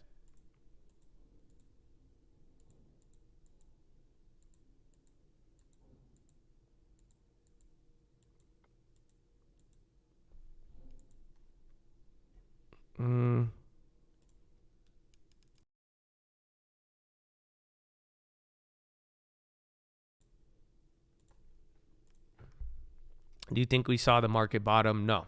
That's one of my points there. So I still believe that. But if you asked me that, even when I answered that question, I didn't think, again, I thought 430 was going to be, I thought it was impossible to go above 430. So that's what we're about to find out either today or coming into Powell in the next 2 weeks. But I still don't think it's the bottom. But I have to hedge against that. So thankfully our hedge is we bought the bottom, but then also I'm not gonna chase tech names. I will only buy tech if it is at a low. And then the plan was from last year even to today, I am going and buying dividend stocks. It sounds like you're too fearful to be honest. No. But if that's your interpretation, like I try to give context to it, again, my fear is if assets go lower. You have to understand, because I own a lot of assets, right? So even my long-term would go down, even my big long-term, my YouTube, all the shares in the trading account, again, my real estate. Like, so do you see what that's why for me, I am trying to look ahead, because if I could plan ahead for all of those things and with bigger amounts, again, if I could plan certain trends, like I told you, again, how long ago was it when I was telling you cash balances, cash reserves, real estate, right? It's stuff like that. So I'm cautious towards the downside because I'm looking out of a element of protection for myself. So that's why I'm saying the part that's interesting, especially for me this year, is I thought I would be more worried this year. That's what I don't think people are getting.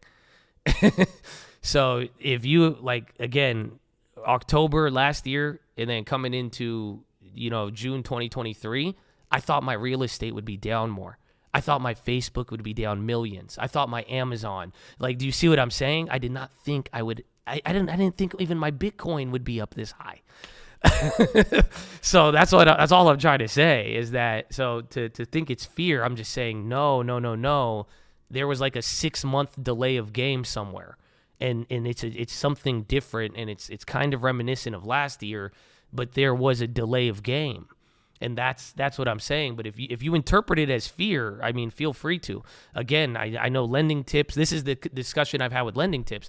He's been very fearful. He tells, again, you heard him call me on the phone. He says, sell this. He tells me to sell my cars, sell any of the houses that have a really good profit. I'm like, I don't know if I feel that way. And that's why I'm saying I'm not trying to like rush into it, because if you sell out and then it runs up, you could miss out on that. Again, if you thought real estate was going to crash in 2020 or 2021 and you sold out, you missed out on a lot of money. So that's where I'm saying my analysis is trying to find the balance of all this so you could be protected, but then also not just fire sell stuff because of fear.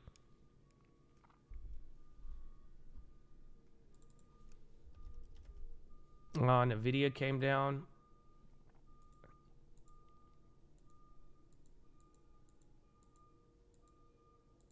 Google ad movies.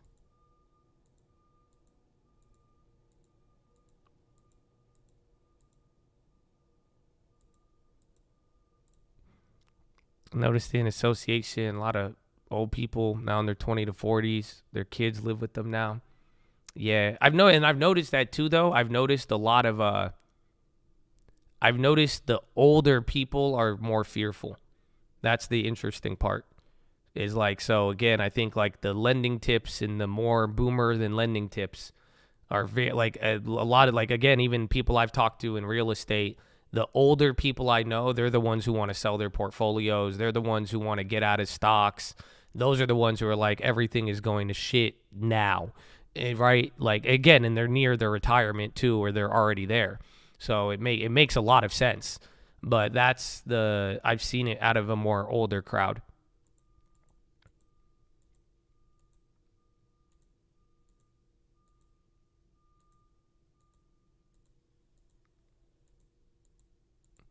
Because we see a dip and bounces 10 people, young people have never seen a real crash. Yeah, that's it's funny because all of them tell me that. They tell me that they say the exact same thing. And they say, well, you never seen a real one, buddy. Come on. And then again, just a lot of people get, if you've lived through 07, 08, you're looking at at how the market even ran up ahead of that time too. But it's just the balance. But I like it. I mean, I hope this conversation, where, you know, if at the end of this conversation, you're just judging me and like looking at my pocket and you're like, well, this is what, like, good for you. But I hope you're learning something from this. And what I'm saying is, I hope this conversation tempers your expectations. And that's it. This was even the PHILO from the other day, man. The expectations, that's where you could get disappointed. And I just think as long as you temper your expectations here over the next 6 months, continue to not trust anybody and really learn from this and go with your conviction, but also with your balance. But I hope you temper expectations and you'll be good.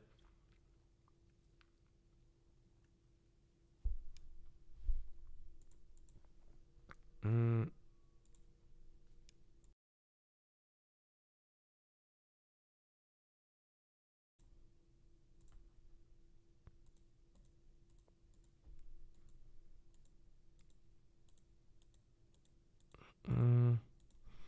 10% in dividends. My portfolio enjoying this year much more than last with all the options, baby. Amen. Amen. Let's focus on the stock market. Well, we were talking about it. I mean, I'm telling you, this is June. 6 months in, we're going to do another 6 months.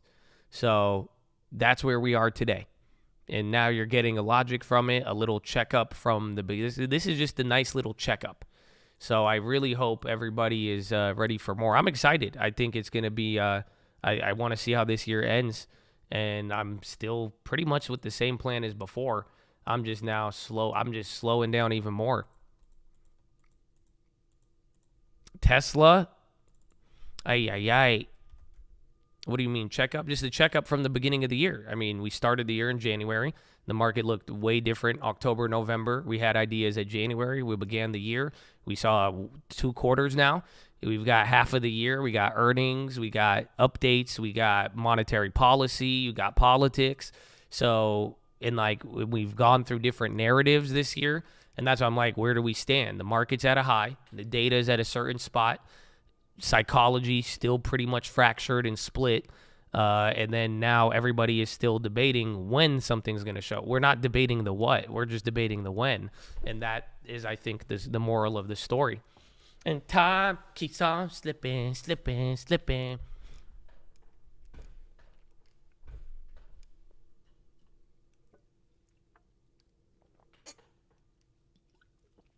Ba-da-bop-bop-bop. Bears get squeezed until Q4, 4,800. 2026 is 2008. I'll take it. Anything is possible.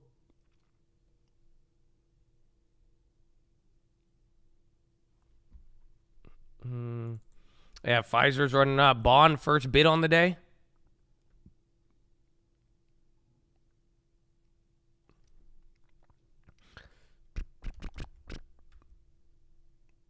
There's NVIDIA. We're still at the highs. Not everything ran with it. I think Tesla ran, but none of the big, on that high, none of the big tech. I don't even think that was tech. Yeah, MDB was good. It's been going down here, but earnings were good. It was just, a 30% run up.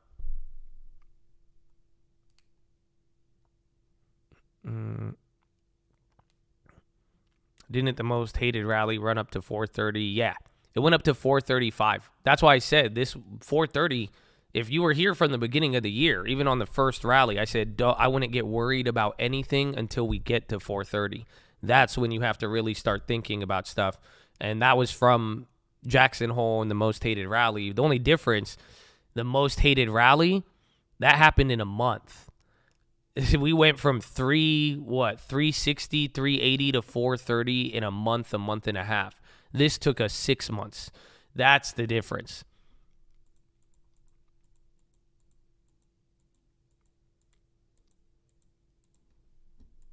And then Tesla 216. I think you're gonna hit your It's about 217 almost. VZ drop made no sense. Again, I'm in T-Mobile, not just from the Amazon stuff. They gave a reiteration, or one of the spokespersons, but it didn't really have an effect. CVS on the high. SPY still got him in. It's still, oh my gosh, Chad. Dude, Chad. It's 4 minutes till Euro close. Oh my goodness. Yeah, it's early as hell. Bro, what? 3 minutes. Yeah, we're not even, oh my gosh. Yeah, we have a long time, Chatadonia. There's a lot of daylight left.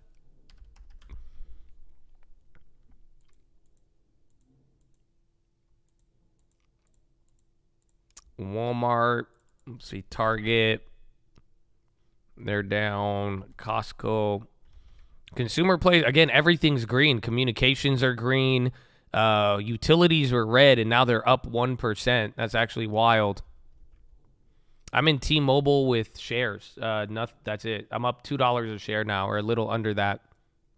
And then we have $3 a share on NVIDIA. I'm still in that too. If the market was sustainable, Josh would be buying. Yes and no. And then there's another part of this you got to factor in. And this is what I tell you every day. Cash is paying 5.5%. So it's not that the market is unsustainable. Oh, whoa. 3M said to be in at least $10 billion PFAS water pollution settlement. Settlement awaits board approval with avoid June 5th trial. 3M, oh, wow, that's lower. So market likes the 3M news. So $10 billion liability is not as much. That sounds ridiculously high in my opinion. But it avoids a June 5th trial if they get a settlement. But I think the settlement would be bullish because it limits liability. So they struck a tentative settlement of $10 billion with a host of cities and towns to resolve water pollution claims tied to Forever Chemicals the company made for decades.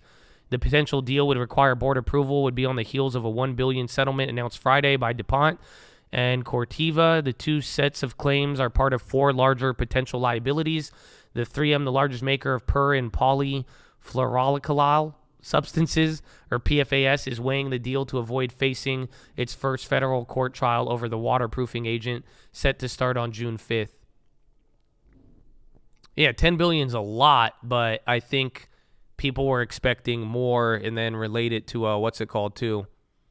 I think people, again, if you go to trial and then more shit comes out, then that's it.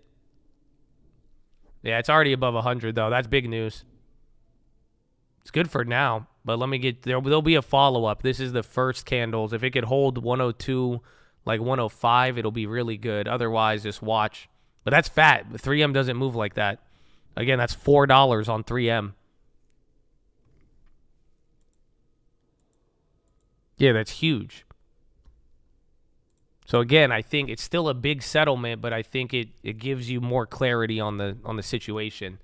At least you don't have to worry. You're like, oh my God, they're gonna go bankrupt.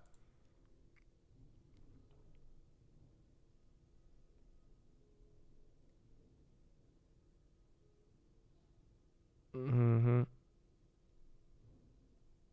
Yeah. So just the settlement. Let me see if I can get you more.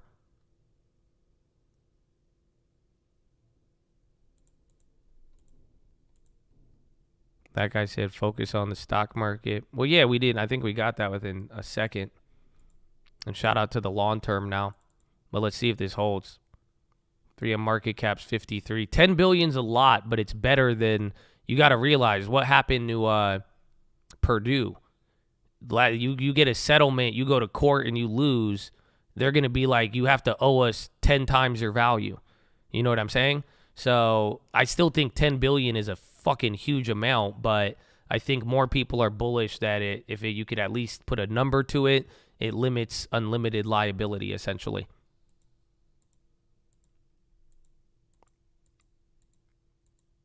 Yeah, Tesla 217, get ready for your 220.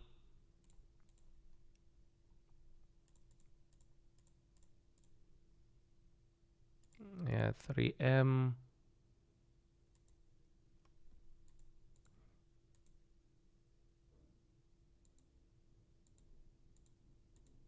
Off topic, what is the benefit of setting the live stream so we can't go back and replay something? Everybody gets insane. So that's the only reason why. Because anytime we turn on DVR, everybody is in like two different worlds. So then half of the chat could be like 10 minutes ahead. The other half could be like 4 hours behind. So then if your YouTube gets like messed up or like you may not even notice it, if it lags and then falls behind, you'll be behind and you'll have no idea. DVR allows that to happen. So then if news came out, you may be 10 minutes behind it. So it's actually a Chad preference.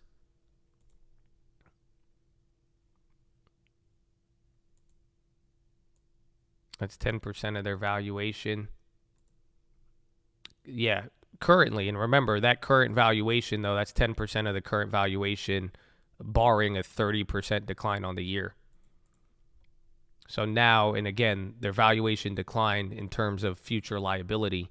So if we know the liability is limited, then there you go. Yeah, you could have killed that on the weeklies or anything.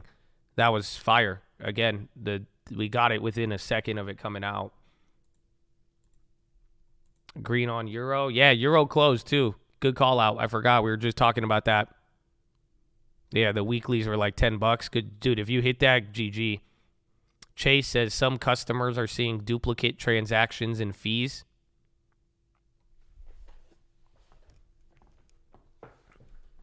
Mm-mm.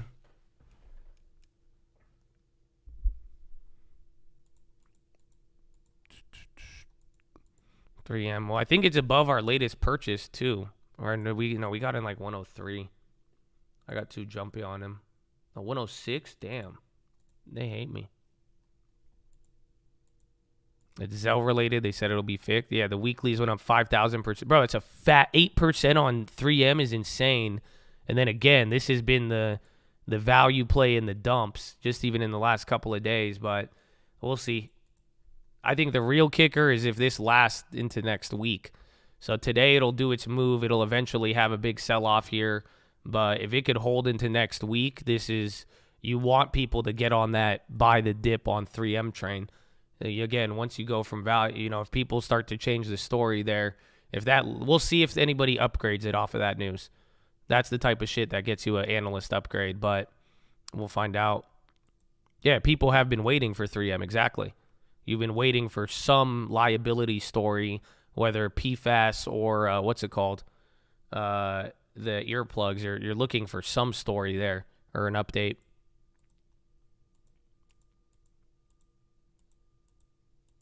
Biden did not sign the bill, but Senate has passed it, and they passed it earlier than expected. So if Biden, I don't know what he has planned for today. He might be able to get it signed today. Otherwise, it'll be signed on Monday. But again, given where we're at with it, everything is all good news for now. Just because there's no all it has to do is be signed. There's no chance of it falling through. There's no uncertainty. It's like a done deal at this point. So damn, there's 3M, round number 2.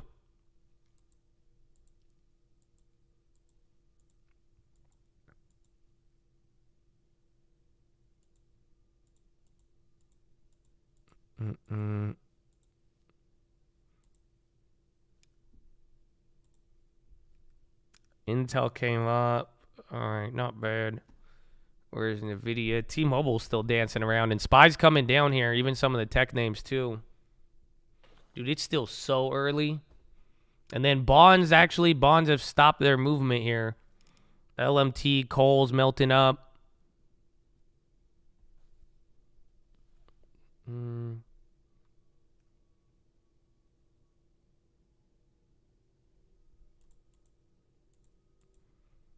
Don't you do it. I will see if the treasuries, if they keep going down. Bro, 3M 130, 103.78 now? That's actually wild.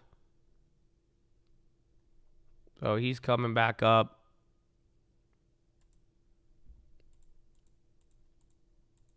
It's up 10%. It's a big move, but It's big news, but I am surprised it's up 10. That stock does not move like that.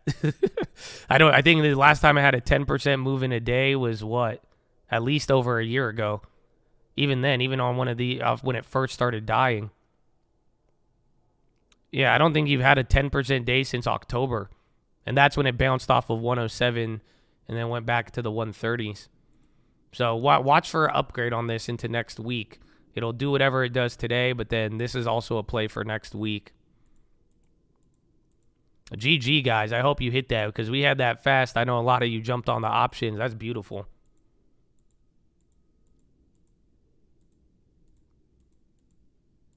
Triple M.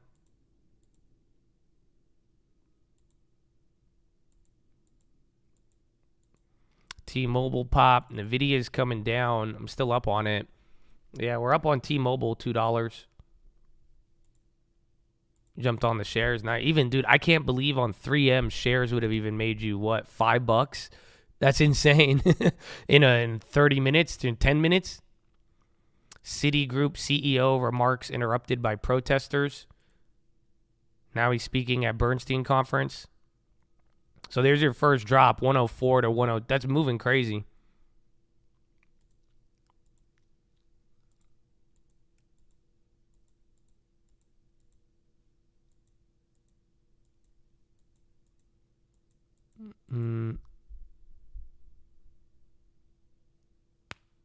Citigroup absolutely in cleaner business practices. You jumped on the September calls. Good work. You could even, if you got early and held till now, I'm sure your ghetto spreads are just guaranteed money too. MO below 44. And then SPY's working its way down there a little bit. The dogs of the Dow. Let's see. We'll see coming into the next week on 3M. I'm down with it. KSS, big pop. Yeah, they're up 7.8. And MPW still holding 3% on the day. 2 months left of PT. Then I'll be back at the live stream, baby. Let's go, Juice. I hope you've been doing good. And then going down here, Apple's trying to move up. Again, NVIDIA's chilled out. We're still up $2 a share on NVIDIA, surprisingly. AbiVi, I like it. AbiVi, I'm thinking 119. Otherwise, maybe it just drops and then it'll randomly pop, even like 3M. But my level for AbiVi is like 119 to 117. That's where I will buy.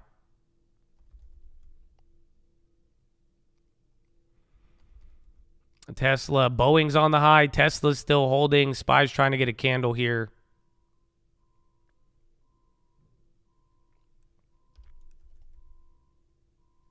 Boeing 212.87.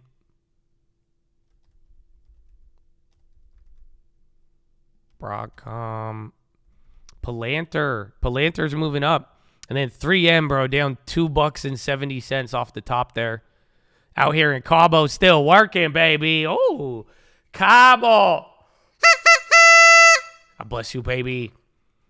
Yeah, 3M's coming down now.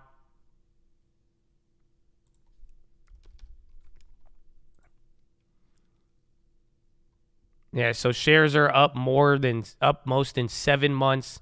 Trading volume doubles. So it's the best performer now. 3M's the best stock amongst peers on the Dow. And then best on the Russell 3000. 1 month implied volatility was 27%. 25 shares were traded at the ask. 25% of the shares.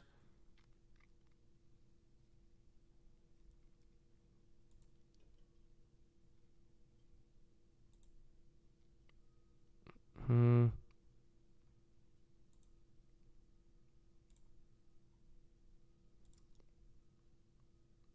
trying to see. No one's talking about it yet, though. If we get like a bigger update. Let's see. Now give us an earplug update. And CLH. 3M, they had news of the environmental settlement. They said there's a chance they could get a settlement at $10 billion, which is still a lot of money, but it would just pretty much limit some of the uncertainty in terms of how big it could be. But $10 billion is a lot.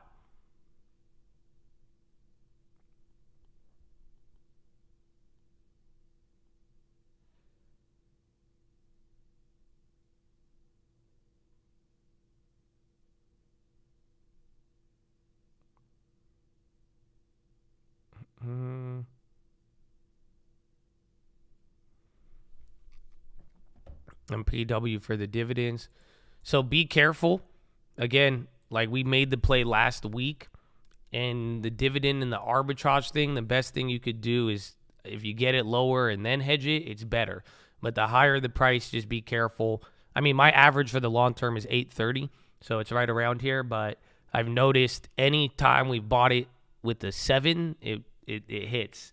So, but I like it. And hopefully, I mean, if we just need some of these to get some relaxation on the value side, because this year has been all about growth.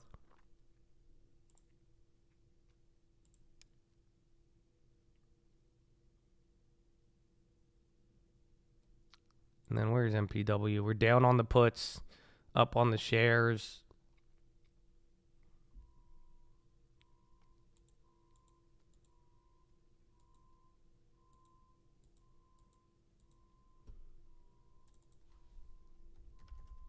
Tesla is still working.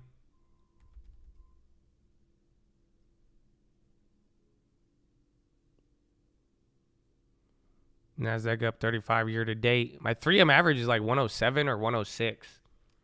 So it's still pretty high.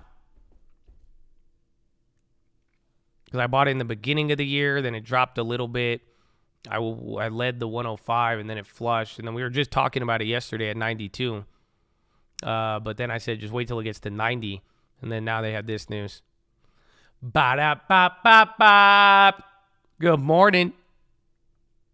Citigroup will minimize expenses in the future, Fraser says. So watch out for that. Again, this Bernstein conference, a lot of bank comments from here. Citi's talking now.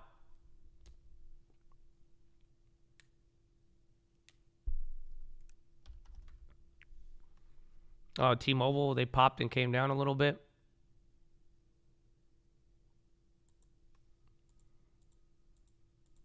Citizens Financial CEO Van Son speaks at Bernstein.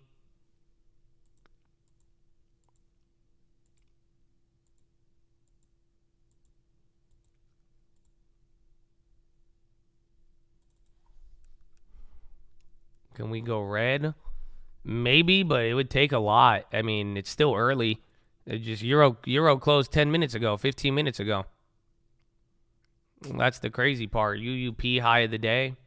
And then bonds are coming lower again. So just like I said, I think we'll have the market will shift once we stop just continuing a trend in bonds. Oh, wow, bro. What's going on today, bro? These Fridays. Jose Lopez, baby. Lunch on me. I love you. I haven't even met you, man. Viva la Chad. Oh, let's go. Yeah, he hit big off of that 3M, huh? Let's go, baby. You said lunch? What kind? Bro, that's how I know you hit a bag on 3M. You just gave me $100 for lunch, bro. What do you mean for lunch? Bro, my lunch is like $12.99 max. You know what I'm saying, bro? So I appreciate that. That's Horna. Man, that's crazy. Did I ever tell you that story? I ever tell you that? Like one time I went with one of my friends and he was balling at the time. Like we were broke. I was just a kid.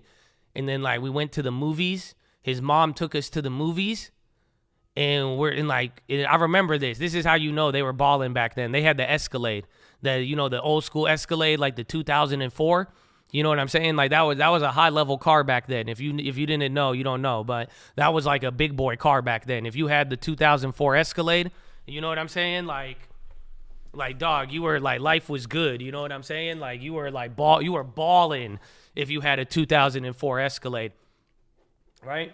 So we go to the movies, and then she's dropping us off at the movies, right? And there's like 5 of us. And then you know what my friend's mom does as we're leaving? She goes, "Here you go, guys." And as we're leaving the car, she hands each of us a $20 bill. You know that? And I was like, I said, "What?" I said, "We could." She said, "Yeah, go play games in the theater." I said, "What?" I said, that's what that felt like right there. I was like, "What do you mean? You're giving me $20 just to go play right now?" Hey, what do you mean, $20? Bro, he said, "Go get lunch with 100, man. God bless you. God, that's what you made me feel like a kid right there. I was like, what, a lunch? What kind of lunch am I? What? Mm-hmm. The 3M news is that they said to have a $10 billion settlement for PFAS, and then if they settle it, it could limit some of their other future liability as it relates to the environmental damages. And then don't forget, I think 3M ranks higher than Tesla as an environmental company. 3M is still like an ESG company. That's the best part about it. But here, I have an update. So 3M said to be in at least $10 billion PFAS solution. 3M struck a tentative settlement of $10 billion with a host of U.S. cities and towns to resolve water pollution claims tied to Forever Chemicals, the company made for decades, according to people familiar with the proposed pact. 3M, the largest maker of PFAS, is weighing the deal to avoid facing their first federal court trial over the waterproofing agent in June 5th. The people said they asked not to be named in discussing the matter because it's private. The company shares jumped as much as 11% following the news, while trading volume more than double the daily average. Shares have been down 21% this year through Thursday's close. We do not comment on rumors or speculation, 3M spokesperson Sean Lynch said in a statement. The potential deal would require board approval and would be on the heels of a $1 billion settlement announced by DuPont and the spinoff Corteva over pollution claims. The two sets of settlements are part of a far larger potential liability PFAS maker face. The case is aqueous film forming foam products liability litigation, 18 MN 2873 U.S. District Court of South Carolina. That's the case if you want it. 18 MN-2873. So that's it. Company has not confirmed it. They responded and said, we do not comment on private matters.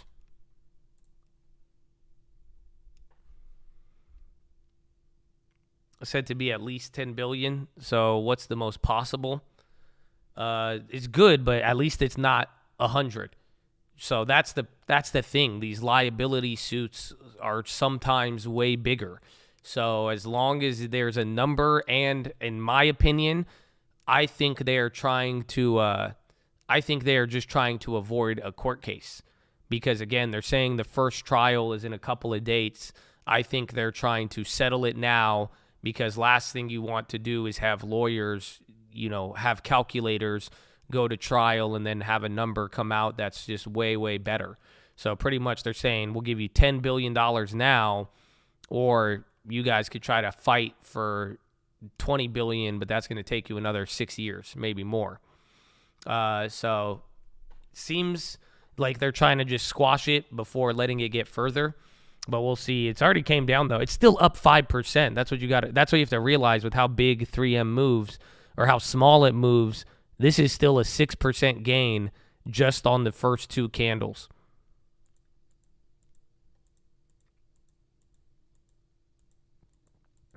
VIX is decimated. And I don't know when's ex-divvy.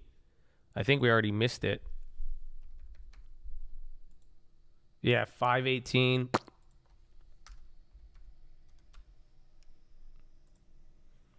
$4.2, and then we topped out at 42.80.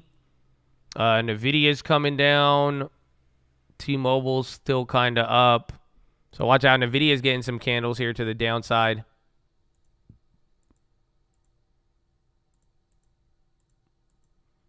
Barra said GM was slow in moving EVs to China. Barra sees huge growth opportunity in Europe for GM.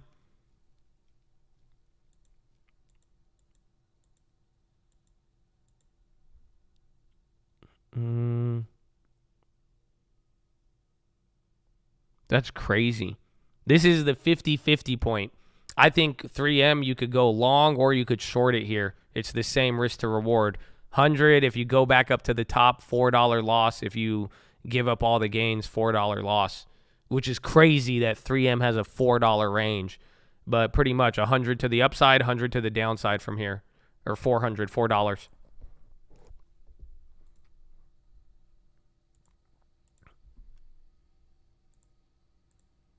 Bro, how come my deposits ain't hitting?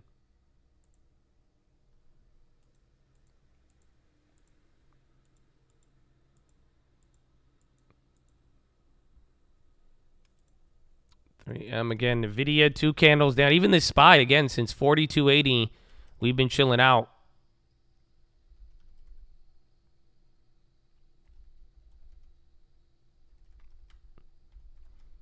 MP Dubs. Where's PayPal? PayPal's still above 64 today.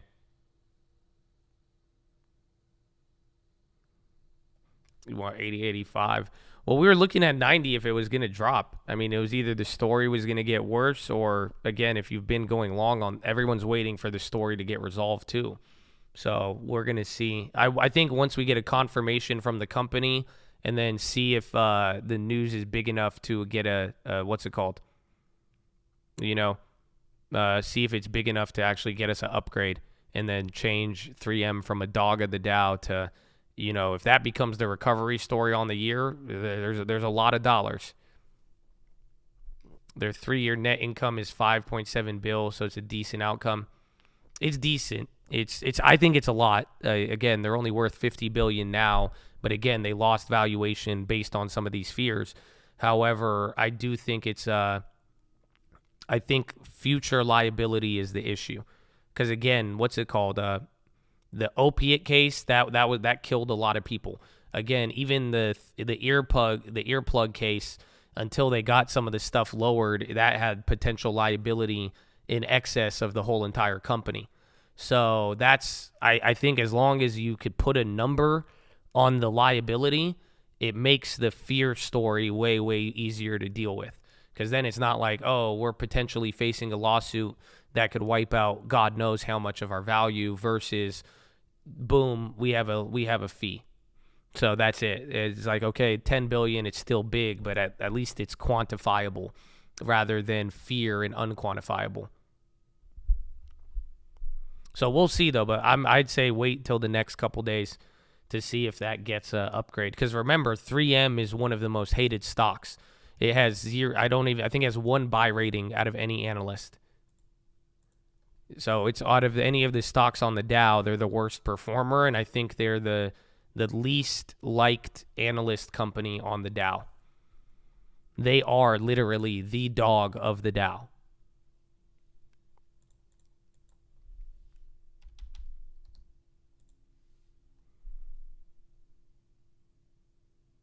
Yeah, there's literally only 1 buy rating.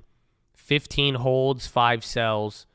12-month price target is 112. And that's it. Then the guy who has a buy, his target's 127. But that's what you need to see happen. Because then that would get some of the institutional money back into 3M.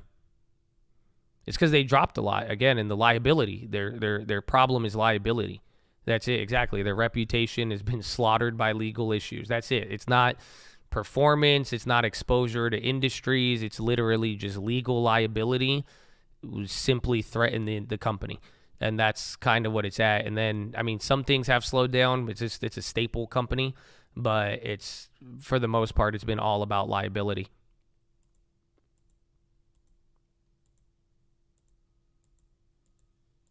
And then SPY trying to work its way up a little bit here. Again, a couple of things drops there in the tech space, or at least NVIDIA did, Amazon did. Bookings on the high.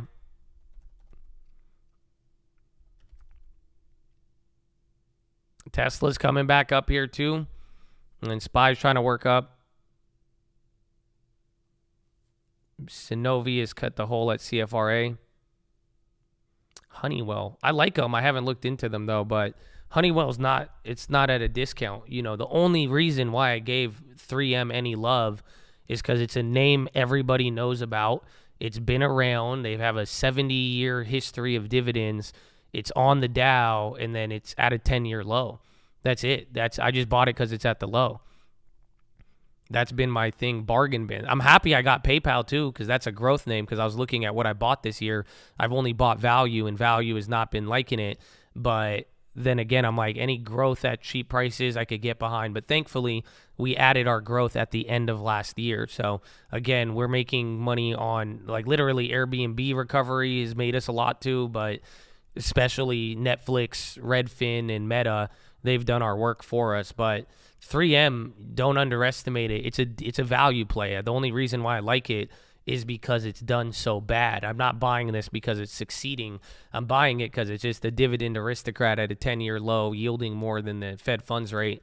And it's, there's limited downside compared to the upside, or at the very least, it'll stay there. But be cautious on the downside story, because legal liability is a very finicky beast to deal with.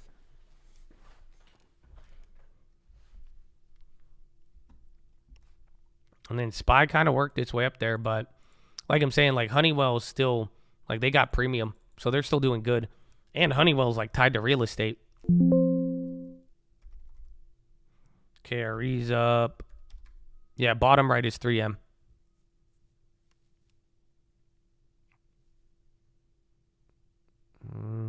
Sentinel 1, they guided down. They have a really bad guidance. They were even talking very cautious. Like, I read a quote on their guidance this morning, and I thought it was an analyst talking shit about them, and it was just the CEO giving out his guidance. They were like, it's looking really bad, and we're not looking like we're doing that good. I was like, what? So, but it was Sentinel 1, just bad guidance.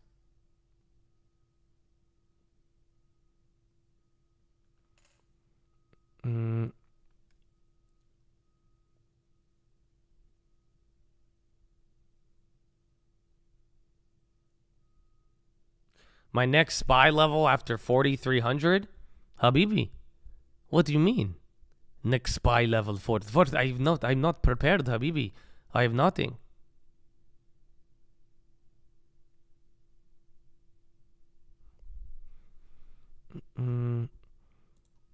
I think the moon is the next level. No, realistically, dude, we have to go back to last year. That's why I'm like, it's kind of crazy.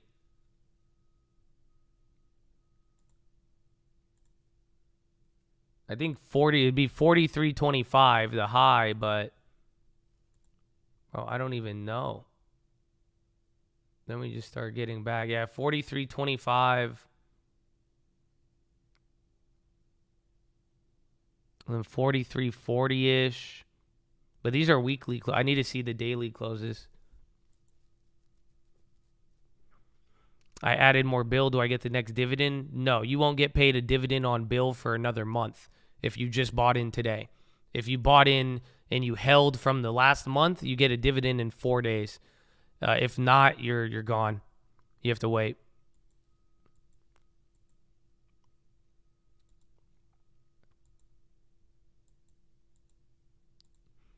We were here May of 2021, yes. So again, I think 43.25 and then I think 43.40. I need this on SPX.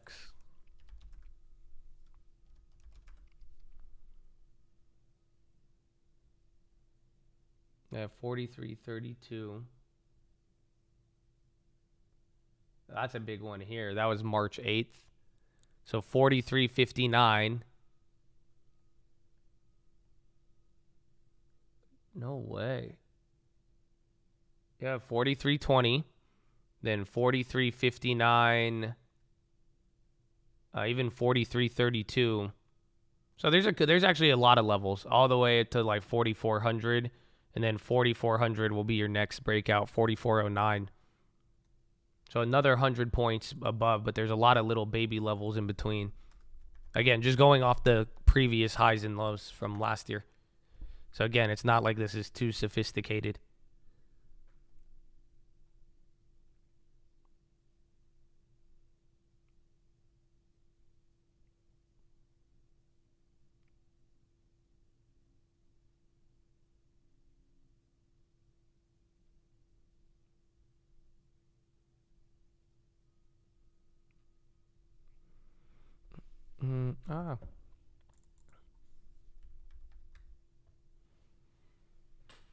What happened with non-farms? They came in strong, very strong revision. That wasn't good.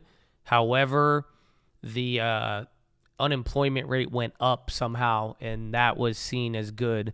A lot of people interpreted that to be a no landing or soft landing, but give or take. Delta Drone will hold 13% of capital. They sold their stake or something. I don't know if it's Delta or Delta Drone. Apple's at 181 and they're running. And then 3M trying to work its way back.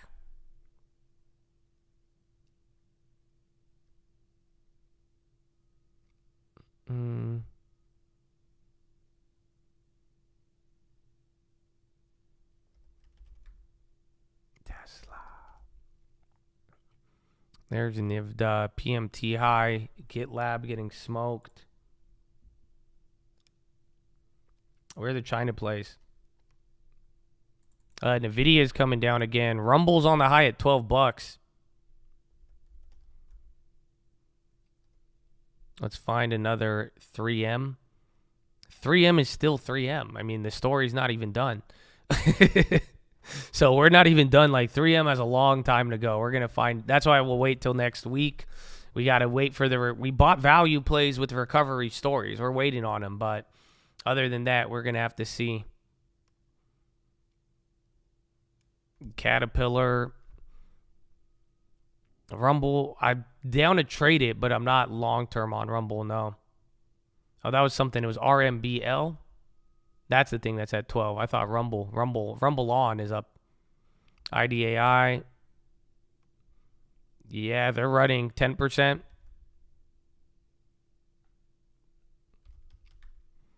AEHR.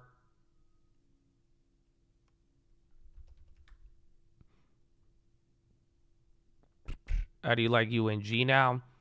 I would have liked it if the decline in commodities actually reflected the recession element. But other than that, I think that's even more evidence highlighting that the delay of everything in the economy is there. But I don't like it until we get a real signal. And unfortunately, the first signal just wasn't real enough. Macy's. Yeah, and Nordstrom's coming up.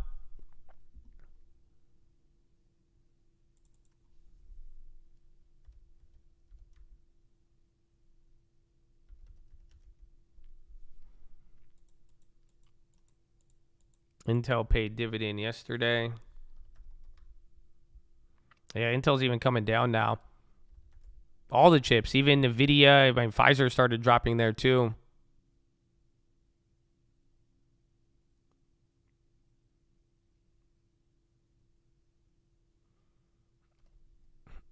Gap moving. Yeah, they're still clapped. Their earnings were decent. Abivi 119 to 117.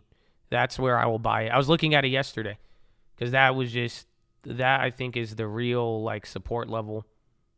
But I think right here, like 120, 119, 120, down to like 117, 116, this is my buy target. So it sucks that it came down, but I still think if it is going to keep dropping, that's where I think it's going to go to. But that's where I'd be a buyer. You think money is rotating into value now that the debt ceiling is passed? No, not yet. I think there will be eventually it will, but no, because right now it's clear. Tech is your leader. You buy the tech. People aren't. I mean, again, even if they're selling bonds right now, they're probably buying tech too. So tech is outpaced, and we might watch value kind of catch a bid because it was underperforming relatively. But for the most part, I'm not what's it called? I'm not I don't think it's the full value rotation yet. I just think it's little small signs of it.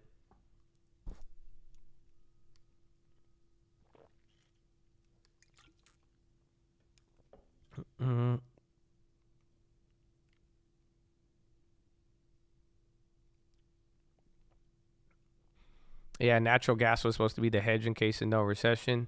Well, yeah, exactly. That's why I'm like, it's bullshit. Because now that's why I'm like, it's not. It's very weird that you saw commodities get murdered, but then no other economic element got murdered elsewhere. Because that's what we were expecting by this time.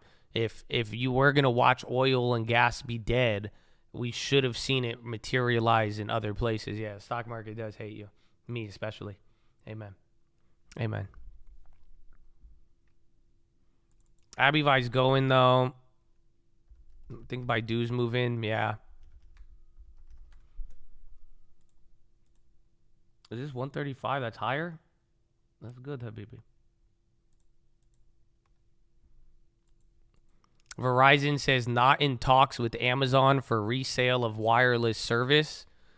So let's see. Maybe these companies will start jumping. That's why we played T-Mobile there at the bottom. We're still up on T-Mobile. Actually, $3 a share on T-Mobile almost. But that's the second company that said that they're not partnered with them. Square again. Baidu's even coming up. Zim is on the high. Yeah, Square 63.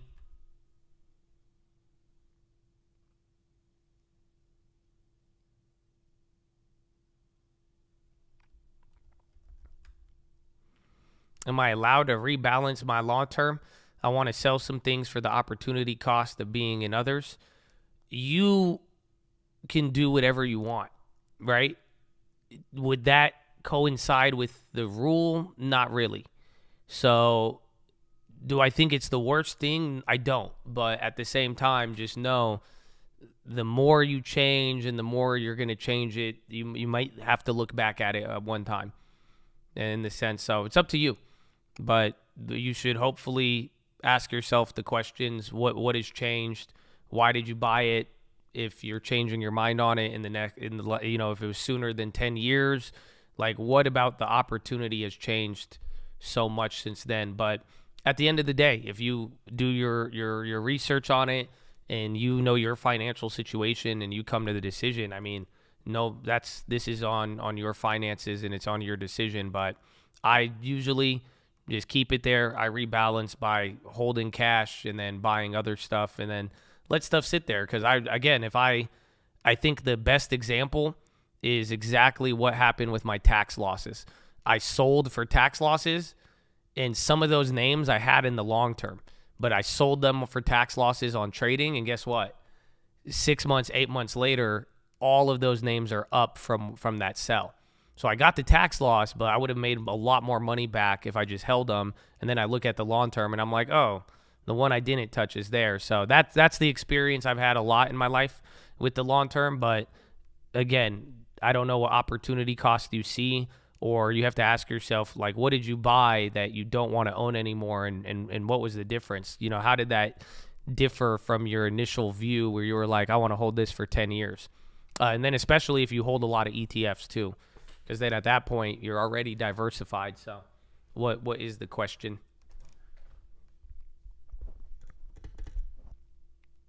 I don't have any CHRS shares, no. T-Mobile trying to move again. What's it called? Just had that comment. Verizon's moving a little off of it.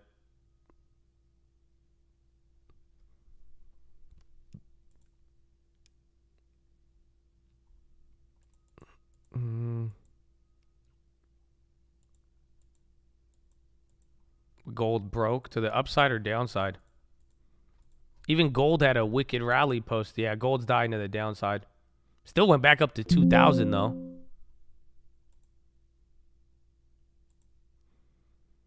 Yeah, and then Baidu's still going. Nvidia little. T-Mobile's nice. Enphase. Yeah, again, 185 is the breakout level. That's where they opened up this morning. Bonds they're still lower though. Bonds are hitting a new low. We need bonds to do nothing. We need them to stop or just break the trend, have a bounce, and then just solidify the range for the day. But if you notice, it stops, but then it just keeps going lower. We're not getting a cool down. There's honestly just been constant motion in the bond market every single day since the debt ceiling has arrived. It's been constant for most of the market day. But Enphase is going. T-Mobile's about to break out. 3M's high. I mean, it's $2 up from the $100 level. Again, that was the 50-50 point on the day.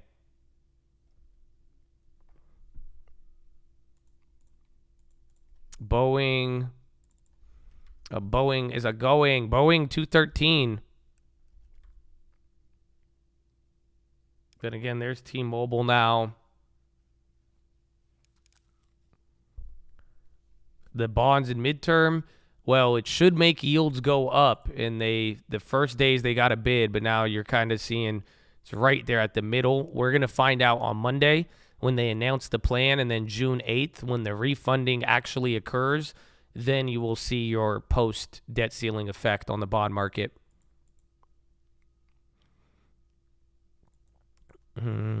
How high you think the market could go, assuming positive Powell? Assuming CPI and like, let's say this next 2 weeks is the most bullish shit you ever seen in your life, I think we go to 460, and then that's the max at that point. Again, if it hits if it goes above 460, I'm not trading anything, and I'm just gonna collect bond yields the rest of the year. But I would be surprised, and I think 460 would have to be the limit if everything is extremely good. I'm saying like really ultimate bull case right now. But again, and I don't say that, and someone's like, yeah, because you're scared, you're this, blah. No. Again, if 460 happened, I would be buku rich again. Like it just goes back up to the high. But that's the ultimate bull case, I would say. But I don't think it will. I don't think it'll go there. I don't think it should go there. But if it happens, I will humbly accept it with gains. But it'll hurt some of the shorts. But then that's it. That's where I think the top really would be. But we'll see. We'll see. Okay, I need to go pee, though, now. So what time is it? 9:12, bro. It's not even 3 hours yet. We're getting there. SPY coming down. T-Mobile's ripping now. Again, I think Verizon comments are hitting a little harder. So we'll see. But follow me on Instagram at The Trading Fraternity. I love you. God bless you. Good morning. And here you go. I'll be right back. Michael Hartnett's been just putting out note after note, calling what he says is an AI baby bubble that we saw in the month of May. Yes. But did you see the statistics? In the last week of May, the money flowing in to technology, a record amount, $8.5 billion. That's EPFR global data. Extraordinary, and we know why. We know it's the AI bubble. Well, look, there's this kind of FOMO element, right? But remember what we talked about with Joanne Feeney 24 hours ago. All of the gains in the S&P 500 year to date are just 7 names. The mega caps and NVIDIA, which is a big part of that AI story. Then we think about the Fed. Hot jobs data. What does it mean? Looking at swaps, we're probably pricing for a hike in July, however you want to phrase it for June, a skip, some in the market would say. Higher rates impact present value of future cash flows for tech. So we've got to pay attention to the fundamentals as well.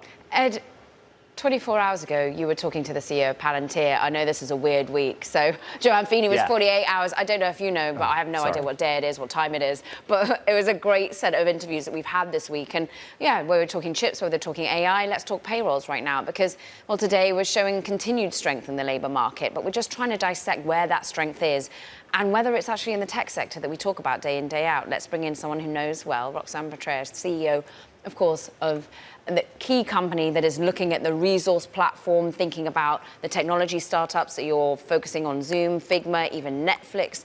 Athena is supplying to these companies at the moment, Roxanne. Yeah. What are you seeing in terms of nervousness? Because you're actually all about compliance. You're all about culture, ultimately. Exactly. What does the tech sector feel like? I think that there's kind of this tension because there's obviously been huge challenges in the tech sector, massive layoffs that have kind of happened throughout the past 12 to 18 months. But on the flip side, there's also a huge desire to keep key talent, keep culture in companies, whether they're navigating return to office, whether they're navigating sort of all the social challenges, intergenerational in the workforce. And so I think you're seeing both, you know, the kind of ramifications of a bit of a tighter economy in tech, you know, layoffs and things like that, but also absolutely wanting to hold on tight to all of your key talent because, you know, that's at the end of the day what makes really great tech companies is great employees. So try and carve it out for us. 339,000 from a US macro perspective looks very hot, but the unemployment rate is rising. We are seeing a fight for certain types of talent. For AI talent in particular. We're just hearing how JP Morgan is just 40% of those that they're trying to hire at the moment have got AI skill set. So is that what is being referenced by the companies you're talking to about this worry that those that they have decided to keep, they're having a hard time keeping them? I think that's exactly right, that there's, you know, I think that there can be this feeling that you conduct a layoff and then it's just done. And in fact, what I'm seeing with really thoughtful companies that we're really proud to serve is that their people teams, their like management teams understand that you may conduct a layoff, but that's almost like day one. What you really then need to do is invest in making sure that those who are staying are happy, that they're connected to the company, that they understand new policies, that they understand, whatever new things are happening in that company, because a company has done a layoff, but they are absolutely still planning for growth. They, still fundamentally believe in their core mission. And in order to do that, they have to keep the best talent. And of course, AI is absolutely driving a lot of this, but you need management, you need strong managers to step up. Sometimes their span of control has increased. So I think that the idea that layoffs were conducted and then done, we're not really seeing that. Instead, we're seeing companies really invest in okay, what's the day after? What's the day after? What's the culture like in Ed? What's the day after? So, Chad, we've been chilling out since 4280. It's 9:17 Pacific time, 12 noon on the East Coast. You got 3 more hours, a little longer in the market. NASDAQ up 0.85, S&P 126, 1.7 on the Dow. So, again, the Dow is underperforming this last week, and now everything else is still green, but then the Dow got to outperform today. Again, is that Broadcom? No, that's AGCO on the high.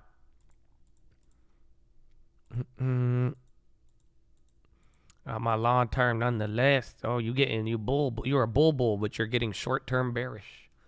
Why would bonds sell off if the Fed is pausing? Well, they should get bid up, but that's what I think is the irony. I think people are, again, the data and whatnot. If anything, I think the jobs market, I think we're reacting to the jobs data. I think the bonds are reacting to jobs, but then the market still has an underlying, optimism from the pause. So, again, I think that's where it gets a little tricky. But that would be a reason why yields are running up almost 1% today. Not to mention, just every day there was 3 days of bids, and then today was kind of the unwind. So the bonds have been very weird since the debt ceiling, but the overall logic is that as we get into the bond refunding, the treasury refunding, then the bonds should begin to start moving, or you will start to see them reflect more and more. But if anything, I think the jobs report had an immediate impact. Literally, you could see it. So from 5:30, where was it? Yeah, right here, 8:30. This was it. Instant gap down. You had a pop and then drop and then open up, and then we've been selling off because the jobs report is saying the jobs market's so strong that they're not going to, even if they pause, the rates will end up going higher. That's the stupid. Do you guys not realize how stupid the market is right now, or at least the bond market? Let me tell you. And I only say stupid. I don't even mean stupid. I just mean it's just wow. It's wacky. Because you got to realize, dude, it's a trip. Because right now the odds are fluctuating too, so now it's kind of still a little bit uncertain on the rate hike, but you're pricing in a pause right now, right? But look at the irony, you're pricing in the rate hike for February, or for July, excuse me. So in a weird way, the market is actually listening to the pause, which is so mind-boggling. So the market is kind of believing it. They're like 50-50 on the next one. But then they're still pricing in the hike in July, but then the other parts of the curve further out are pricing in a cut. So do you see what I'm saying? It's very weird. So they don't know what the Fed is going to do. The bond market believes the skip that even if you paused, you would be able to raise again in July, right? But then the bond market is also expecting that by January, you will also begin cutting rates, which Powell says no to. So the Fed hasn't told you what they're going to do at June, and the market doesn't know. They're ready for a skip, and even if there was a pause, which people would price in a cut, they believe the hike in July, though. And then, on top of all that, even though the Fed said all of this, in January, they're still pricing in a cut. Skip and pause could be the same thing, but that's not what this is saying. What ad did you guys get? You guys were all just like that ad. Boeing running. Bonds are dying now even more. It's all over the price. But I just hope you see the paradox. It's because the bond market is listening to the Fed, but also ignoring them at the same time. Are you guys feeling me?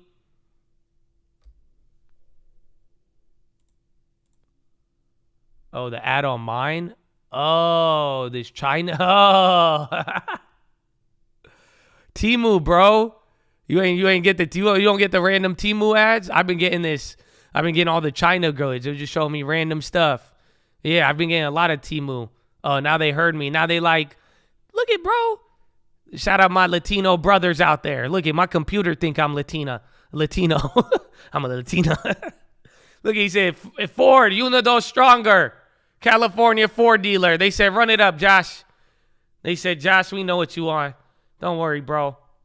They got, look at it. You just saw it change. They said, there you go. They said, amigo. Here you go, Josh. That's crazy.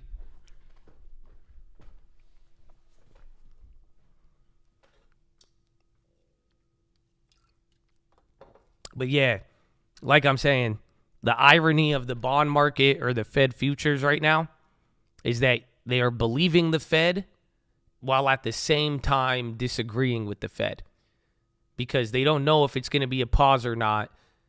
Even though a pause and skip should be the same thing, the bond market is acting as if you could pause in June and raise in July, but then they are violently disagreeing with Powell and the Fed now for 6 months, saying he will cut rates by the end of the year.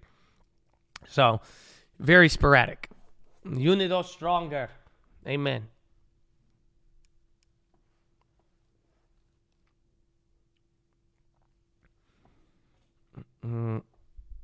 Trying to understand the MPW play. It's fire. It's fire. I'm telling you. I mean, the worst case that happens for me in MPW is that it is after ex-dividend or on ex-dividend date. If the stock is at the same price I bought it at, then I just make nothing. That's it. I literally break even. That's the idea of the play, is that it makes it so that you're good. It does not work if your cost basis is 867. Because if your cost basis was 867, then you would need the $9 put. And the $9 put goes for $1. The dividend is 29 cents. So therefore, it wouldn't protect you in the same way. It would lower your cost basis, but it's not. You can't operate it in the same way. So the logic with the play, again, you could see it here. So right now I'm up $1,100 on the play, right? I have 2,000 shares at $7.77, and the dividend is on June 14th. You have to be holding by June 14th, and then this expiration for the contract is June 16th, okay? So now the dividend per share on MPW is 29 cents. So that means every quarter you are going to get 29 cents per share, right? So I'll make it simple. You don't need to worry about that. It's like $500, but just take a look. If the $8 put is the same price as the dividend, then guess what? You could buy the put, hold until the dividend, and let now your dividend pay for your put protection so that you could play the volatility of ex-dividend. So now, how does that make sense? Only because we are up on the shares right now. Because I am up $1,000. So now I own 20 puts at $8 and I bought them at the price of my dividend. So now if I hold till June 14th, my dividend will pay for my put. So if the stock stays here, I make $1,200. That's it. And then the dividend goes, no, it doesn't go in. That's it. I paid, the dividend went to my puts, right? But now let's say the stock drops. Let's say the stock goes to $7. Let's say ex-dividend, everybody's worried. They sell out the stock, right? And it goes down to $7. So now I'm at $7.77. So that 77 cents a share on every $1,000, that'd be $700 loss. So times that by 2 for 2,000 shares, I would be at like a $1,400 loss if it went down to $7 after ex-dividend, right? But guess what? I have $8 puts. So those would be in the money by $1. So then I have 20 of them. So then the puts would be worth $2,000. So even if I'm down $1,400 on the shares, the puts would be now worth $2,000. And then guess what? What else happens? So if X dividend, or if it goes to 7, the puts would be worth $2,000. But what else? What else? There it is, the dividend. I will still get $500 from the dividend. So then I would have $2,500, $1,000 loss on the shares. I still walk away with my $1,000 or so bucks of profit. Right? And then if it goes lower and lower and lower, I'm protected no matter what. And then if it goes higher, that's the best part. Now, what happens if it squeezes into X dividend? Because again, that could happen too. Go look at a couple of names. It's not like it has to go down, because remember, all of the shorts on this play, they have to pay 4 or 5% if they want to hold after June 14th. So the idea is, even if it goes up in value now, I can make unlimited, because I'll lose my dividend. Great, that's paid for my puts. But if the stock goes up to $10, we make another $2-3 grand. So, boom. That's the whole idea with the play. It's like a ghetto spread. It locks in my profits. I use the company's dividend to protect it, and by getting in early and having gains, I'm making it where I'm pretty much letting the company pay for me to hold their shares.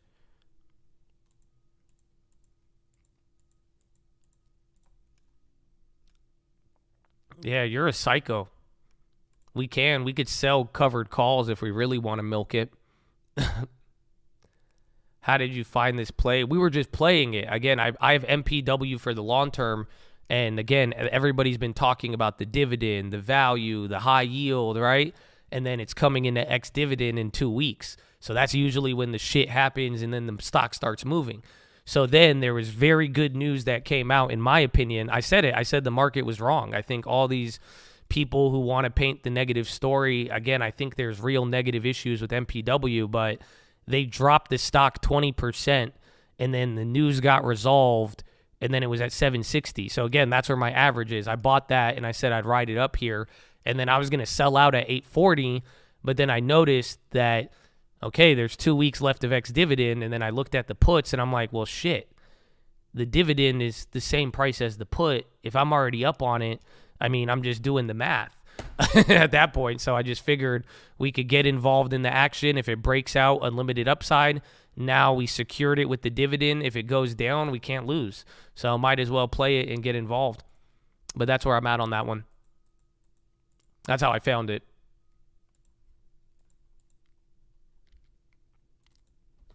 Me mobile, where's Nivda? Come on, Nivda.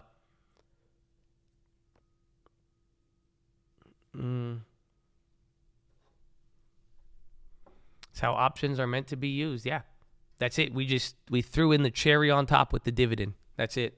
And then in this case, it's such a high yield that it offers a unique position that the dividend yield would probably cost as much as an at the money put, which is wild. And then OX is on the high. Boeing is running.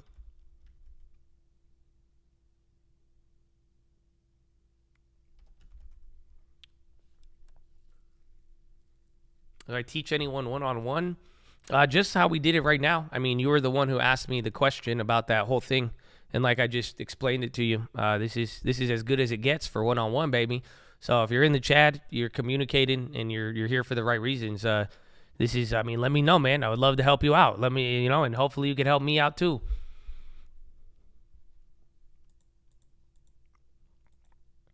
Thinking is selling covered calls. That's just once you sell the covered call. But remember though, once you start doing more covered calls and puts, and it just there starts to become a lot of math involved. So just right when you sell a covered call, you're going to get money back, and then it caps the whole trade. So just keep in mind just the advantages and disadvantages. But yeah, you can sell covered calls now, especially if you got the puts for cheaper in the morning. I mean, you could sell the covered calls. It's kind of crazy to think about. But they're not really worth, like, I could sell these for what, $60 extra. I can make $160 extra here and then cap my gains at 9, but it's up to you, and then it changes the dynamic of everything.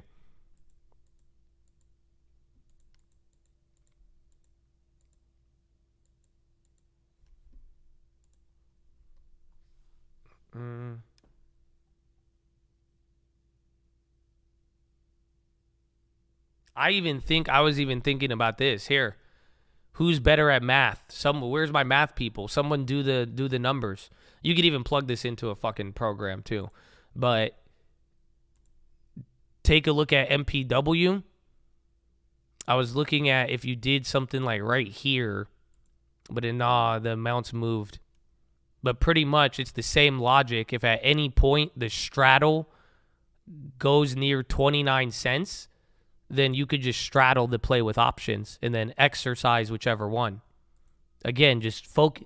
If the options get lower than the dividend, you have a play for arbitrage. That's all I'm telling. Just keep that in mind, because it's simple math and logic of how it's supposed to work based on the date. But are you following me? Because then guess what? If you could even do a play where you buy a put, buy a call, and the net total is below 30 cents, whatever way it goes, you'll get paid that you could exercise, get the dividend, and then if it moves harder in one direction, you take that direction. And so then if you could get it here, you could at least lower the price. Like here, it's a little difficult, but you could do 750 to 9, but depending on how it moves, if the at the monies start to go to like 30 cents, that's your free, it's just free leverage, exactly.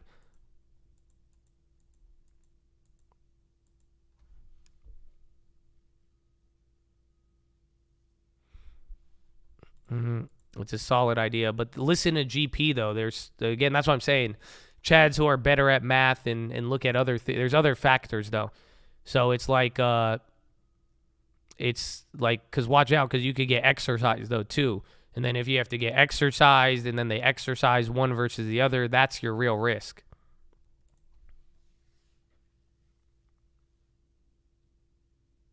MPW, my plays for the long term, I think the trade is over now.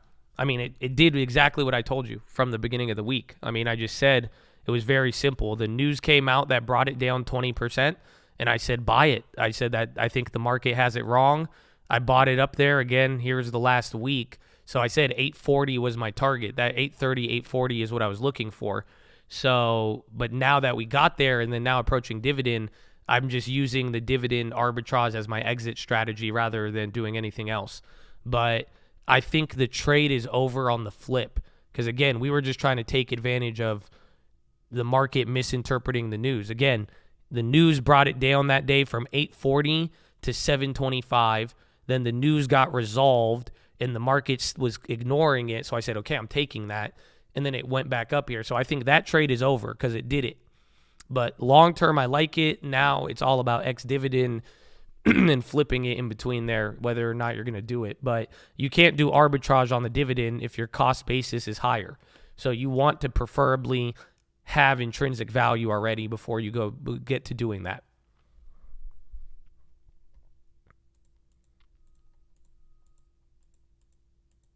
FedLink swap showed 25 hike fully priced in by July.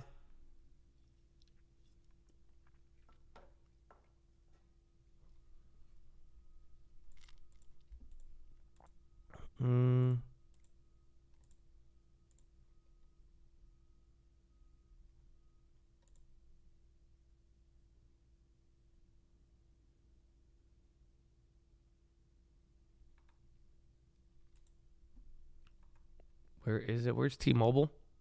Tesla's even climbing.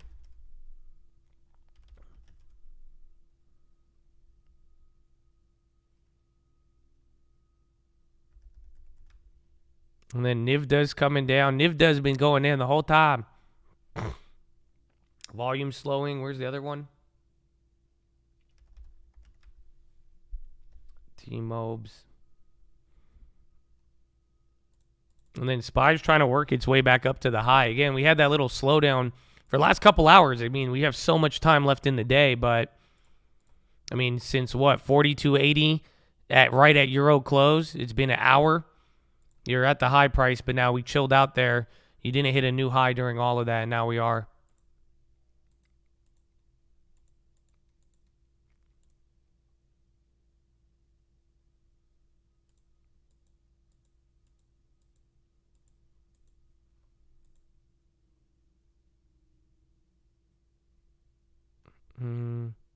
Richard Buxton leaving Jupiter Fund Management.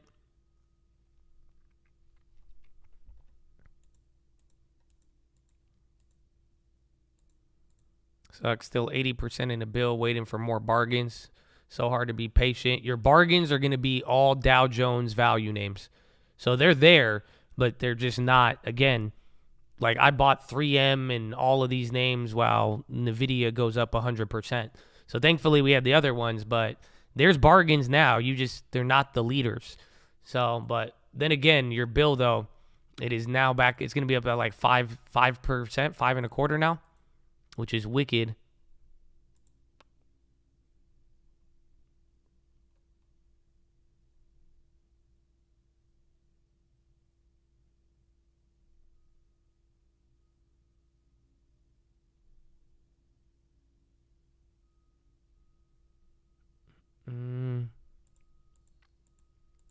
CHD, T-Mobile's coming again. Is that Square on the high?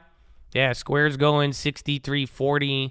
PayPal hasn't hit it. Disney's going up now. So again, I think you might get your breakout here. 42.80 is the level. And then OX, Nano Imaging up 17 now. Tesla 216.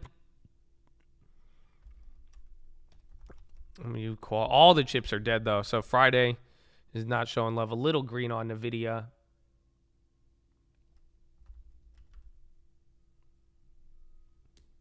And T-Mobile, dude, if T-Mobile could recover, we bottomed that one for now.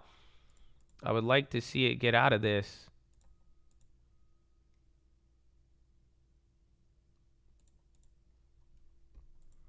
And towards the end, the little bounce again.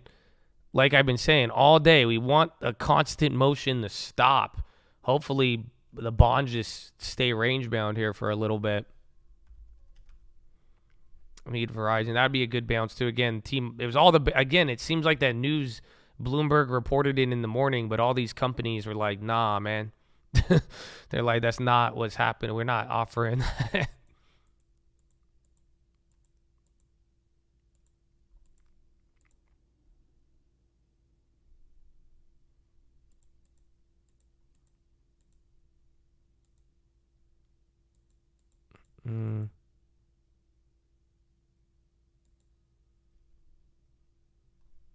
TZA.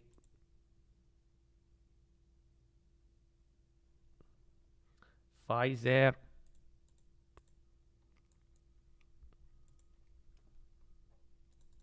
All right, see if this takes us up or not. GLD's on the low. Again, gold was leading earlier yesterday and then fell. TDS, a change in tactics has to be examined and pursued. Gamco considers probability of nominating directors. TDS holder Gamco. So they're related to GAMI, GAMI, and then TDS. I don't know. Is that halted? No, I think it's moving. And then again, SPY's about to hit a new high here. FYBR. MPW still there. Where's the REIT index? VNQ's up. Even regionals are running. Jeez. Ay. Again, JP Morgan 141. Is Verizon. They're doing a little better. Again, starting to look like T-Mobile. So pretty much all those wireless names, they're where they like gap down the higher level of the morning, but they're still holding down on the gap. Boeing 214.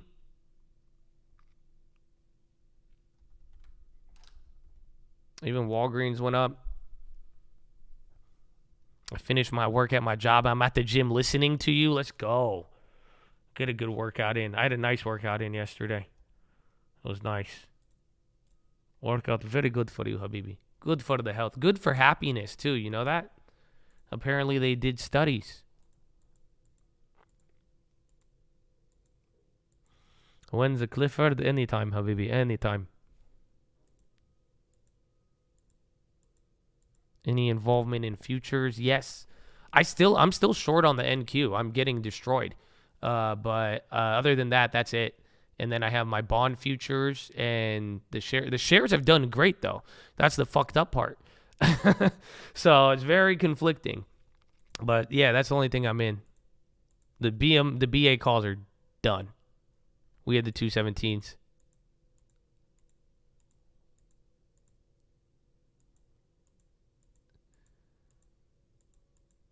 Yeah, the NQ. That's it. That's the biggest loser on the year. But all the shares are green. Again, I mean, there's a couple of unrealized losses we're holding, but now that they've came back up, like even Enphase was, I think, one of the bigger ones. But a lot of realized share profits. That's why it's like 50-50. When am I going to close it? I don't know. That's why I said I think I'll either close it after Powell or fuck it. I'm holding that till the end of the year. That's it. That's why I need to make that decision, and I'm kind of cool with either or. But I do think I have that play for a reason.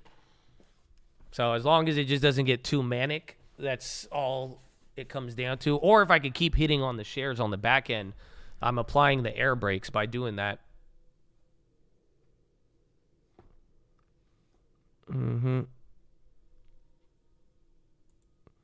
There's a lot of good cheap value. That you have to wait for your turn though. That's it. It was growth who got their turn at the beginning of the year. So all the value's down and growth is up. That's kind of what happened in 2021 and 2022. And then 2021 led to rally, and then 2022 is when all the value plays went up.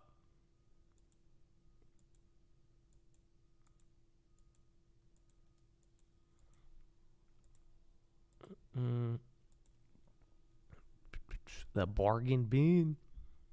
Do you think there's still possibilities for banks to fail? Yes. 100% actually. But I think the time, I don't think it doesn't have to be imminent. So that could even take 2 years for another one if they keep operating with this level of support.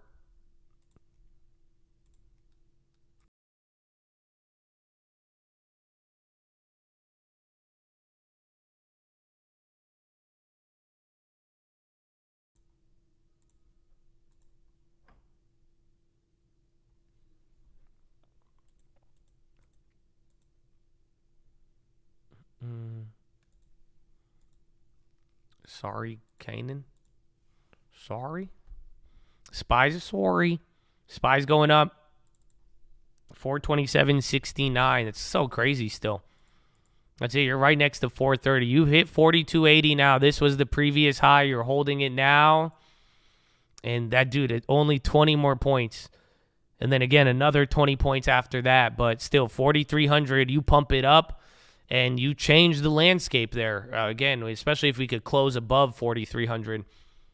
That's something to keep in mind. It's one thing to get above there today, but a lot of eyes will be on the... Why isn't this loading, bro? There's your book map. 42.80.23. You're still just slowly climbing up here.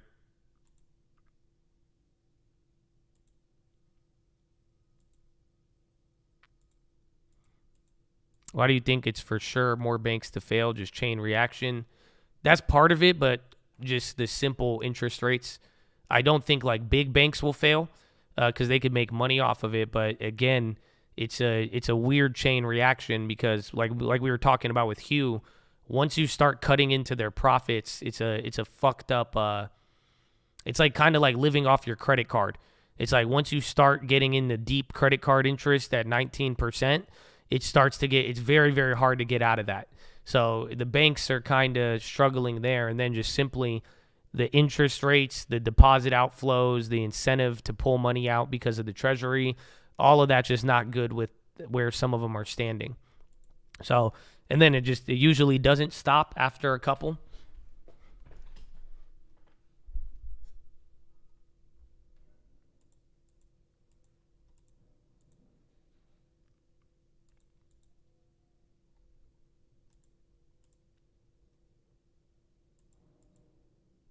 What is that? My Doom.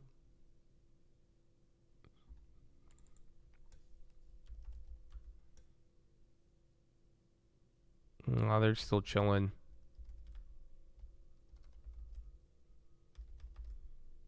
PayPal still holding. You think Burry holding the banks? Probably. I mean, again, it's the banks is just like the economy. It's the timing thing. Like I'm saying, I think a bank will fail again for sure, but I don't know when. I think that it could even take up to 2 years. It's just stuff like that. There's a lot of answers like that, unfortunately. 3M had an update on their liability, with the PFAS, the environmental stuff, the forever chemicals. So they were able to put a number. It's just a rumor. It's the company declined to comment on it, but if that's the case, it would bring a quantifiable number to a risk that people thought was way, way bigger. But it was still a pretty big L for them.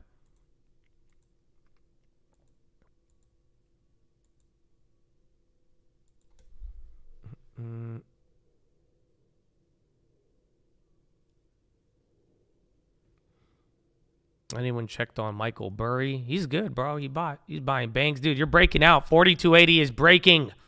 And you're moving 4282. That dude, Chad, I can't believe it. You were about to get pump it up. You know that, right?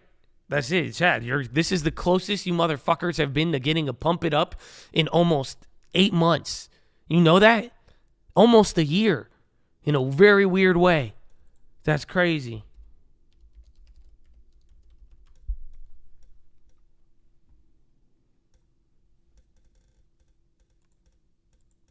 You need it? Well, you got to do 20 more points. I'm just saying. I'm not going to get you too hyped up, but you got to go up a little bit more.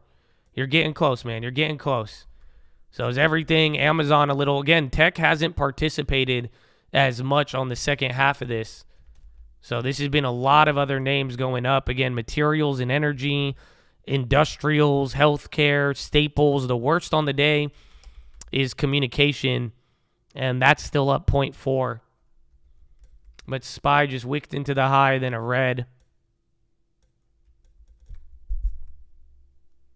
Instead of Baidu, there's Midu, M-I-D-U. Pump it up.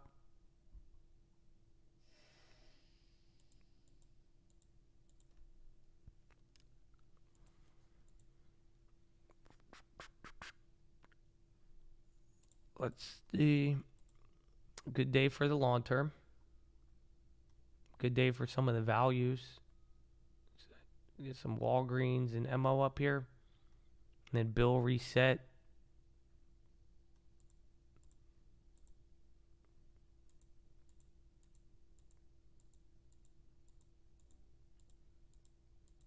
I told you, I'm a man of my word. You will get pump it up at 430. That's it. If we hit 430, that's just pumping up. It might even happen on Troy's 36-month day too, baby. Oh, amen, baby. God bless you. And thank you for all the news too, my friend. Gotta love it. Gotta love it. But yeah, we could pump it up on Troy's Peach Day. This is the closest you've been in a long time, man.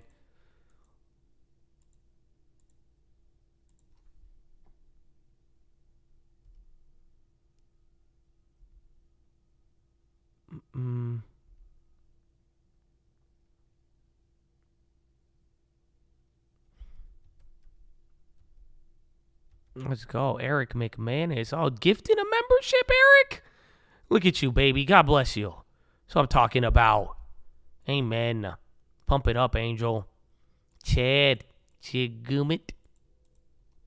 Last time was super high. Yeah, the market was. I can't wait. I mean, we haven't done pump it up in a while. Can't wait to see what it looks like.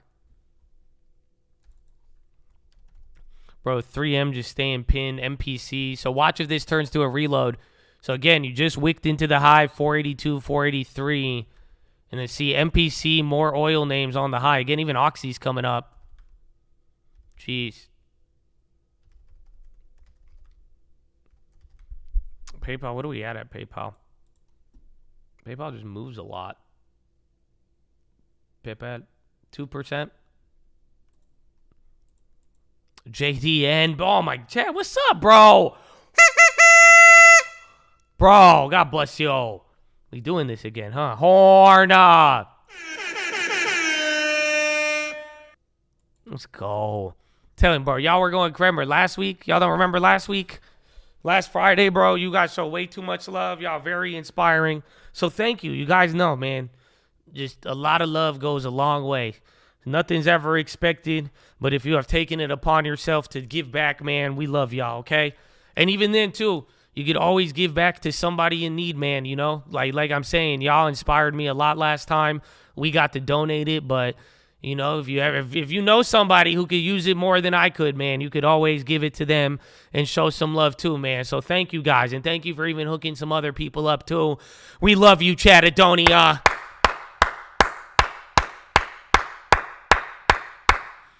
You know, it's funny because I didn't realize it. Because sometimes I'll be like, "We love you," and so I was talking to somebody. I was talking to somebody big in the stock market industry, and they were like, "Who do you mean we?" And I said, "The cult, baby." And I had to explain to them. I was like, "Cause listen, man, if it ain't in the best interest of Chad, like that's all I'm saying. So just I hope you know we stronger as one. That's all."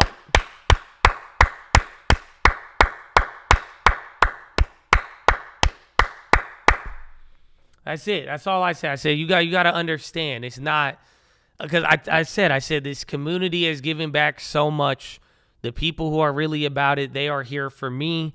I say it. I say thank you for it every day because people represent my interest. So I say it anywhere I go to, anybody I talk to, even in the market world. I say I represent the Chad. Like that's it. I'm just a representative. That's all. I mean, I hope I represent you better, but I say that's why. Any sponsorships, other stuff, I said, if there is no, whatever you're going to give me, if you're not going to give it to the Chad, I don't want it. Because then at that point, if it only is me, then it doesn't make any sense. So thank you. And that's all I'm saying, man. Thank you guys for giving back, and thank you for supporting the channel, not only through love and appreciation, but y'all just going mad on the donos again, man. So God bless y'all.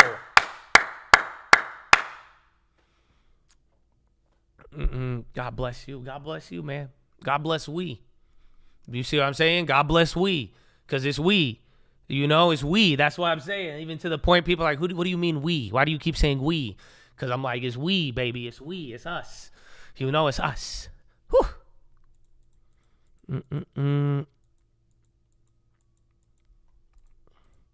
Happy not making money for now, but happy. Well, that's why we need the long term.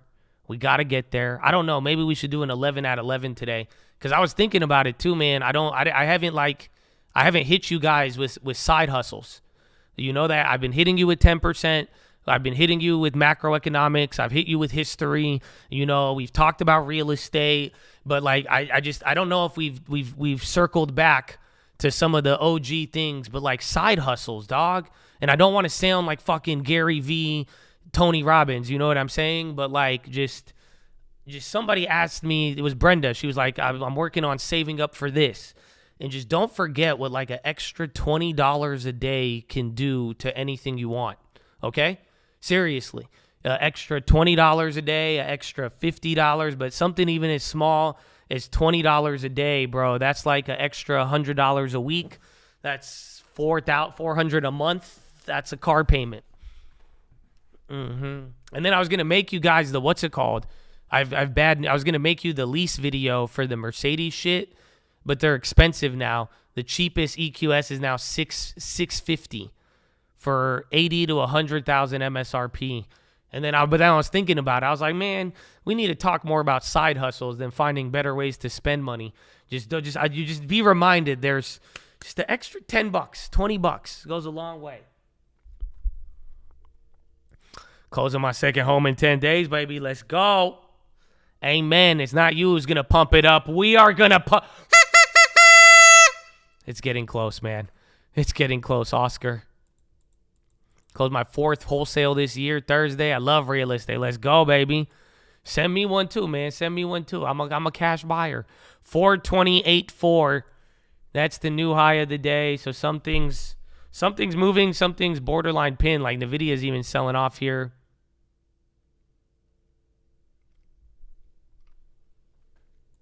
Are you talking about saving an extra 10 or making an extra 10? I'm talking about making an extra 10, 100%.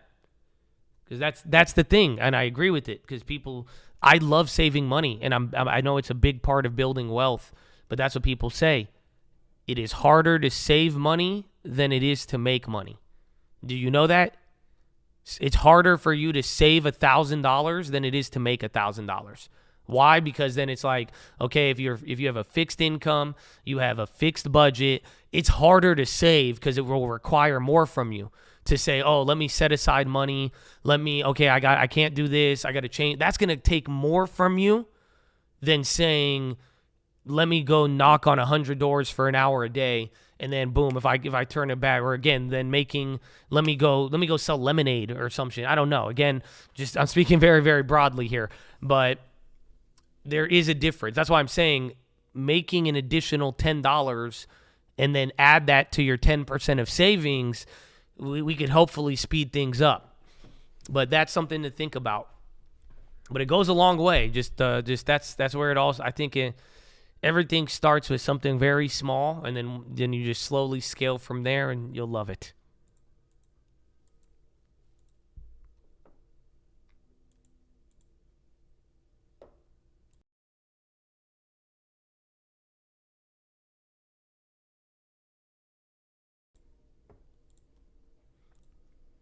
Reselling is becoming popular. It is.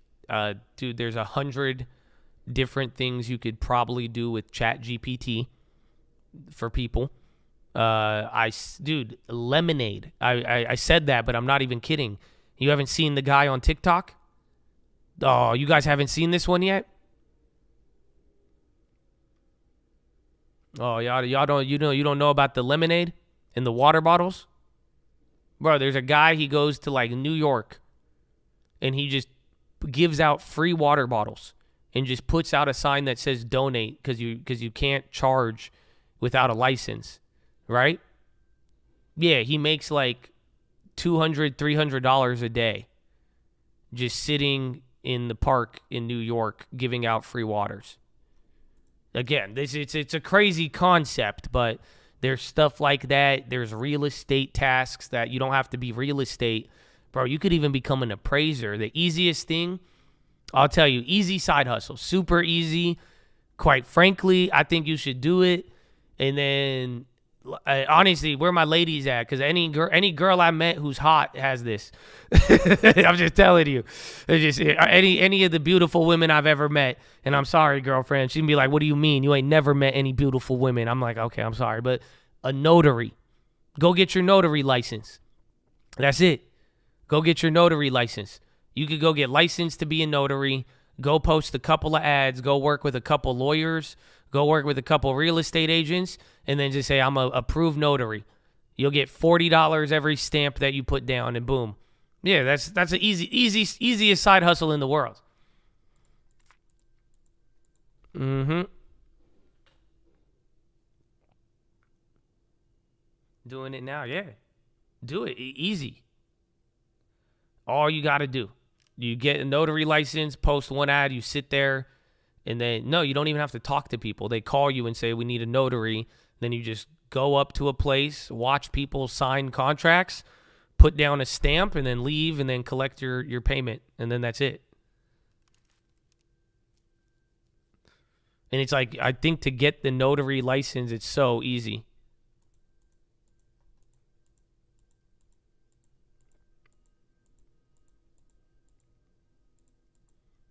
Blessings, Chris.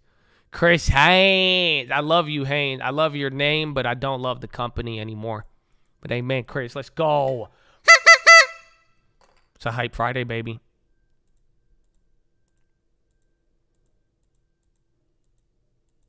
Yeah, notarize after 5 p.m. Mm-hmm. Because then if someone needs a notary and it's late, that's it. Easy money.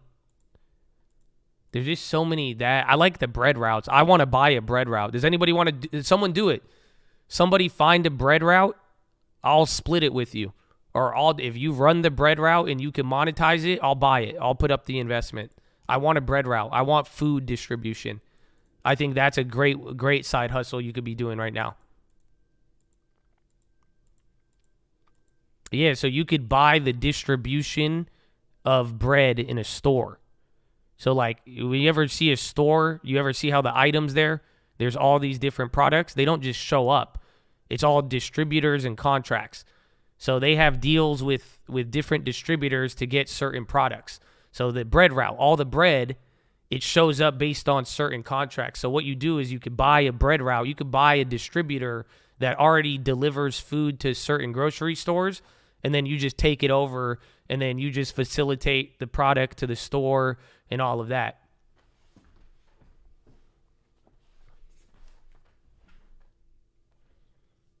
I met someone who sold their Pepperidge Farm route in Florida. I was pissed. Yeah, I want one. I'd be down if anybody's into it.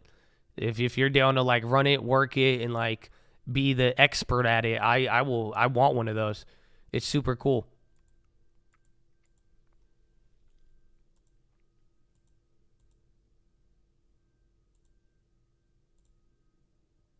Yeah, parking lot painter, gutter cleaner. Actually, you know, and another one is this guy made bank. I don't know if you need, I don't even think you need city approval. What you do, you get spray paint and stencils of numbers, right?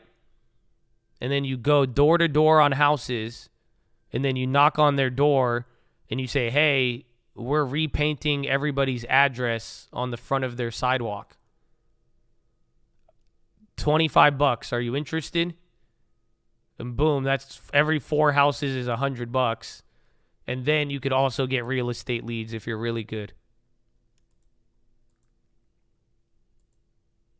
Graffiti is illegal. No. You're just like, do you know how people, like your house should have your address number on your sidewalk? It's painted on there. But then over time it fades. So some people, some cities, even the homeowner, if you really want to get creative, go talk to the homeowner association and get them to do a deal with you and say, I'll go around and I'll repaint all of these for $20 a pop. Again, I'm just telling you, side hustles. These are little things that this is a lot of money if you actually you could literally be doing this while listening to me in your ear while I'm getting you the news. You could be going out and doing all of this. It's kind of crazy. So you wouldn't have even missed the 3M if you had Apple AirPods. That's not a sponsored post.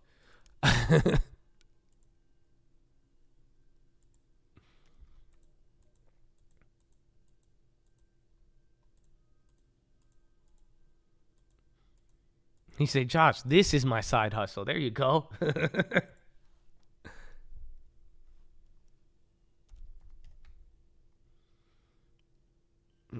Or you could just learn how to trade.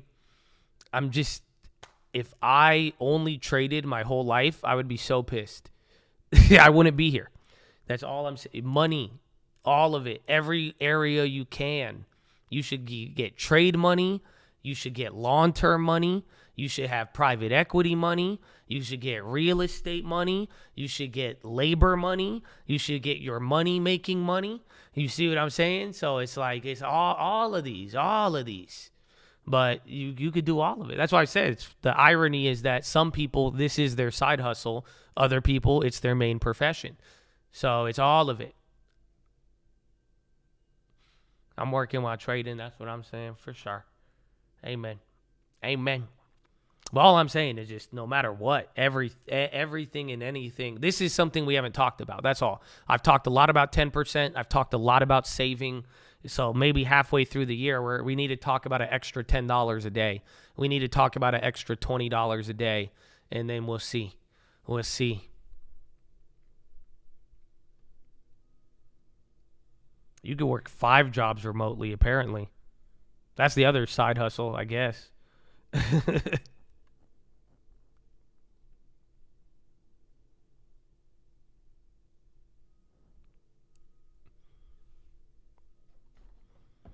But his Airbnb is in the long term, yes.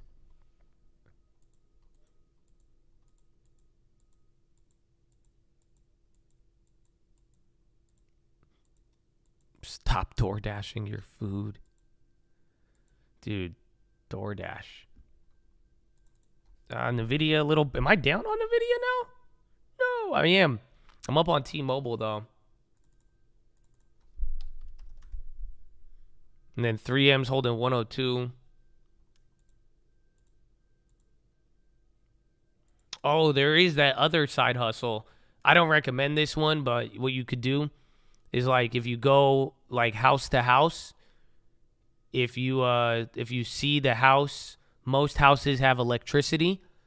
If you jack their circuit breaker, you can sell it to a chop shop for $50 a pop.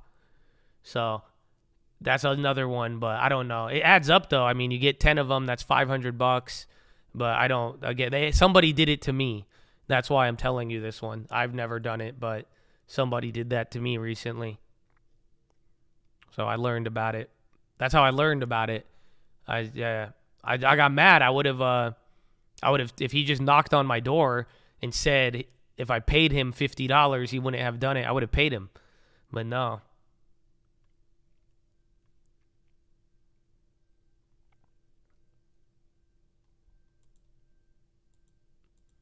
Still door. I have not door-to-doored in a while. I have not gone door. I need to. I want to. That's it. I think I've become a little too spoiled, and I stream for 7 hours a day now. So pretty much as my stream hours went up, my door knocking hours went down.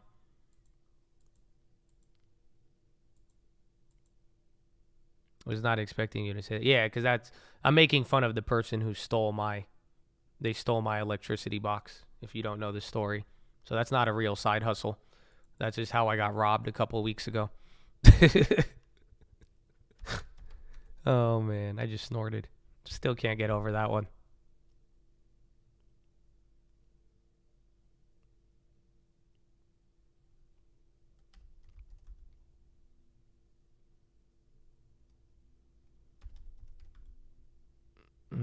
Can I come with you if I pass my real estate license?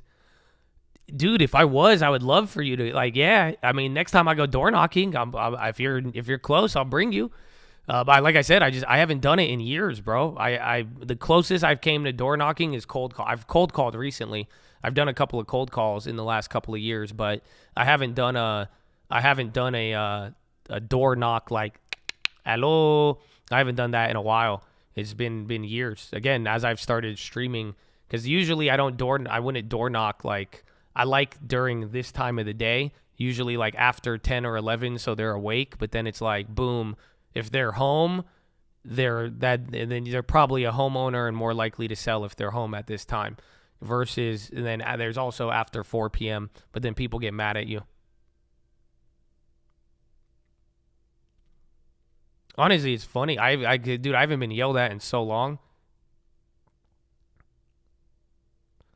Like, it's actually crazy.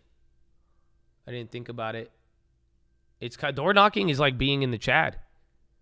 That's it. Because instead of, like, what's it called? Like, I would get yelled at by, like, just random homeowners. Now I just get yelled at by, like, random traders. They're like, get the fuck off my lawn. They're like, I hate you, Josh. Fuck. I'm like, whoa, okay. It's the same thing. I thought about it the other day, too. I had like a weird, like, mental picture in my head. Like, you know, in the morning, I pictured, like, our mornings kind of like Mr. Rogers' Neighborhood. And, like, I just picture my ass, like, waking up, like, smiling and skipping across the street. And then I'm, like, looking around, and then, like, I interact with all the Chads in the morning. There's, like, the excited Chads. I'm like, what's up? And they're like, what's up? Wow! I'm like, what's up? They're like, God bless America. And then I see, like, the normal, every day, like, I walk by him, like, you know, it's just the one Chad who's like, fuck you, Josh. And I'm like waving back at him, right? And I see him every single day. And then the other guy, he's like, is that Josh with the fake bot Chad? Josh, just, you know, I'm like, oh, him again. I'm like, hello. And then the other guys, then I just walk by, see another set of people, and they're just like, Palantir. And I'm like, ha. And I'm just like skipping and smiling. And I was like, that's what the mornings remind me of. It's so fun. That's it. So now every morning that's in my head as like Mr. Rogers is going through the town, seeing all the town folk. And I'm like, oh, there he is. Oh, hey, there they are. What's up? Hey. And then it's just like, oh. So that's it. So like even the like, I don't know, it reminds me of door knocking. Oh, man. Door knocking is very 2009. It is if you're looking for like, you know, and shout out Colt Real Estate and Tyler. because I just saw their reel they posted on it too, and it hit it right on the head, because they were talking about, like, it doesn't matter how many leads you have, you need connections, like real connections. So it's like the thing with like door knocking is very effective for me, because I don't like use it as sales. You know what I'm saying? Like in the sense where it's just like, I would just talk to people. Like we said, we would try to help people find out solutions. I would ask people random questions, but it's like, for real, just go out there, and if you talk and meet people and let them know and like try to get real connections there, it goes a little further. And I've noticed a lot of success with it, but it's definitely like, this is age-old real estate strategy, more or less. Extremely shaky at 43. Well, we haven't sold off bigger. Again, at many other times throughout the day, you know, we've seen a lot, but it's very simple. It's just like, at times when the market doesn't go down, the fact that it's actually up, some people say if it's not dropping, then that shows the strength.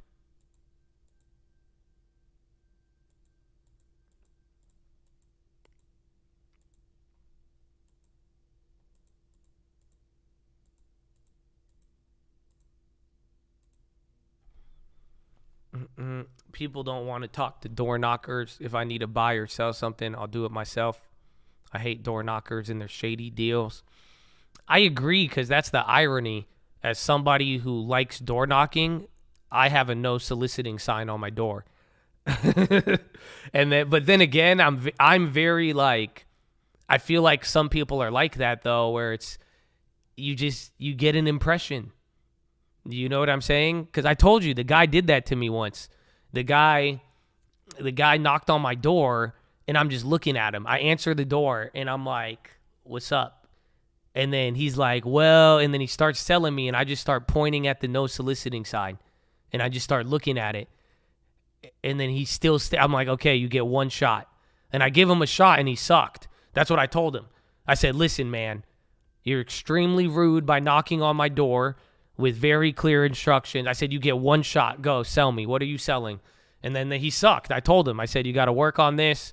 You didn't do good. You wasted my time, and you did not listen, but thank you." I didn't buy it. No, I gave him a shot. I gave him an honest review. I gave him an opportunity. He blew it. But that's it. So sometimes that's what I'm saying. It's like, if you can make an impression, bro, you would be surprised. I don't want to talk to door knockers, but if somebody knocked on the door, I would be mad. But then if they said something funny, I would have been like, okay. If they got me with something, I would have been down. I'm open to it.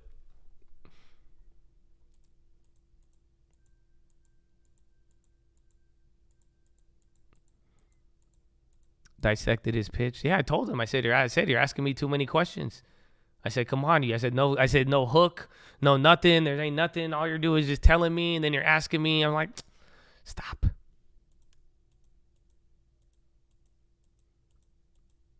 That's hypocritical right there. Amen, bro. I'm a human in my blood. In my blood. I was born to be a hypocrite. Amen. Shout out all my humans out there.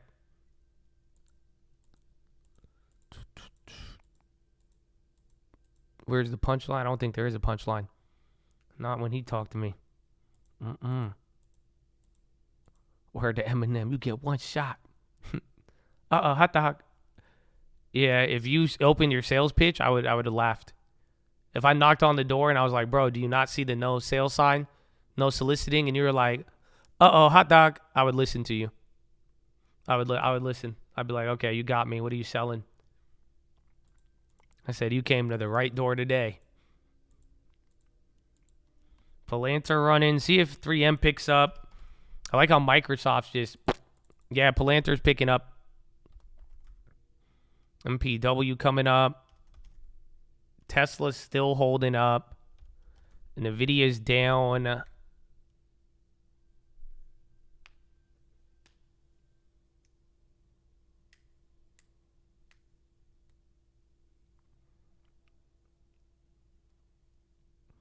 I would scream and yell Polenta while smashing your door. Palantir. I would taser you instantly. If I knock on my door and someone's like, Palanta, I'll be like, oh, shit, this is what I prepared for in all of those imaginary scenarios. I'm ready for this. That's it. That's what sucks, man. I spent way too much time preparing for imaginary disaster scenarios that whenever I do encounter one, I'm going to be so prepared. You have no idea. That's it. I'll be like, that's it. That's it. Mm-hmm. Like, that's what my girlfriend asked. She was like, what happens if we were in public and then this happened, this? I was like, I'm ready for this one. She was like, you really think about that? I was like, yeah, a lot, actually. I already know exactly what I would do in any situation. I'm thinking about it. I'm ready. Like, I'm trying to be a hero, bro. I would be a hero. You know what I'm saying? I would be a hero.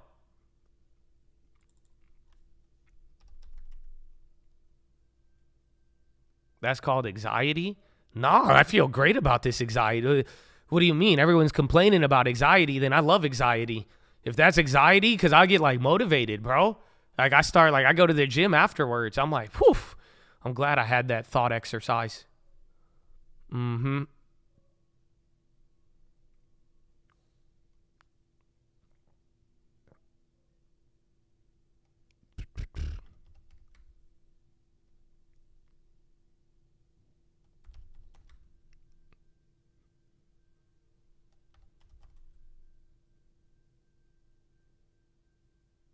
First time on the subway, I already thought of how to rescue someone falling on the tracks. Yeah, see?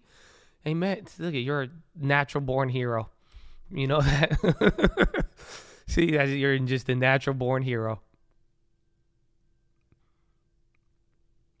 You know, I don't know. My anxiety, like when I have bad anxiety and it's like real anxiety, I have to poop usually. Or like I get like a tingle in my pinky and then I'll feel like I have to poop. That's it. But I don't feel like I get like my anxiety is like real anxiety is like I get like anxious. It's not like thinking. Thinking doesn't really bring me the anxiety of like, oh, what could happen? That I don't get worried about that. But like if I'm like waiting or like if I have to waiting on deadlines, that one, or I'm like, what's going to happen? Waiting on a response back.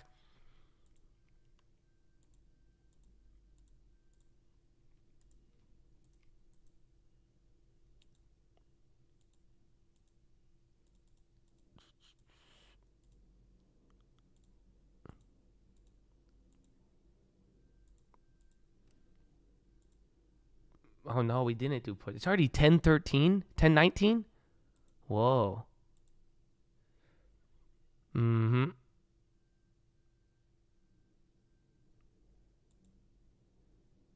How do you deal with real anxiety? If you experienced it, breathing, actually, a lot, like real breath. I mean, I like to pray a lot, take a step back, or distract myself. But breathing, it goes a long way, bro.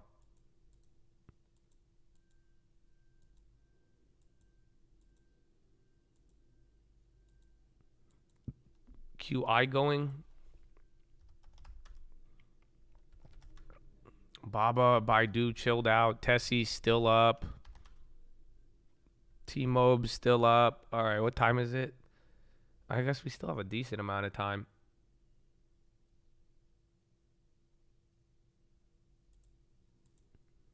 Is MPW going up? The bubble. I don't think the bubbles are going to give us anything meaningful.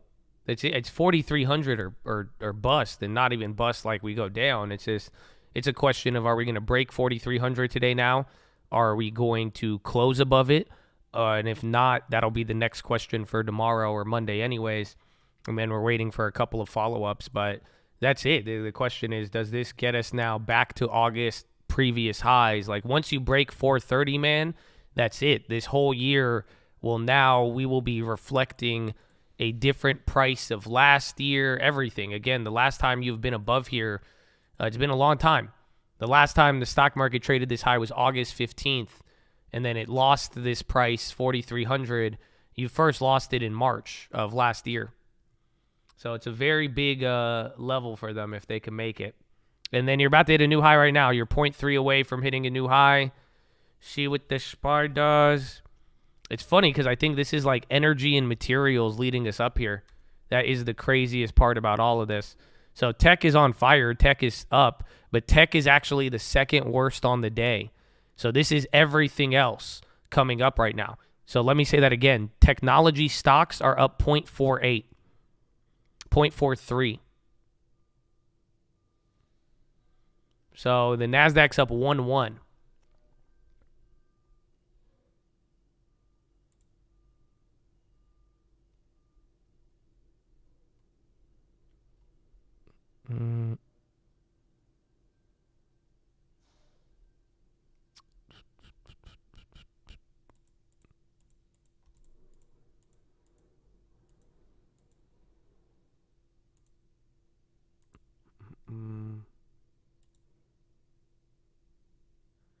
Intel, Navid, Pfizer.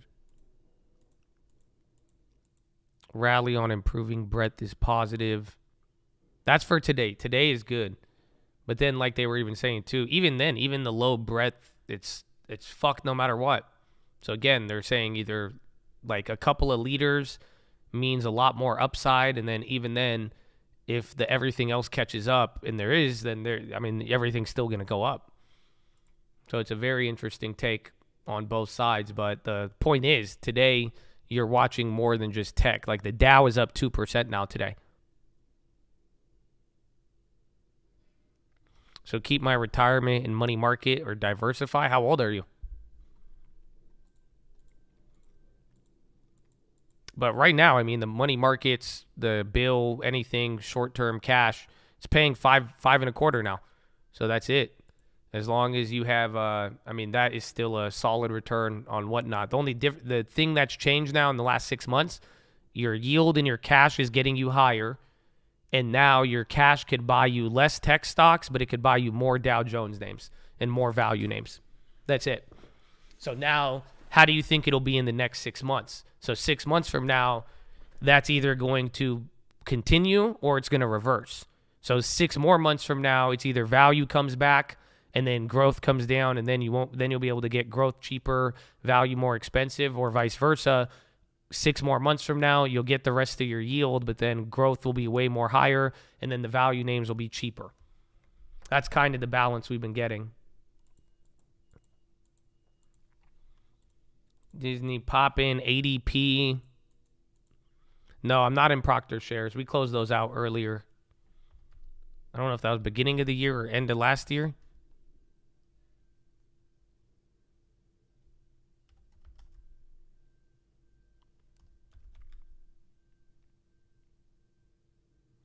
Where was T yielding before WBD? 7, now not bad. I think it was yielding like 6 or 7 around then. Then the yield got lowered to like 4. And then Uber, Airbnb, again, just a lot of names in the market going up right now. Various industries. It's not your big tech that's running. PayPal, no, we're up on PayPal. It just moves a lot. It's stupid. So again, it's crazy how quickly we went negative on PayPal, but then it moves so, like, we're up 2% on PayPal. It's small, but it's just weird. Every day is a 2%, 4% move.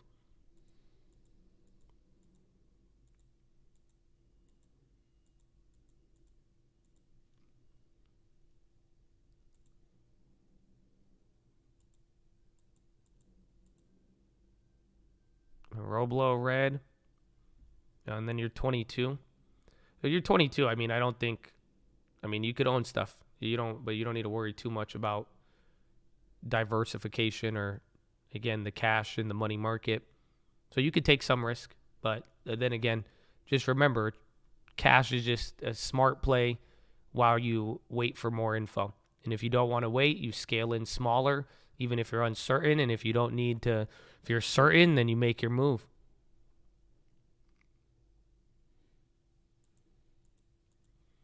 Green maxed out. So I think it's the NASDAQ and then it's the Dow. Again, the Dow's up 2%. Like I'm telling you, go look across the board. Go look at like XLE, XLV, anything. Again, materials are up 3.5%. Energy is up 3%. And industrials are up 3%. And then discretionary is 2.5%. So today is nothing to do with NVIDIA and tech stocks and all that stuff. You see what I'm saying?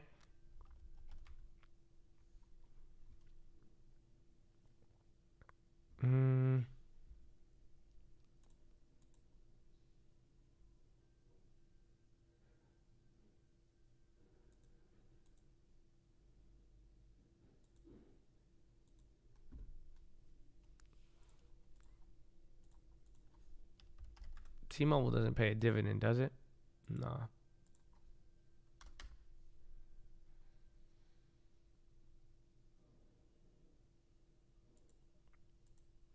Sell off as soon as we hit 43. Maybe, or it could do it a little bit before. I think it just depends. Larry Summers said the Fed should be open to a half point in July if it opts out to pause this month. Oof. Larry.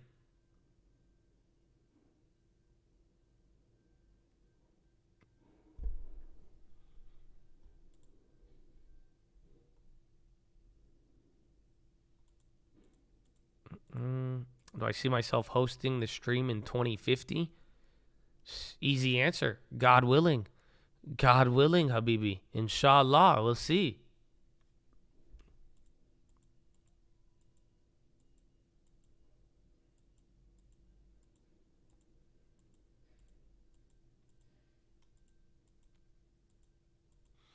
Jimmy G. Oslani.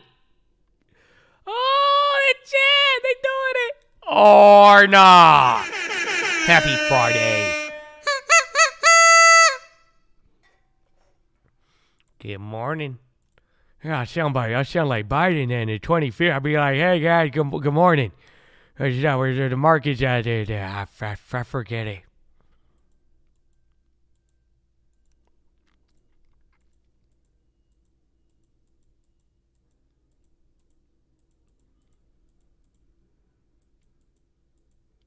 Oh, Sean, you laughing?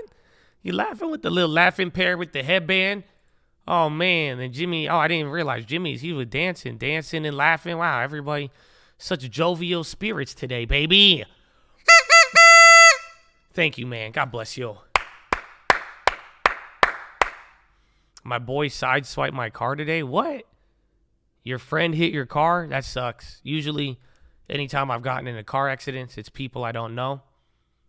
But I've never had somebody hit my own car. Actually, I got a funny story for you. So you guys, I was telling you about Olivier yesterday. That's my friend from China. Good friend of mine.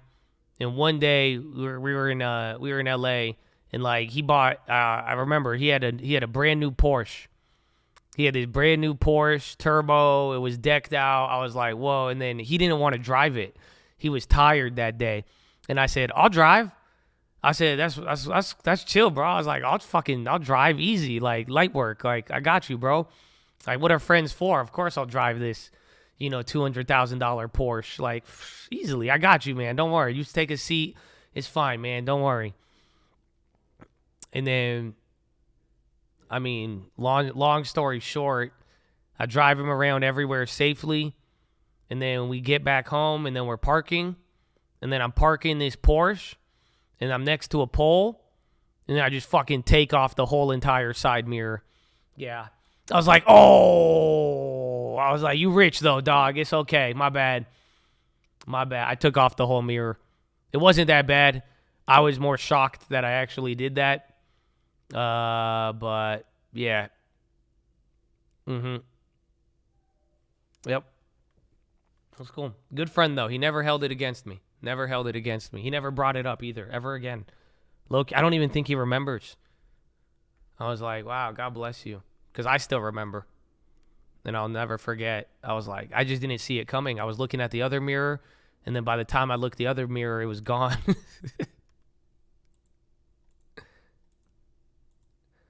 What did he say? Nothing. We just we gave each other that like, oh, like we just looked at each other like, did that really just happen?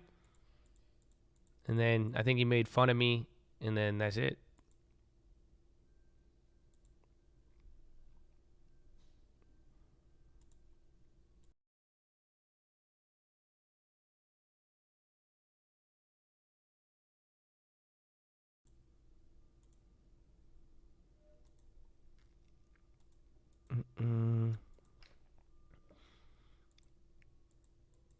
Oh, he's a good friend because he didn't hold you accountable.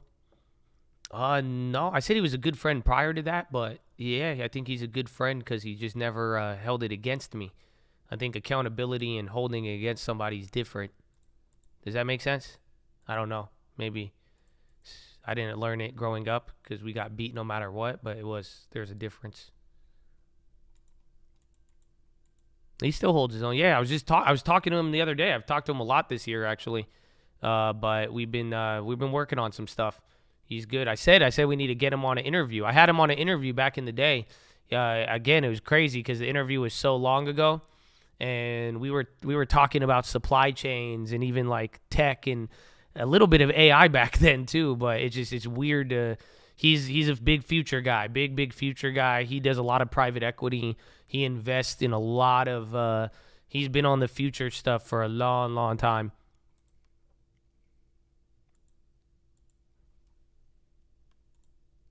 Your wife rear-ended you after the first date? That's crazy. I don't think I would. If my girlfriend, if she even scratched my rims the first time, I would have been like, nope, this ain't gonna work. I'm sorry.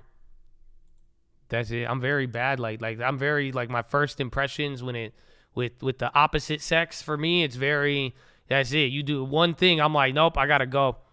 Nope. My mama said, I want it. Yeah, like, that's it. I'm telling you, bro, it's weird. Like, that's why I love my girlfriend. She didn't scare me off the first time. But shit, like, just one weird look even, I'd be like, nope, next. We can't. Nope. Sketch. Red flag. Red flag. Red flag. Red flag.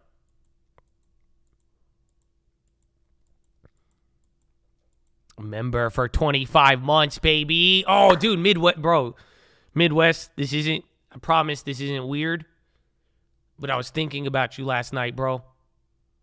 Because I was picking up some food, and I go in there, and the guy standing next to me, I'm just staring at him, and I'm like, this is Sam.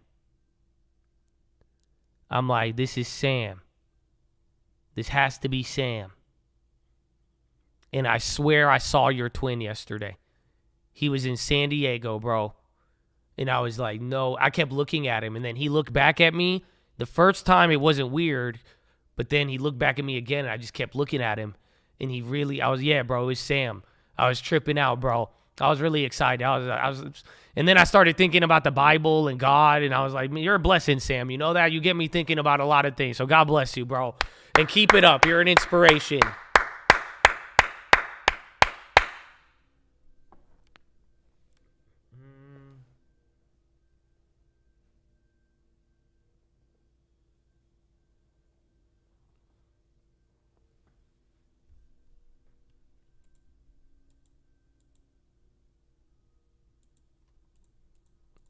The reason for the pump, strong jobs report, what? But people somehow turned it in there. I mean, good unemployment rate is the real answer. But so far, people took what they wanted positive, and now a legitimate 100% signed solution. I guess we still got one more step to the debt ceiling, but that's done. Very strong. You know, it's weird is how much people ignore red flags. Not really. What do you mean? Like, bro, like, girls are hot.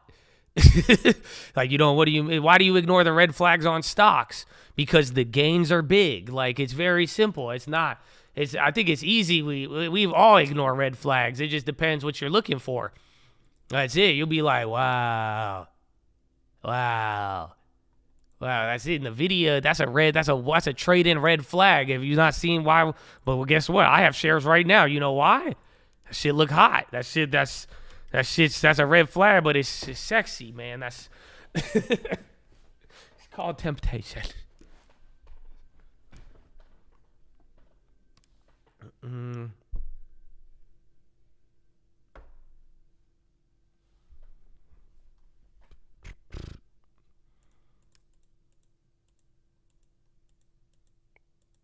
So yeah, the red flag, see it all the time.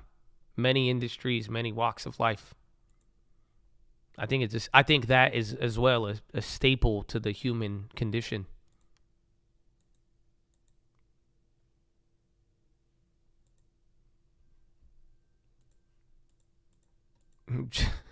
Bro, girls are hot. Josh answers 2023. I mean, I'm trying to make it as concise as possible so you could understand. That's it. My girlfriend's just going to be like, what are you saying? That's it. Because my girlfriend, she says I don't look at girls. I've never seen another girl in my life. That apparently is her belief. So I just go with it. But I will get in trouble if she finds out there's more than one girl in the world. She would be pissed. So I don't want that to be revealed. Yeah, I have no idea what is that? Actually, that's a hard question to answer nowadays.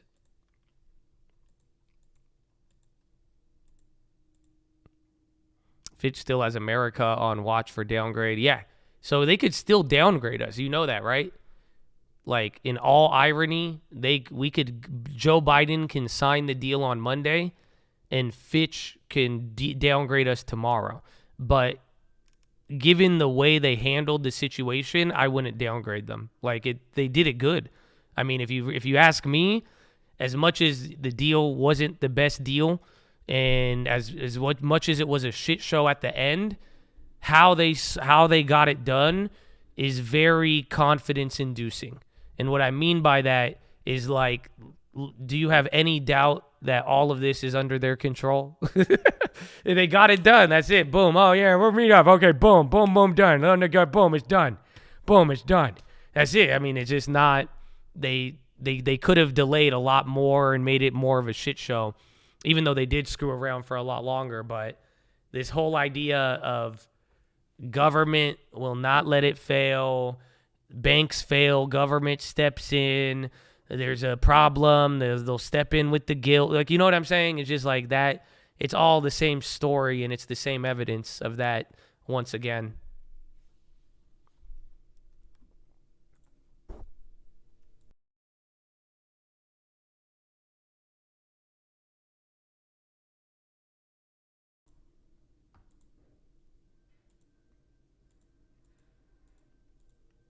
Walmart says employee wage gains in coming years likely to slow.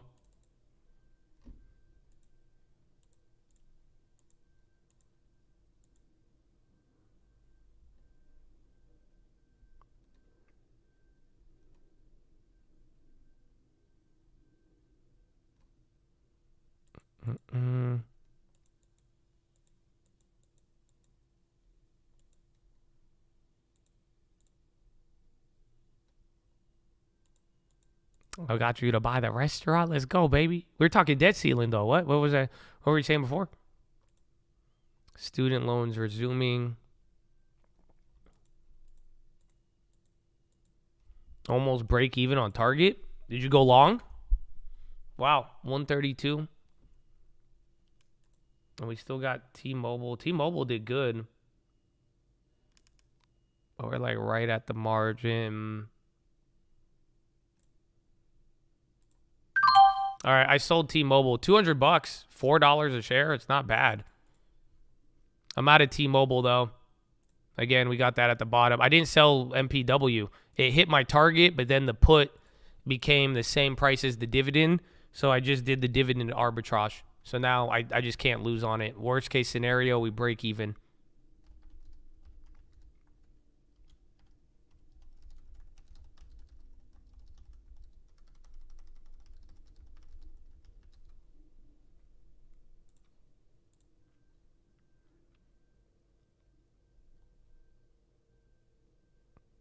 Apple, small pop.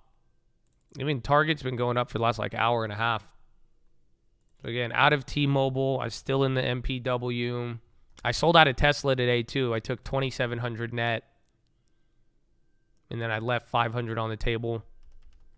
Okta's, again, I said the low 70s. Okta's just the big mover. The MPW dividend gets paid out in July, but we will finalize the trade play by June 18th. It's a buy on the put, not a sell.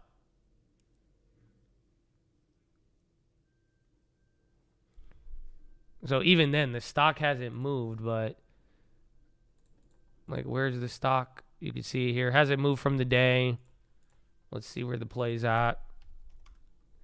So I'm up 1,300 on the shares and down $20 on the put. And then again, when the dividend gets paid out, we will get paid the amount that we paid for these. So it's just free. Again, worst case is it goes back to break even and nothing lower.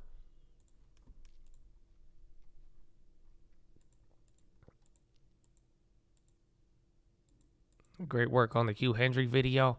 God bless you. Toby from London. You had a great question on the first interview. So thank you for that. I opened up with your question, baby.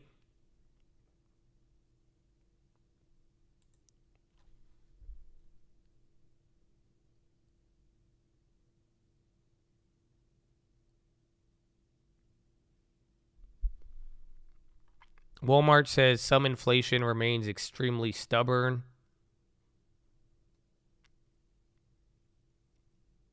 They say inflation is lingering in dry grocery. And there's the SPY.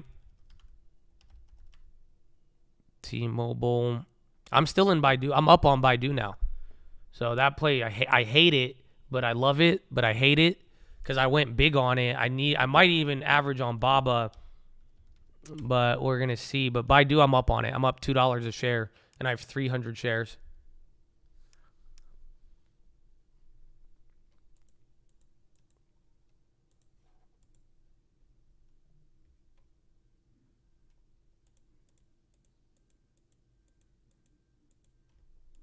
You think SPY just chilled? I think you're getting ramped. I mean, 4,300 I take seriously.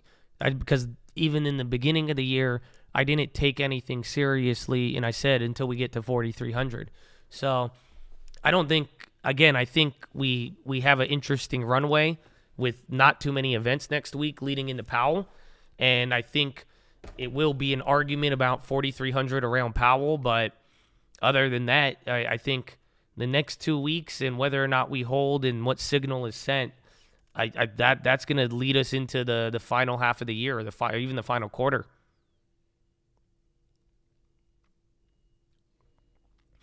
Playing China stocks because that's what started everything this year.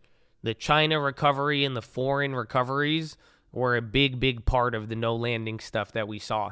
So I liked the China plays after they were going up there, and I went both ways. So it didn't work out too well. We made a little bit of profits because remember, we played like NetEase and a couple of other ones, but my idea was China moved first, and it moved so much that I thought it was going to move 30% either way, and it did. It just came back down to the 30. So my plan was to play them on there because I think China trade reopening, it's a very popular trade this year. It was, and I still think it will be in the latter half. And then there's even AI exposure on the China stuff. So that's why I started getting in some of those too.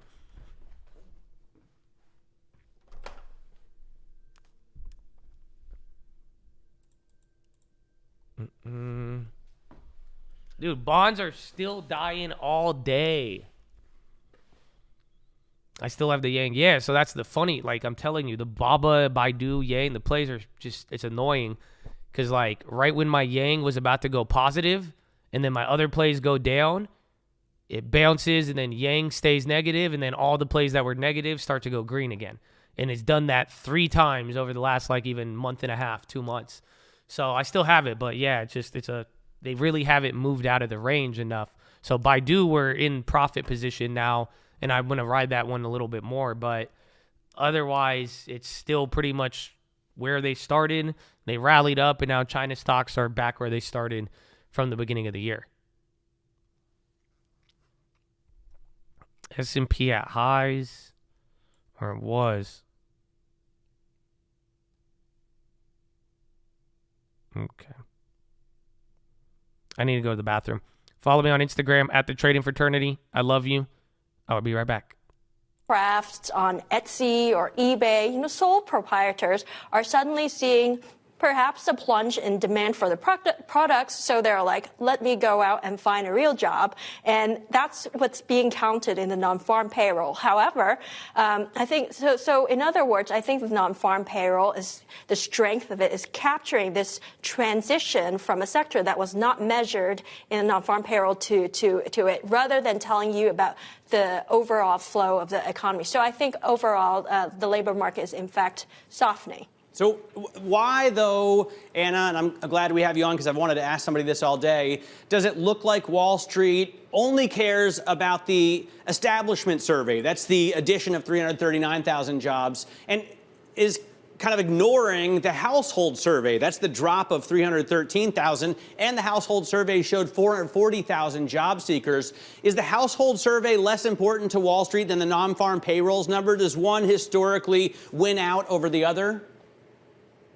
Well, I think the Wall Street take mostly matches our own, which is that the Fed will still go ahead and pause in June, and I think that's exactly because they're also reading in the weak household employment data, because imagine if Wall Street actually took this report as super strong, they would be pricing in more rate hikes, and I think stock market would have fell rather than increased today. So I think that overall our read is very similar to what a lot of people are thinking. All right, Anna, great to have you on. Thanks so much for joining us. Bloomberg Chief U.S. economist Anna Wong talking to us about the, I think Julia Coronado called it, squirrely jobs report. Let's talk about the impact now on the economy of private markets with Craig Packer, co-founder and co-president at Blue Owl Capital. They oversee $144 billion in assets. And joining us, star reporter Shonali Bassick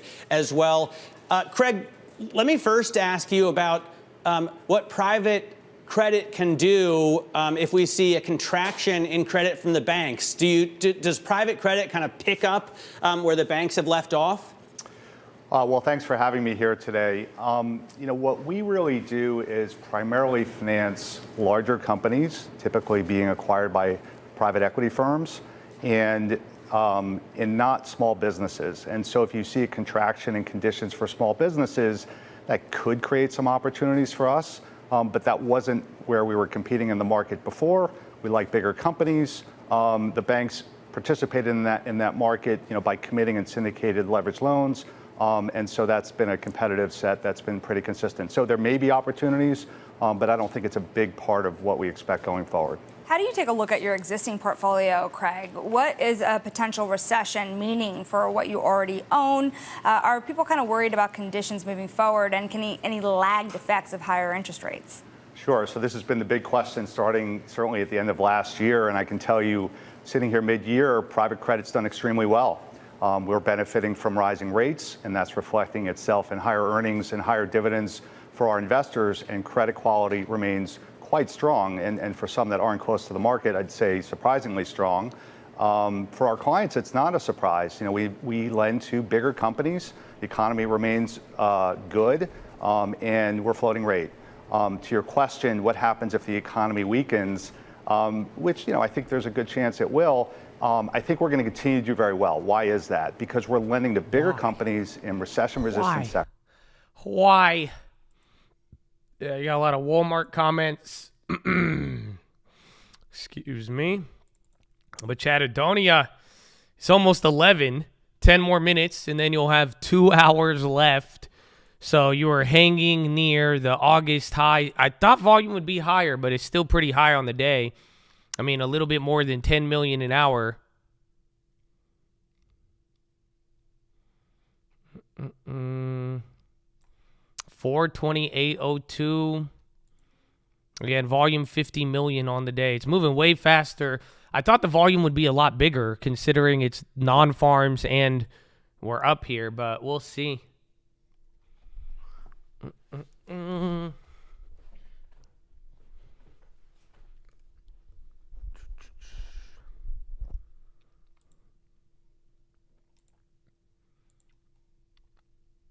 NVDA.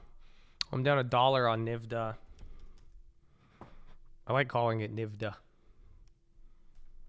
AI. I forgot about AI. Yeah, they came down 8. What about all the other ones? And then bonds all day, dude. That's actually crazy. Bro, that's almost 1% on the 10-year. Is the yen clobbered too?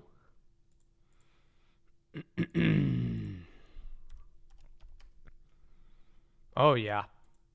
Yeah, bro, even the yen murdered. They both got murdered? A little more. Beyond my breakout.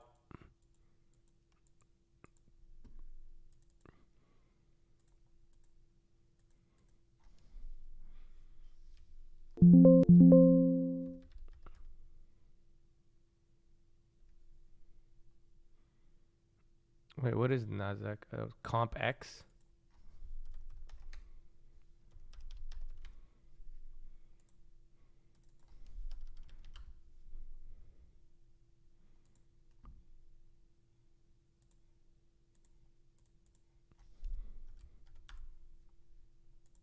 Yeah.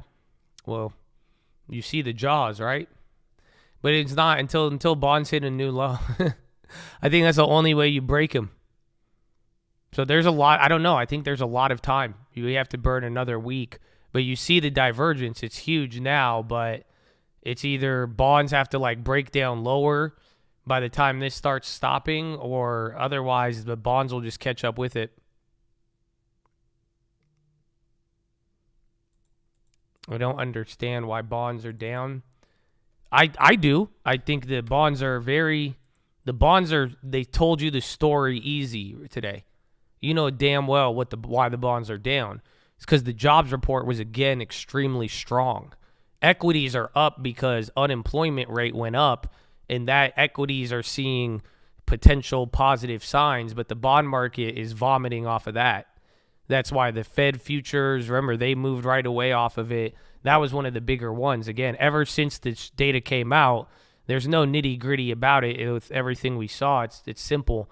That jobs market, all of the messaging, even what the other Fed people said, yields will be higher. It doesn't that jobs data does not show anything near a rate cut or anything. Again, you could maybe advocate for pause and then whatever, but at that point, the bonds are saying something just very specific. That jobs report was good, is what I get from that.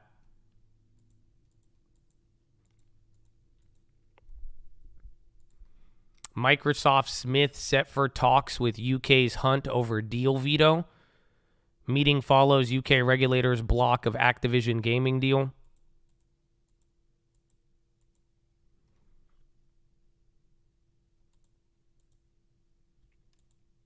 Yeah, the bond market reflects the economic data, but not the stock market. I could agree, and eventually they'll move hand in hand, or again, inverse, but I think the economic data has definitely been shown in the bonds for now. I mean, that's why the yields are high. But then again, yields, some would argue yields should be a lot higher, considering what the Fed's saying and everything else.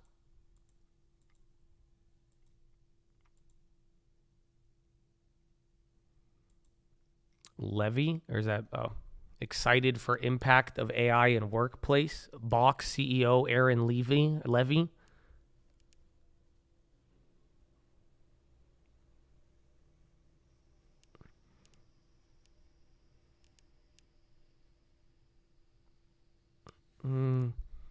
And then Dish. Remember, they were part of the Amazon stuff in the morning. We sold out of T-Mobile. NVIDIA came down. Walmart says shrink is up a bit this year. It was up a bit last year, too.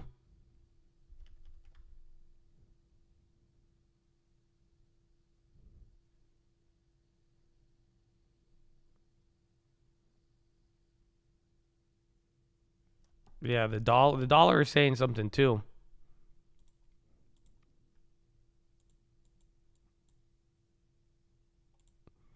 But I think the bonds just naturally, this move is crazy.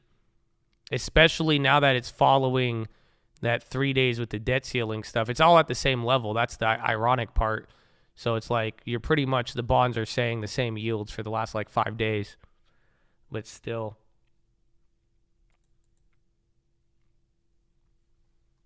You pay.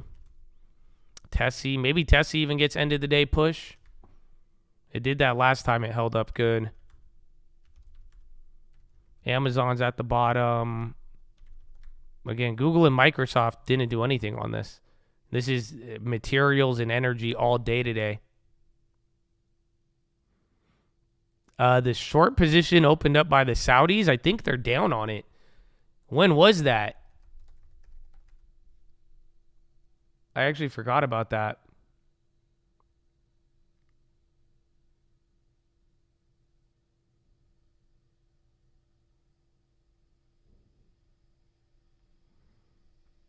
Yeah, they're squashed. Even then, even in the last 10 days, I mean, I guess up here is a better high than not, but it's like an instant. I mean, it's been like, what, 3-4% already? Yeah, they could hold it, though. I'm sure. Unless the economy triples. Then it'd be tough.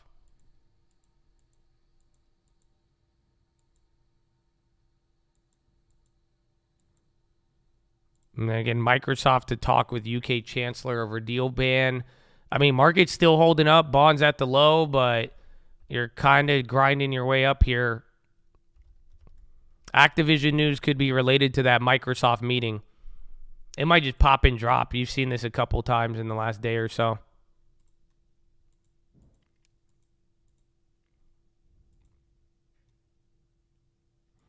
Elon Musk spent the last 24 hours spreading increasingly unhinged anti-trans content. What is this? Business Insider? One of the world's richest men spent the last 24 hours sharing anti-trans content, promoted increasingly radical takes after right-wingers criticized him on Twitter. Musk even vowed he'd start actively lobbying to criminalize some health care for transgender children.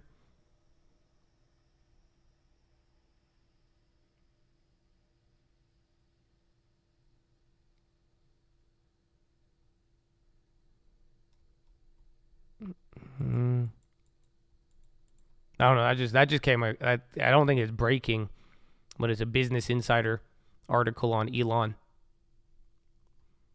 I'm just mad they didn't. I wanted the New York Times to document. I wanted them to document his wealth on the way back up. They didn't do that. You know, I remember every day they're like, Elon lost $80 billion. Elon is poor. You're now richer than Elon. What will Elon be able to run this company? Because he has Twitter. Elon is broke now. Look at what Elon, ever since Elon opened his mouth, he lost money. If you open your mouth, you will lose money. Elon lost money because he talked. First Amendment make you lose money. He lost this many monies because Elon sucks. Elon's down. And the company's bad now. And Elon's bad. That was all the way down. Today, Elon Musk is the richest man in the world once again. Stupid. That was an era. Yeah, if you were here, that was an era. Whether you liked Elon, again, I'm not even the biggest Elon fan, but that was just every day. It was like, Elon did this. I can't believe Elon did. That's why the stock went, where was it? It went from 320 down to 106 every day.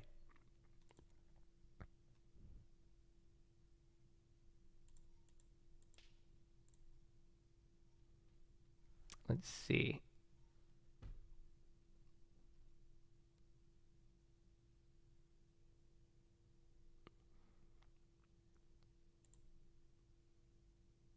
Oh, top 100, all. Elon, 1.2 bill. Or no, his pay is 631. He's 194 billion net worth. He's actually at the highest of his 90-day average now, too. His wealth chart is crazy. Yep.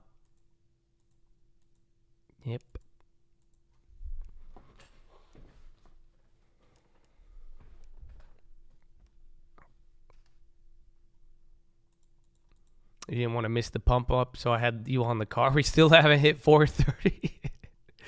Hey, but we're close, though. That's it. I mean, You're either going to get it today or you have to wait until Monday. Or maybe we wait forever. How bad would it be if we never hit 430? Wouldn't that suck, you guys? Like, just, I don't think it'll happen, but like, imagine we did all of this and I told you I'm not playing the song until 430, right? And then we like run up to like 42999 and then like 18 banks fail and then it never hits it. And then we don't get to hit it until like 2025. How crazy would that be? I don't think that'll happen. I think you'll hit it today or tomorrow at this pace. But that'd be funny. That would be funny. I would laugh kind of. I'd be like, that's kind of funny if you think about it. Like God is hilarious. 3M, they're just still holding.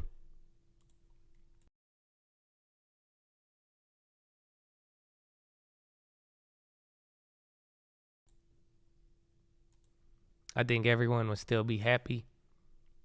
I think every Chad, the real Chads are always happy. You haven't noticed? You haven't noticed? We vibe no matter what. That's the only way you can stay here this long. Because I'm just saying, if you expect something and get disappointed by it, and you get mad, like, you know what I'm saying? If you're real prone to get let down, oh yeah, I don't think you're gonna last, especially with me, but like even in the market. But you know what I'm saying? I think it's a Chad thing. YouTube issues update approach to U.S. election misinformation. Damn it, I'm about to get banned again. Fuck. Yeah, you guys, election season, they banned me, you guys. So just watch out. I think we have like 6 more months. That's it. Yeah, I didn't even think about it. Today we're announcing a new set of updates on YouTube to address and protect our community. Fuck. Providing a home for open discussion and debate during the ongoing election season. We first instituted a provision in December 2020. And then after that, you were never able to find Stock Market Live. So I want to see what they're doing. Including those that disallow content aiming to mislead voters, place means or eligibility requirements for voting, false claims that can materially discourage voting, and disputing the validity of voting by mail. You're not allowed to dispute that, and content that encourages others to interfere with democratic processes. So what I learned last time, you can't even, because again, I got banned for playing a Donald Trump clip. So you got to even watch out for the clips you post. Oh, that's it? We know citizens take the integrity of the democratic process incredibly seriously. Will remain vigilant as 2020 unfolds. Wait, where is it?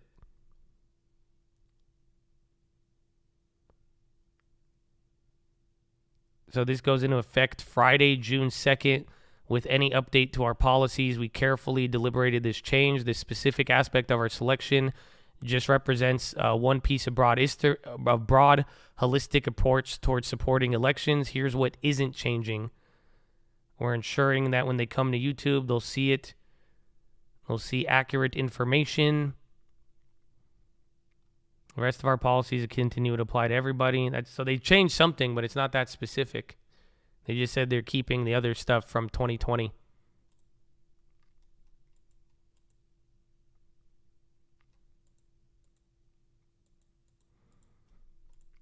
You should send them an email asking. I did. I appealed it.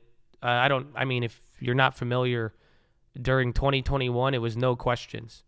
That's it. It didn't matter. Even if I appealed, like, again, you appeal that, they said no. You know what I'm saying? They said, it was no questions. Bro, if you played a Donald Trump clip, you got banned. It didn't matter even if there was no questions. You were banned. If you laughed at anything that was forced on anybody, you couldn't laugh at it. You couldn't joke on it. It was no questions. So every ban I've appealed, they didn't, I was very, very let down in many ways, but it's okay. So they said, YouTube says they're going to stop removing content that advances false claims, and they will stop removing content that claims U.S. election fraud. What? So they're reversing it? Huh? I'm so confused. So the headlines from it says YouTube will stop removing content that advances false claims, and YouTube will stop removing content that claims U.S. election fraud. I don't know. I feel like this is a trap. If you say so. If you say so. I'm not. This is a trap. Fuck that. No, I'm not falling for it, man. That's why.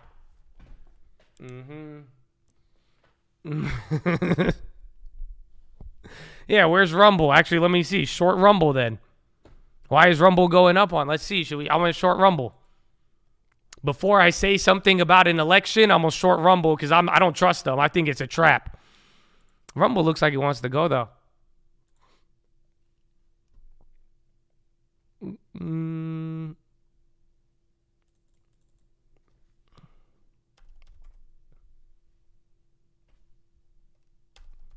It's entrapment.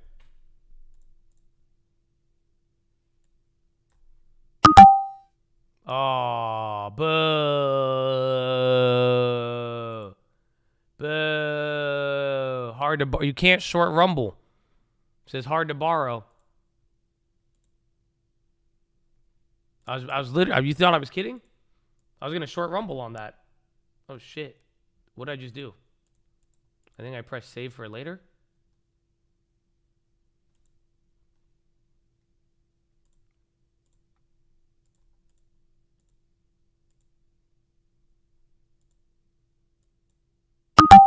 Why? Shares are not currently available to short on Rumble. Yeah, so they don't even it's not even hard to borrow. They just said you can't even short it. There's just no shares available.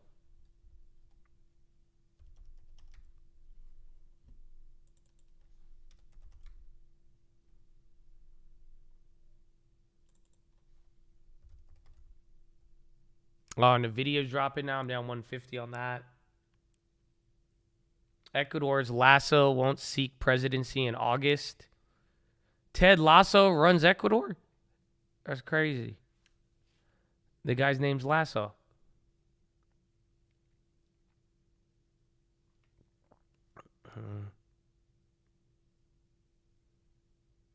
I see the open. Let's see, man. That's crazy. YouTube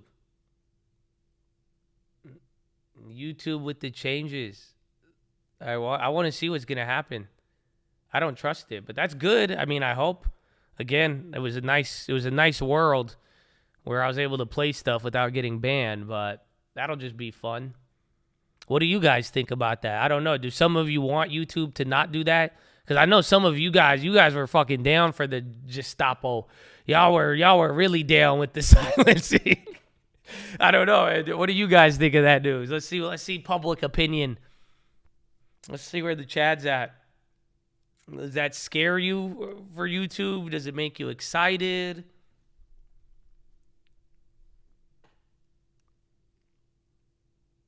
They need that ad money. We know, bro. We saw it right when they started forcing me ads. That was it. Now they're like, fuck it, man. You can say whatever you want about the election. What?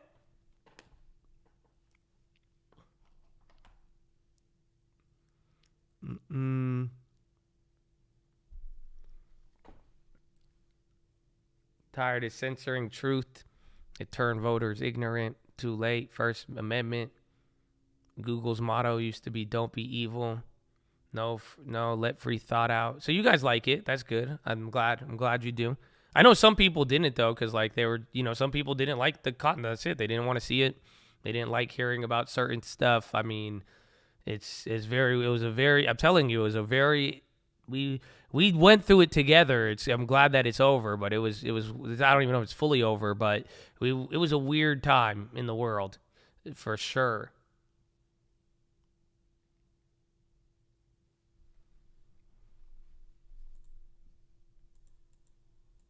That's because of what Elon's saying.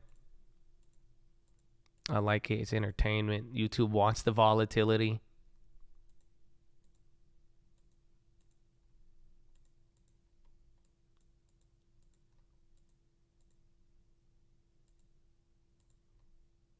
Yeah, you have to let it out in the open.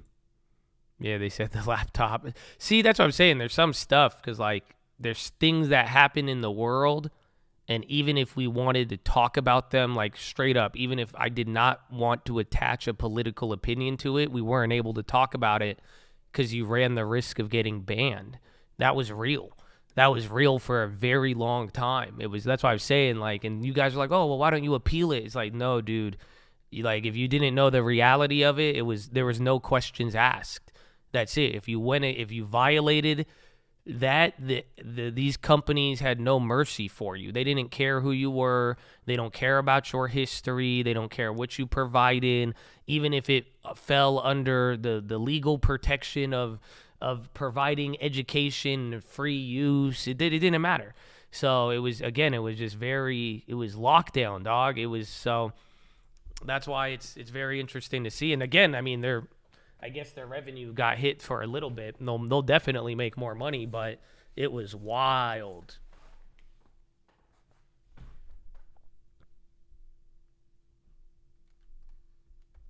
LiDAR usage in Apple glasses, Chad's posting.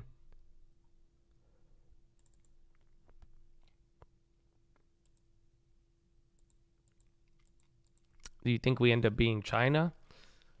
I mean, it was feeling like it for a little bit, but we'll see. I mean, I think America's America, and I love this country. Even through all of that, I still, I love all the people. And I think it's, to get like China would take a lot, but if we start bumbling down that path, we were getting there. But I still think, that's the stuff like this that makes you surprised. And you're like, we'll see. A reversion back to the mean of freedom would be great. You know what I'm saying? It don't revert it back to the crazy. Just like a revert. You know what I'm saying? That like just a little balance. That's why that'd be good rather than a one-way direction.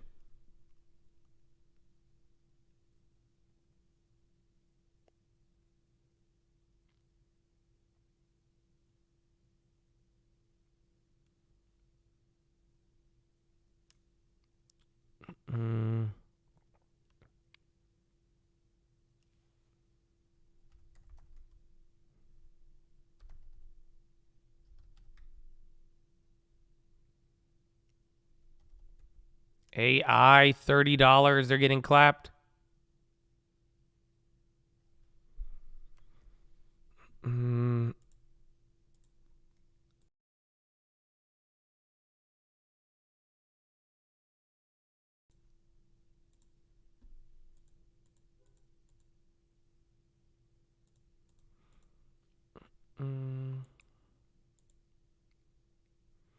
Do we ever figure out if Chads have a Quest or Quest 2? I think a couple of them do.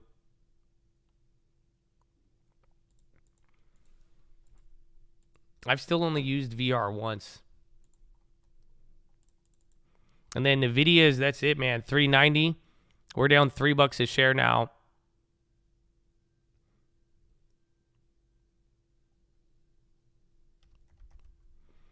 YouTube is only doing that because they're afraid of losing creators to Twitter. And I think they were just losing money. I think that's why they're forcing ads. They're changing the ad policy. And then now I think they're trying to make it more favorable to be a creator. But because I think people wanted to stay on YouTube. I wanted to stay on YouTube. I said it. I said, I'm going to just keep doing what I do. That's it. I will do my best to follow the rules of the platform that I agreed to be on. But I'm going to stand by what I believe in. And I will, I'm not here to not say what I want to say. You know what I'm saying? And I said, if YouTube ever got rid of me for speaking what I believe is the truth and holding it down and providing education, if they want to ban me for that, I was ready to move, but I wasn't going to leave on my own. So it's kind of like, it's the same thing here where I think they're getting to, I think they were worried about that. And if it gets easier and they're not like pushing people away, then I think it'll get people who wanted to stay, and then it'll stop the people who are one step away from leaving.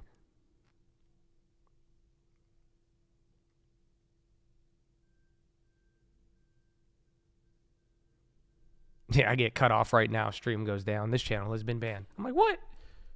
That's crazy. I knew it was a trap. I knew it was a trap, bro. I told you. Yeah, GitLab is murdered.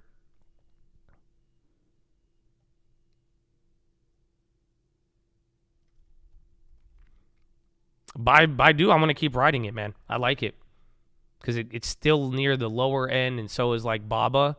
But it's like we've already sat through the weakness on China. So it's like China could get weaker, but that'd be a new low. But I like it for now. And then, again, just still riding with the Yang and the other one, Baba.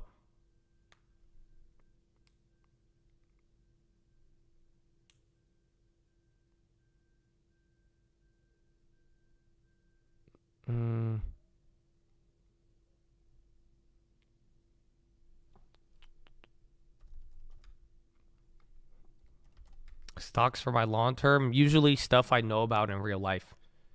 I'm telling one of the best due diligences you could see is like actual success in business, in life, and through what you see people using as well as yourself.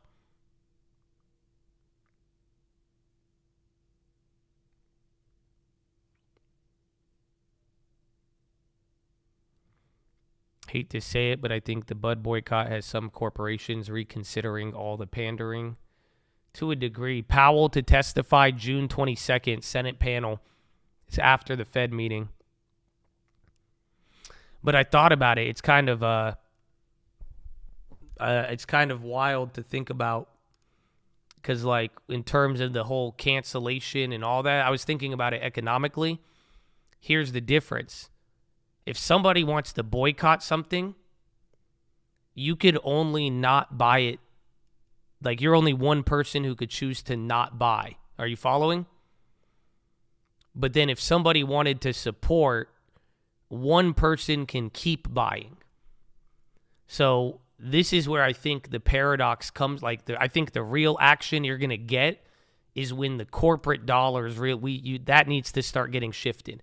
If you want to really see these boycotts go down, because you need a really big purchaser to refuse to buy. You need someone big to stop buying. Otherwise, all the consumers, it does add up.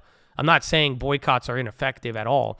But what I am saying is that there's limitations to it because you could only choose to not buy. The difference is you're not watching other people come in to step up and buy on the other side.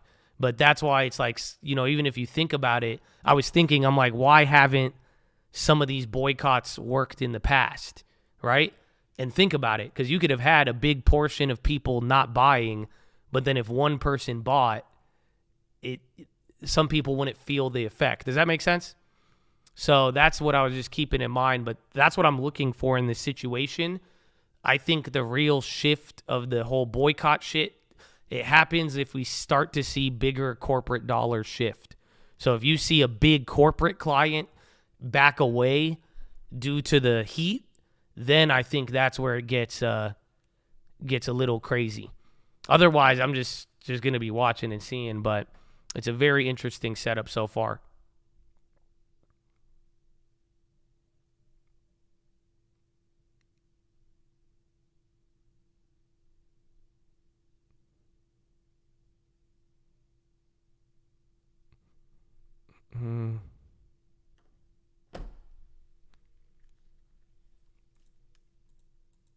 People are trying to pull their own data out of the jobs report, but what do you think the Fed sees?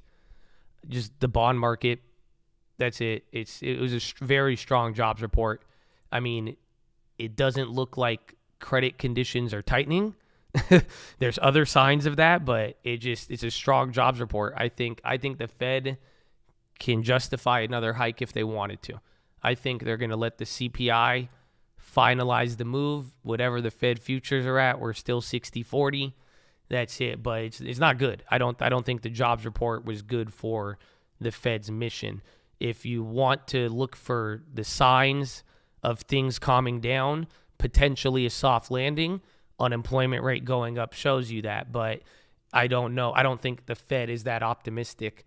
But then again, I don't think the Fed is that pessimistic. I don't think this jobs report changed anything too crazy for them. It just supported higher yields and probably higher rates, which has already been stated. Yeah, you're not alone. I think the easy way you could see today is bonds versus stocks. I think it's super simple in the sense that all of the bonds saw the strong data as bad, and then equities saw the unemployment as good. And there you go. Equities saw one thing, bonds saw another thing, and now, like I say, though, this wasn't too big of it didn't change the Fed's thinking. It just gave more evidence that the market is still strong and that, inflation may not be coming down yet, or at least for those lagging indicators to show it's not there yet.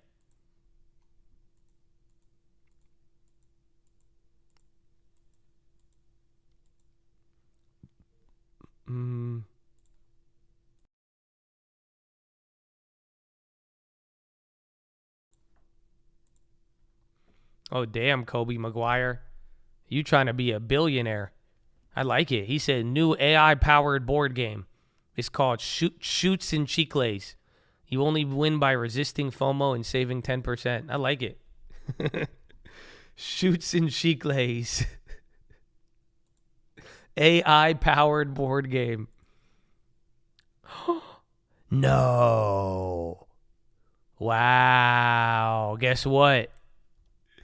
Powell met with Goldman CEO Solomon on April 13th, and then he met with Jamie Dimon on April 28th.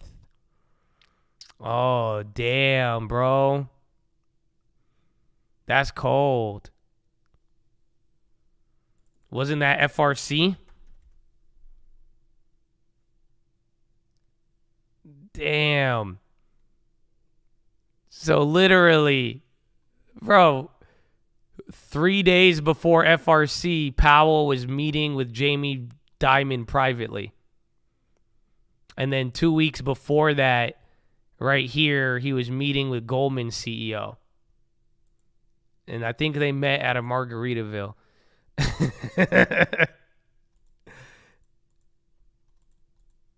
Are you surprised? I'm surprised that they told us now and not 5 years later. So that's it. You should have just told me 5 years ago, 5 years from now. Why would you tell me now? Just let me be a tinfoilist. Don't tell me that. You know what I'm saying?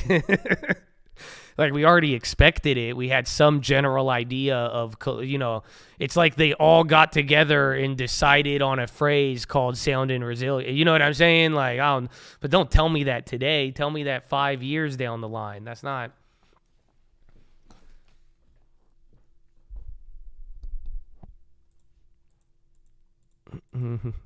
We sold the top to avoid conflicts of interest. What? What?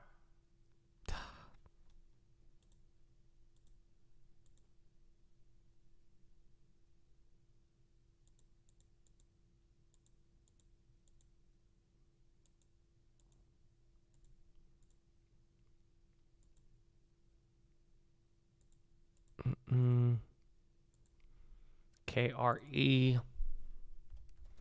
Oh, MPW went down. VNQ is up. Hood pop. What time is it? It's 11:30. There you go. Power hour's almost here. Hood pop. Pop the hood, Habibi. Pop it. Pop the hood. Open. Open. Robinhood is up 1.72%. JP Morgan.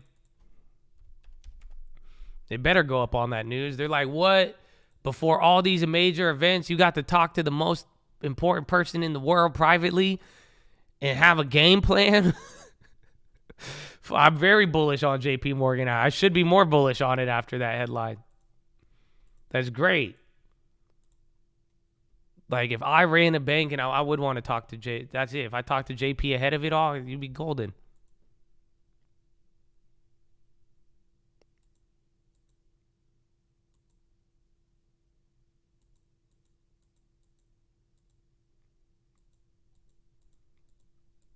Do you think the kid you gave $2K to back in the day to buy Snap still held? I gave someone $2,000 to buy Snap. I don't remember that, but I hope they still got something. I think they'd be down like only 12% if that was the case. I don't think I did that. But if I did, did I give someone $2,000? I think I gave someone like $500 or $1,000. But I don't recall $2,000. Oh, we gave someone $1,000 at the talent show. Yeah.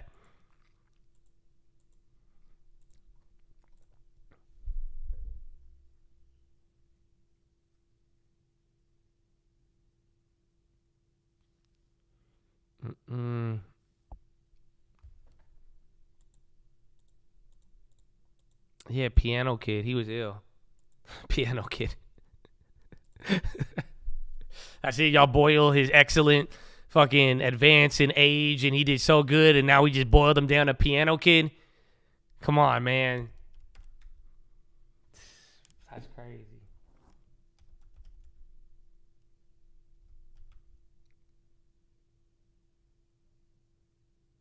No, Goldman just mad they didn't get the... Bro, but by the sound of it, it sounds like Goldman got the first offer. So Powell met with them on April 13th. I bet you Powell was like, listen, man, if you could come up with $5 billion, I'll give you this $50 billion for $5 billion if you could do it. And Goldman tried to be my dad. And Goldman's like, I give you $2 billion. Sorry, take it or leave it. Look at the market, Habibi. I don't... No, you have no buyer now, Habibi. I'm sorry. If you want me 5, I do 2. Best offer. Best offer, $2 billion, all the asset. All I could do for you, Habibi. I'm sorry. The best I could do. And then Jerome was like, listen, man, no, seriously, $5 billion's a great deal. Okay? I have another buyer. Habibi, if you have another buyer, why are you meeting with me right now? You have a better buyer. You take it, Habibi. I would take it. If somebody give me more than $2 billion, I take it right now. Take it right. Trust me, Habibi, go. If you have another buyer, take it. And then he went to JP Morgan the next week, and then JP took it. Yeah, and that it actually happened. Now Goldman's like, oh, okay, maybe he had the buyer. Maybe it's okay. Trading revenue down 25% though. Hold on. What?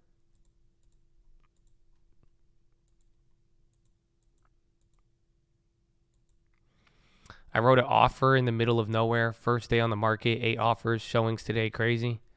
Isn't that always the best? The property you're like, no one's ever going to be here. And then it just gets the most offers. I'm like, what? I feel. Nivda, Elf on the high.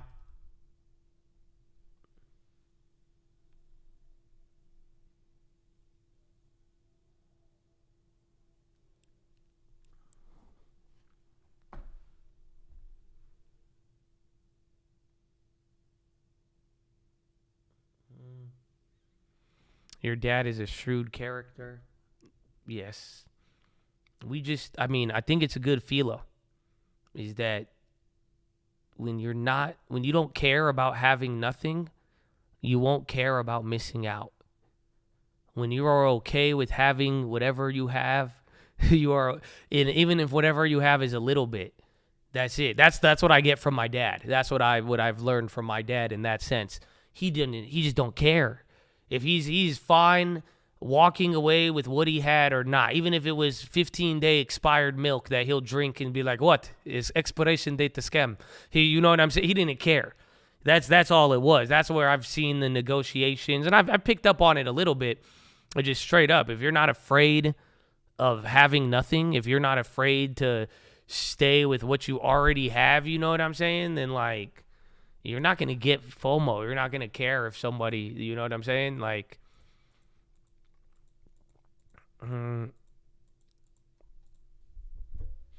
so that's a little Middle Eastern philo for you.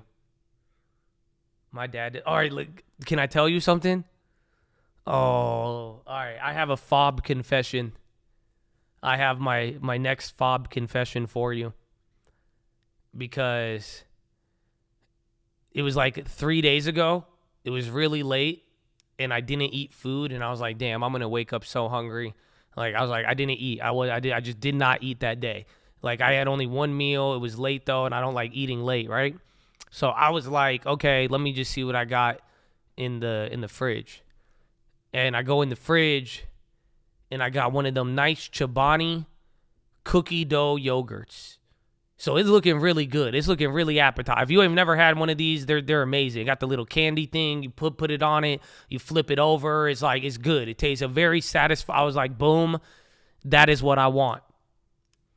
And I take it out the fridge. I open it up. I lick the bottom of the wrapper, and I throw the wrapper away. And then I look at it, and I'm like, it kind of look a little like watery. You know what I'm saying? The water, and it just sketch you out. So then I take the little wrapper out the trash and I look at it. Yeah. It's expired by 3 days. And I'm not going to lie to you, bro. I turned into my dad. I said, 3 days. Miss Miskila. That's it. I ate all of it, bro. Yeah, I ate all of it. I don't know how. I'm very, like, if it's expired, I stay away from it. But I was just like, nope, I don't have time. I need this. And I said, 3 days. I pull a little Biden out. And I was like, don't smell bad. Let's go. Run it. That's it. I did it. It's over. I did it. That was my fob experience. I did it. It was weird. But it was, honestly, I was like, I see where he comes from now. Because it wasn't that bad. It wasn't that bad. I was like, I didn't notice. I couldn't even notice. Tesla. ELF has a nice bounce. They're about to go green, and stock's about to work its way up, 1130.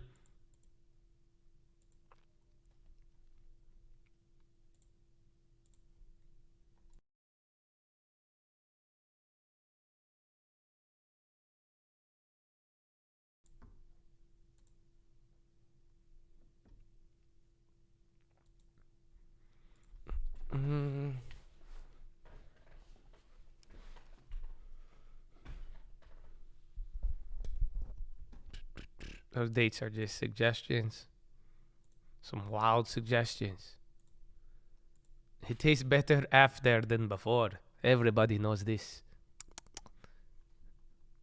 That's a minimum date of aging.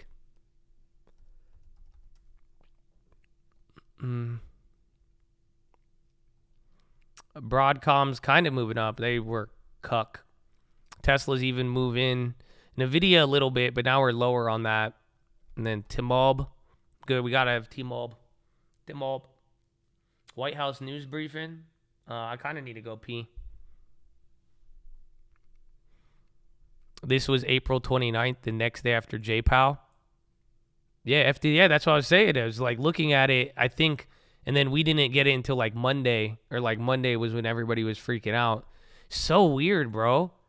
Or it's not weird, but it's just like, damn, they really, bro, this shit was coordinated from a mile away, which is good. Well, again, even though I don't say that in a tinfoil fashion, I'm just telling you, like, these motherfuckers were doing their job. Like, dude, they were scrambling. They were at SVB the same day. They're like, listen, they already had Goldman, Jamie Dimon. They already had these people talk. They were working. They were like, we cannot let this happen. So we should start. They were more prepared on that than inflation. So that's good and bad, depending on how you want to look at it.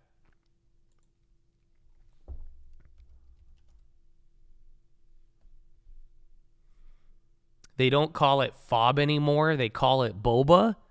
Brought over by airplane. Nah. we say FOB, fresh off the boat. That's what they used to call us. You know that? I learned that by somebody offensively calling my family a FOB when we were younger. They were like, you're a bunch of fucking FOBs.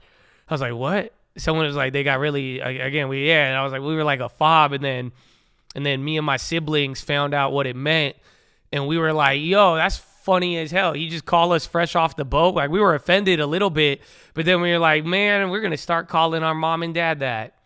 So then we started calling our mom and dad FOBs for a very long time. Yeah, the guy meant it offensively, but we kind of adopted it. It's a weird language in our family. I've never heard boba, though. That's a good one.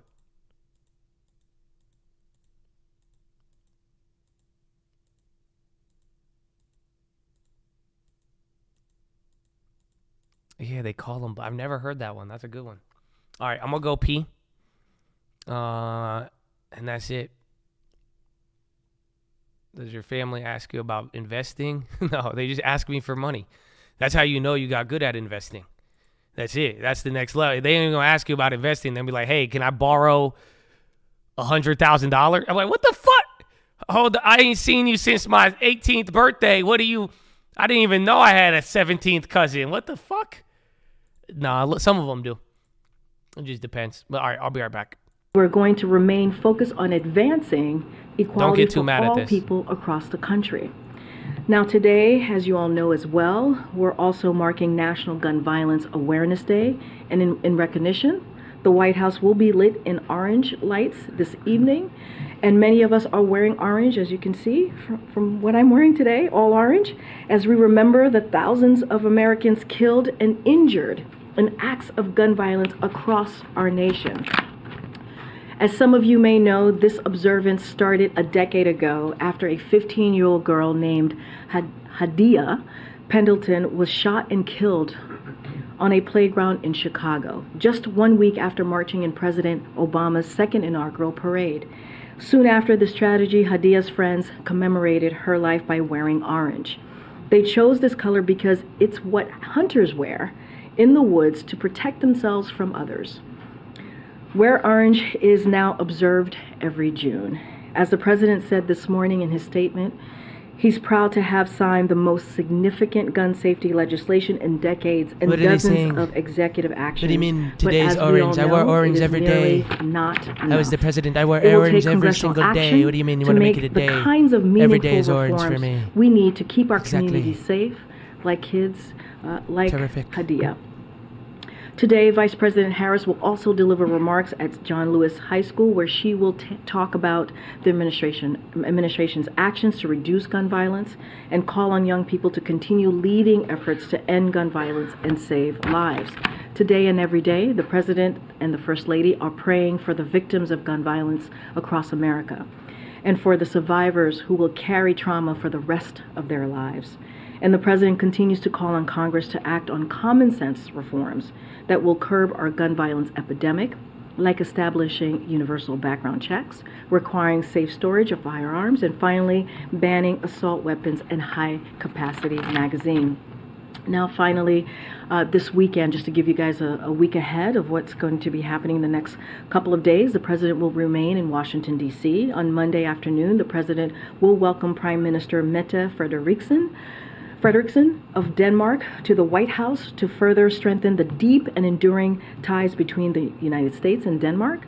Later, the President will welcome the Kansas City Chiefs to the White House to celebrate their championship season and victory in the Super Bowl 57. On Tuesday, the President will hold a cabinet meeting. I don't feel bad about the debt ceiling anymore. Will participate in that cabinet meeting. The Super Bowl was in February. On Thursday morning, the President will greet it just takes them this long. Prime Minister Sunak and Mrs. Murty of the United Kingdom of an official the NBA working Finals. To They're like, we're welcoming the Super Bowl winners next week. The close and historic relationship between the United States and the United Kingdom.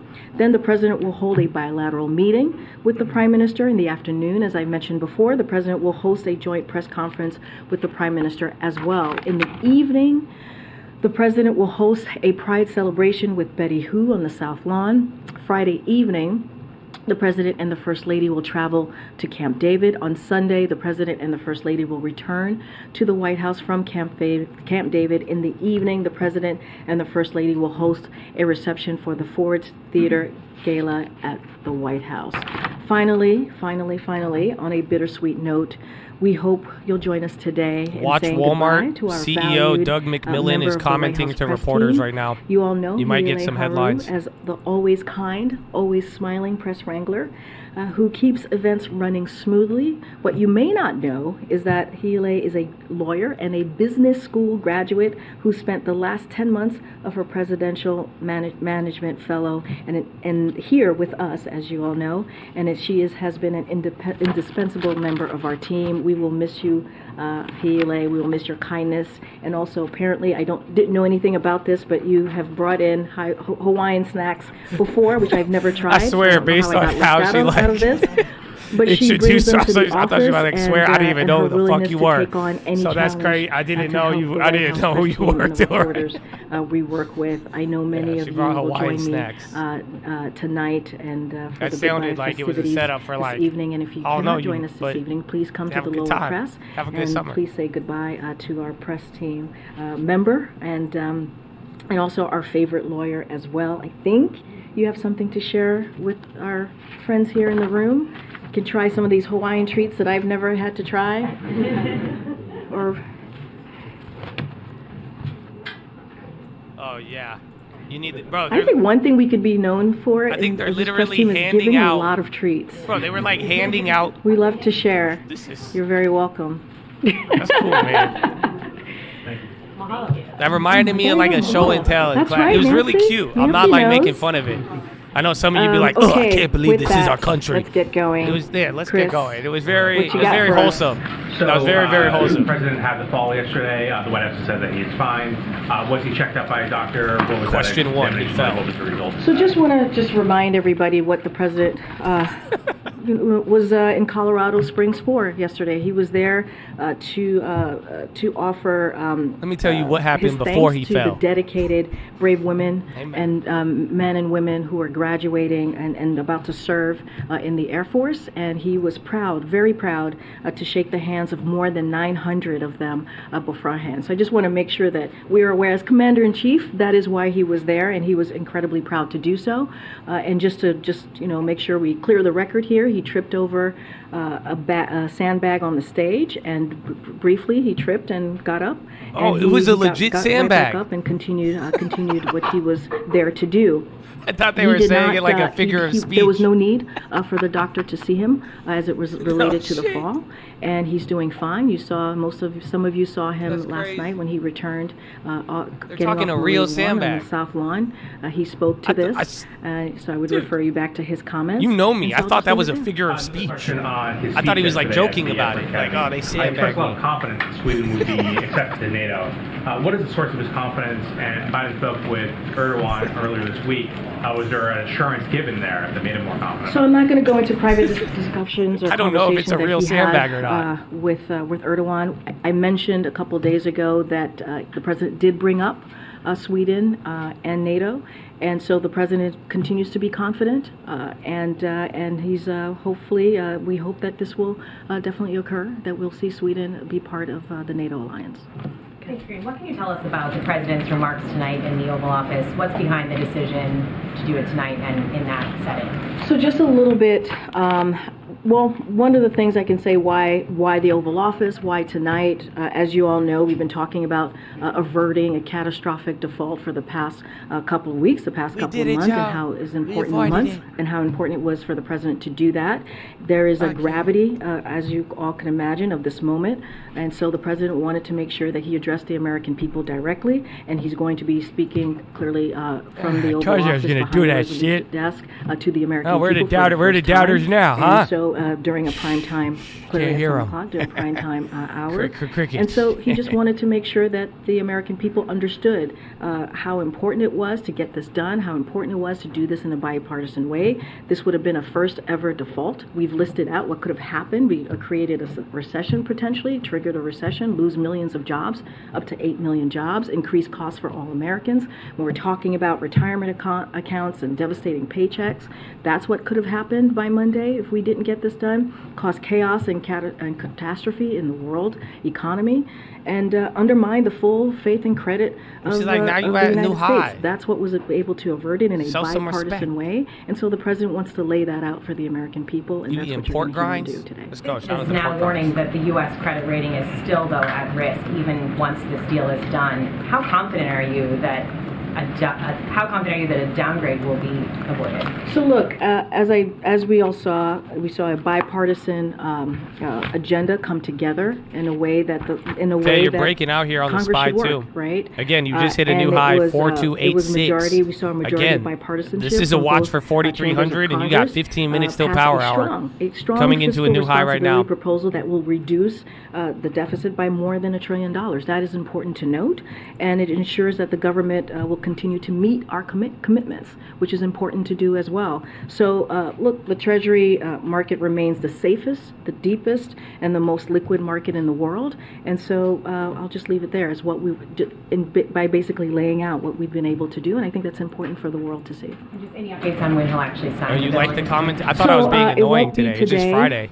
The House and the Senate usually have I'll to sit do their here, I'll business, listen and so we're going nicely. to work very quickly with them to You're get this getting done, the to make sure we can uncensored sign view. it hopefully as soon as Apparently, soon as I won't get tomorrow, banned for it, but I we think have that's to a let trap. the House and the Senate do what they need to do so they can get to us, so the president can sign. Okay, Biden. She just said he's going to sign the bill tomorrow. Fitch, in their statement today, said that the repeated political standoffs is what was lowering their confidence.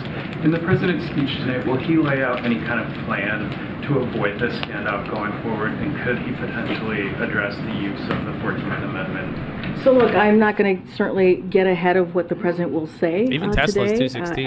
As it relates to the 14th Amendment, the president has spoken to that numerous of times. What was important for him is to get this deal done and to take default off the table, which is what we saw happen these past couple of days.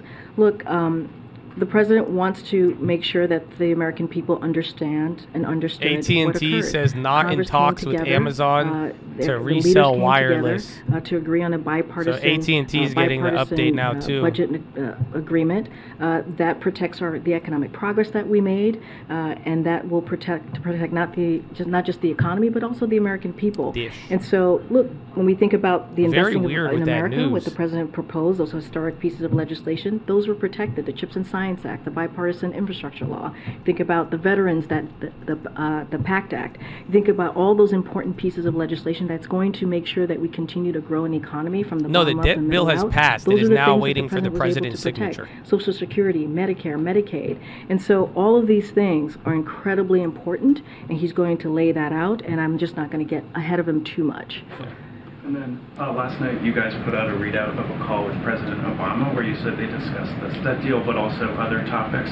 What were some of the other topics they discussed, and why did you decide to read out this call? I mean, my understanding was that they spoke, somewhat regularly. Yeah, they speak regularly. As we know, there was the debt limit situation that was occurring, and so I think it was important for us to read it out to let them know that the President Obama and President Biden spoke. No specific particular reasoning, but just in the moment, we wanted to read out this conversation that they had. And I know sometimes people ask when they speak, and we thought because of the debt limit, because of the bipartisanship that we saw happening in the last couple of days, it was important to also lay out that the President Obama and President Biden spoke. I'm not going to get into it. From here, I'm sure we will hear more on what those other topics are. The President Obama has been here a couple times, but I just don't have anything else to lay out specifically. Okay, Joey. Yeah, thanks, Bree. Is the president concerned with the precedent that this debt ceiling standoff that we're coming out of sets, perhaps in terms of how a party, Republicans in this case, not in the White House, might try to pass policies, pass their objectives, priorities in the future? Meaning, we'll say that one more time? Yeah, I mean, is he concerned that this sets a precedent in terms of how Republicans might try to pass policies down the road during the next time we get to debt ceiling maxed out? I mean, look, I think that the fact that this is a president that was able to bring both sides together and get this done on behalf of the American people, I think that's important. I think that's what we're going to point to. I can't speak to what Republicans in Congress are going to do or might not do or get into hypotheticals. I think what's important here is that we averted something that could have been incredibly catastrophic to our economy and hurt American families. And so that's going to be our focus. Not going to get into hypotheticals from here, but I think that what you have seen, what you've all been reporting and seen the past 2 weeks, people didn't think would happen, right? People didn't have the confidence that the president would bring both sides together to make this happen, and it did. And so that's important on behalf of the American people. The American people won here, and I think that's important to speak to. What do you mean? People didn't think it was going to happen. You told me it was supposed to. Monday. So this whole time you knew people thought it wasn't, and you were telling me. Well, there's a reason I asked that, Okay. which is he thinking of asking her to stand for NATO Secretary General? So, look, I could say that the two leaders have a broad agenda that they will discuss on Monday. They will review our efforts as NATO allies and close partners to strengthen transatlantic security and bolster economic prosperity. They will discuss our unwavering support for Ukraine in the face of Russia's brutal war of aggression. And I expect our joint efforts in to train Ukrainian pilots on the 4th generation aircraft, including F-16s, will be part of that conversations. And so they're going to coordinate on a range of issues, whether it's climate change, energy security, global issues. And so he's looking forward, the president, I can say, is looking forward to his conversation with her. They had a good conversation when they met in NATO summit in Madrid. Last year's NATO summit in Madrid. And so he's looking forward to continuing that conversation. I'm just not going to get ahead of anything specifics. Clearly, we'll have there'll be a bilab. You'll have an opportunity to see their relationship up close, and we'll probably have a readout once they're done with their extended bilateral. And anything on speculation that she might be in line for the next to be NATO Secretary General? Just not going to get into any speculation as far as that. Let me ask you as well about this weekend's OPEC meeting. Does the White House have any expectation or any signal or desire for what may come out of that? So, as you know, we're not members of OPEC, OPEC Plus. I'm not going to get into what conversation or what may come out of that, and so I'm just going to leave it there and see, and we'll all see what comes out of those discussions. Quick follow up on the earlier question about his remarks tonight. Can you explain more as to why he chose the Oval? Look, he chose the Oval because this was really the gravity of the situation of what could have happened, if we indeed didn't avert, I should say, defaulting could have been catastrophic. And so he wanted to talk directly to the American people about what we have been able to do. Come on, get the good bottle. We're going to do this one in the Oval Office. Coming up with a budget agreement that's going to cut the deficit, as I just explained. What would have happened if we did it? But also save some important programs that Americans need. Just some basic things that Americans need every day. And so you think about healthcare, when you think about Social Security, Medicare, Medicaid, all of these things were certainly potential for being cut. 21 million people losing healthcare. That matters. And so the president wants to lay that out, wants to talk directly to the American people, and talk about how we were able to come together and deliver for American families. That's important. We think that's important. So he's going to use, his first Oval address to talk directly to them.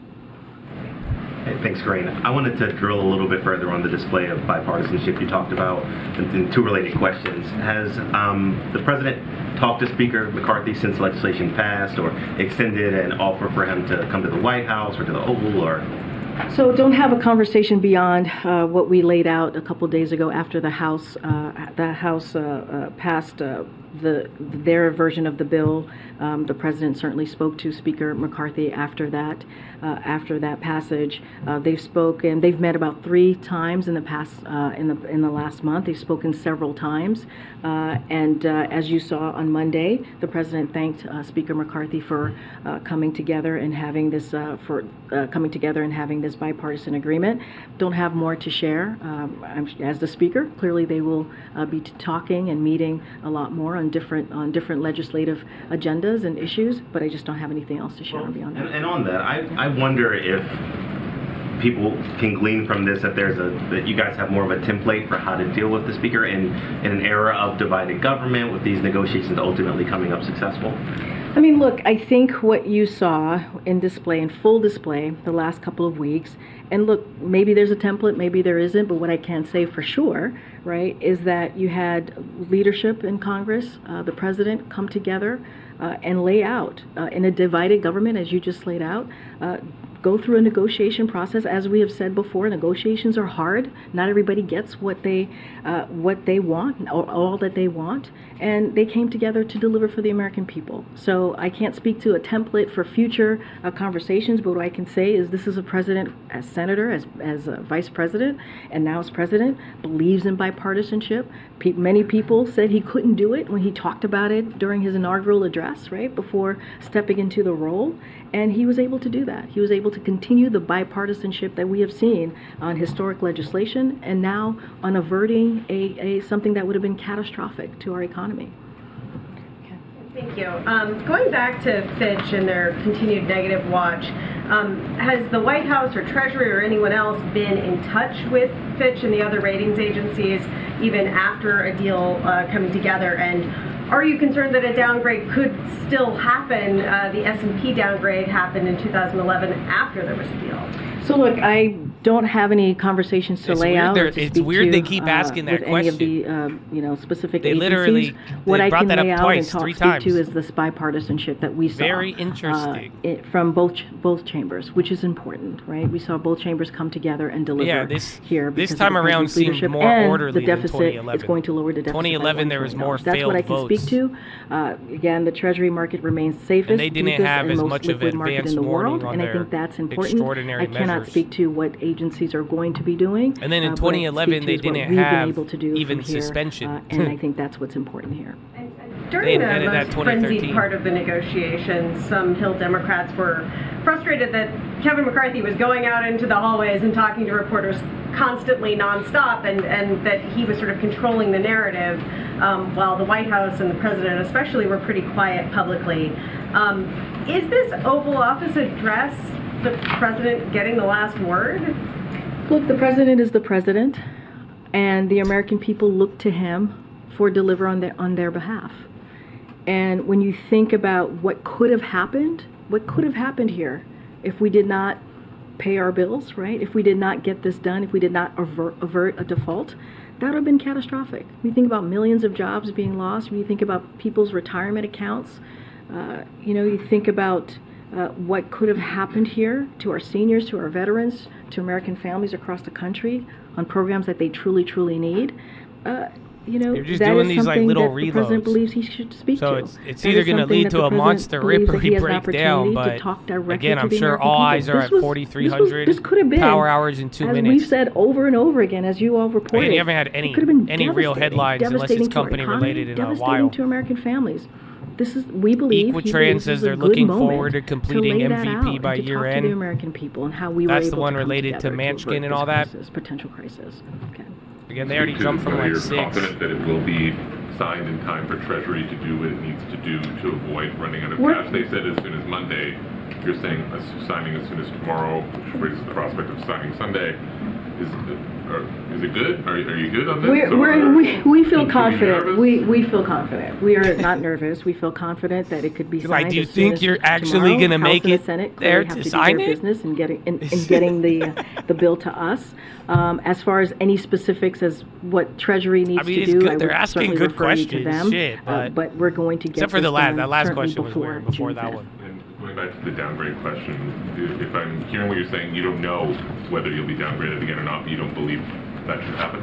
Look, it's not something that clearly that I can speak to, right? That is up to clearly that is a response that's going to come from the agencies. What I can say is what we've been able to do in a bipartisan way, dealing with the deficit, right? Making sure that the deficit will be addressed, reduced by more than $1 trillion. I think that's really important. We believe that it is a fiscally responsible piece of legislation, that the bipartisan legislation that was agreed upon, and that really is important. We will continue to meet our commitments. That's important. So I can speak to what we were able to do. I cannot speak to the agencies. Are you good? And I'll just leave it there. And see if we get above Does it. the president want to explore ways to eliminate the debt ceiling? He's sort of mused about whether the 14th could be used or not before. Will the debt ceiling still be there in 2025 when we come back? So look, the president has commented on this. Hey, you're about to He hit the believes high. that is something for 0.3 away. Congress, 0.2. to kind of deal with. I'm just not going to go beyond. That's what 4. the Oh, president damn. has That's about to be laid out. 4,300 on the Particularly futures. about the- Wow. Okay, no, I can I want to ask you, if I can, very quickly about one of the items included in the debt limit deal, soon to become law, where Senator Tim Kaine of Virginia said that he wasn't alerted about the Mountain Valley pipeline. As you know, that goes from West Virginia, cuts through parts of his state. That's Here, ETR. Tim Kaine said the White House doesn't even bother to pick up the phone and call me. Has the president now spoken to Tim Kaine, and if not, why not? I don't have any conversations to read out. What I can say that we've been very clear and consistent. There it is, for months that the 4295 president supported on the Senator futures, Manchin's, 4288 permitting new high bill, on the which SPY. included this project. That is not new. That has been something that we've been pretty consistent about saying. You've heard me say multiple times at the podium Microsoft, that there's a nothing couple new other here as names. it Again, relates to this start a particular power hour. project. Again, New we've been high consistent. at There's the nothing new. beginning We of know it for power some hour. time. Look, and we've also Again, said futures we may are going not to hit love everything in the that's bill, going to but be we your first support it, real and test. We have repeatedly Again, called 4,300 on the Congress to pass futures. it, You're ever zoning in since on we it right secured now. The Inflation Reduction Act. So, look, we believe that the bipartisan budget. Roblo on the low. Again, a lot of the earlier tech leaders, except for like Tesla, are still kind of down. Congressional Democrats should be proud of. Amazon's holding a gap up. Apple's only 0.3. Microsoft's really starting to run. Historical legislation, but particularly on climate legislation as well. And I think that's important. It's going to move forward the environmental justice projects, and that's important as well. Accelerate our climate agenda, which is one of the four Baidu and Baba crises came that the down. president talked about when he walked into this administration. And so, look, that's what I can lay out for you. I just don't have any conversations to read out as far as it relates to Senator Kaine, who we respect and have had a very good relationship with over the past 2 years. All Democrats aren't celebrating. There's still 5 Democrats, and at least in the Senate, who voted against it, progressives. So what does the White House say to those progressives, and what does the White House say to combat the criticism from some Democrats that Republicans play hardball when it comes to these negotiations and the Democrats do not? I mean, look, I'm not going to speak to how any of our Democratic friends voted on this. Well, a couple red candles there on tech, but again, other things are moving. What I can speak to Story is of the day, how Dow is still we up believe, 2.2. This bipartisan agreement that's soon to be law really is going to make sure that we 3M protect still some of the most important 8.5%. programs for American families, and that matters. What do you say to progressive Americans, though? Obviously, the president represents all Americans, but certainly progressive Democrats are a part of the base of support he needs to be Dollars reelected. up What do you say to those 1%. Americans who Everything's are up, huh? disillusioned by this? Look, this is a president. Again, if you Russell's look up at 3.2, his yeah. record the last 2 years. Russell's killing it. It has it. been historic. It has been one of the most historic legislative accomplishments that we have seen from a president, and that matters. When you talk about a president who wants to build an economy from the bottom up, middle out, that's what we have seen. We talk about Inflation Reduction Act. It's going to lower health care costs. It's going to lower energy costs. You talk about bipartisan infrastructure legislation. It's going to actually invest in those very communities to make sure that Is this new high yet? we have Apple, we have an Apple hasn't moved whether today. it's broadband, I whether think it was it's another tunnels baby and high, bridges, yeah, to 4289, make sure that right we below don't leave anybody 4290 on the behind. SPY. But again, the Creating futures, jobs. I we're just going to laid make out, that what 4,300 the jobs just on the numbers futures for this month. any and how second the now. president, under his watch, more than 13 million jobs have been created under this president. That matters. That is a president that cares about all Americans, that makes sure that no one is left behind, and that there's equity at the center of everything that we've done. And so, I mean, honestly, we're probably not going to have to Americans listen to reacted these for this like in the another 6 midterms months. in 2022, Because now there's no saying more they approved of what we political were able to headwinds do. except for and so that Fed. matters as well. And so, look, and every piece of legislation that he's moved forward that have been historic have been incredibly popular. So this is a president. That's it. You're that going cares high about all ticker. It's a Americans lot of and is other always names. focused on. And the 4297 on the American people are gonna hear futures, directly right below. You haven't hit 4290. You're half a point below it now. Disaster averted. The country at a certain point is going to have to grapple with the substantially more significant question of how the government's going to meet the obligations that it's made to Social Security recipients, Medicare recipients over the next decade and more. You just said Should we SPY expect hit a the new president high. to reflect on that challenge tonight? But SPX And hasn't. How does he view Congress's ability to grapple with those questions in the wake of this bipartisan deal? It's a good question, Steve, and clearly there's more work to be done. We've never said after And this bonds, I agreement mean, the work haven't is hit. done. Is this We've where never it said that. stops? Clearly, there's more work to be done. I'm not going So to get right ahead around of what here? the president's going to say specifically this evening, but I would say tune in, and you'll hear directly from him. Okay. Karina, the Republicans were able to pass a bill in the Senate that overturned the president's student loan plan. What does it say 428986 is Democrats, the high. such as John Tester and Joe Manchin, supported overturning that bill? And do you have a timetable on the veto? So, again, it has to come to us. The president clearly is going to veto this bill. What I can say is I think what's important here is, I'm not going to speak directly to how members, senators voted on this, but I will say, and I said this a few times, this is this is, when you think about the students, the student relief program, this is going to give Americans a little bit of breathing room, especially after going through the pandemic.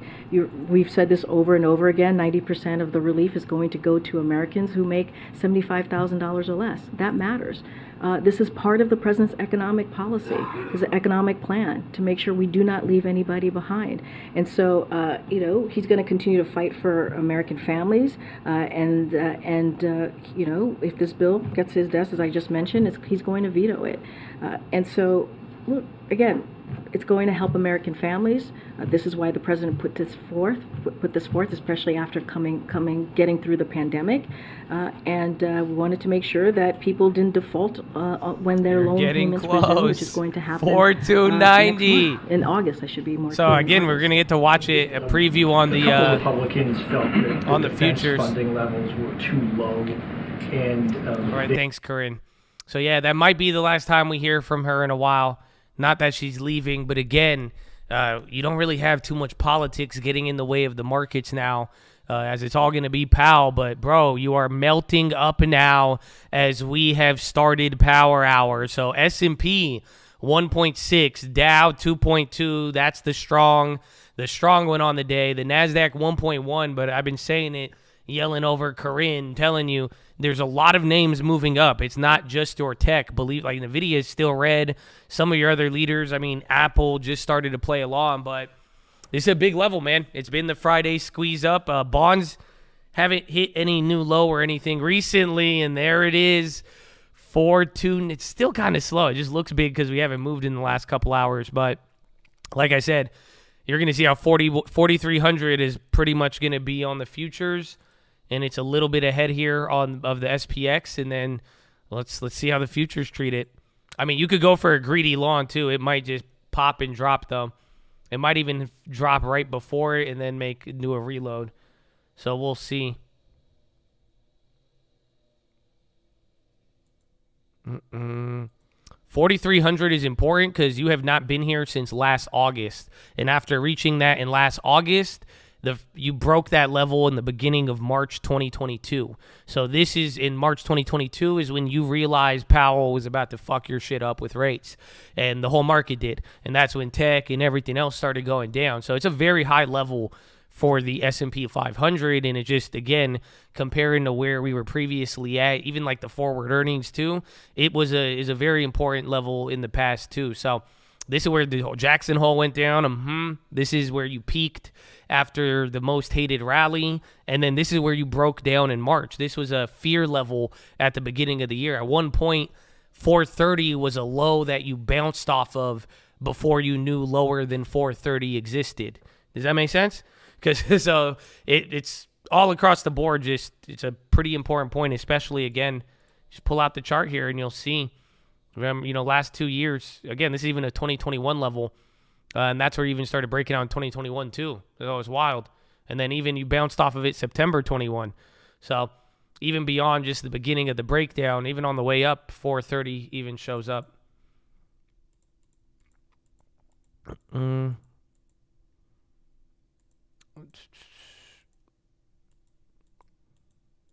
4.2 about put.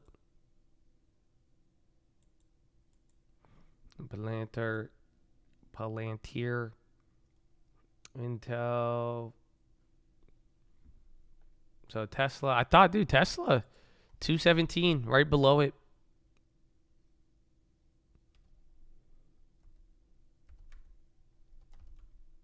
Yeah, values, cutting year-to-date, winners, buying the losers.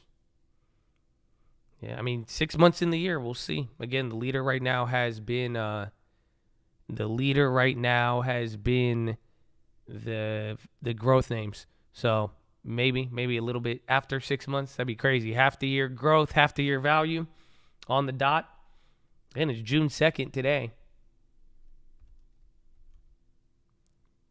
MP Dub. So they came down. We lost money on the shares, but I think we made some on the puts. Only 60, but still like 280. I think we were up like 500 on the day at one point. So, but that we don't have to worry of him now. So GG for you. working in the agriculture industry, but still adding to the LT, baby. Horn, my guy, I got you, baby. Happy Friday. Straight line up forever. I mean, would you guys like a blast from the past? I like that movie, too, if you've never seen it.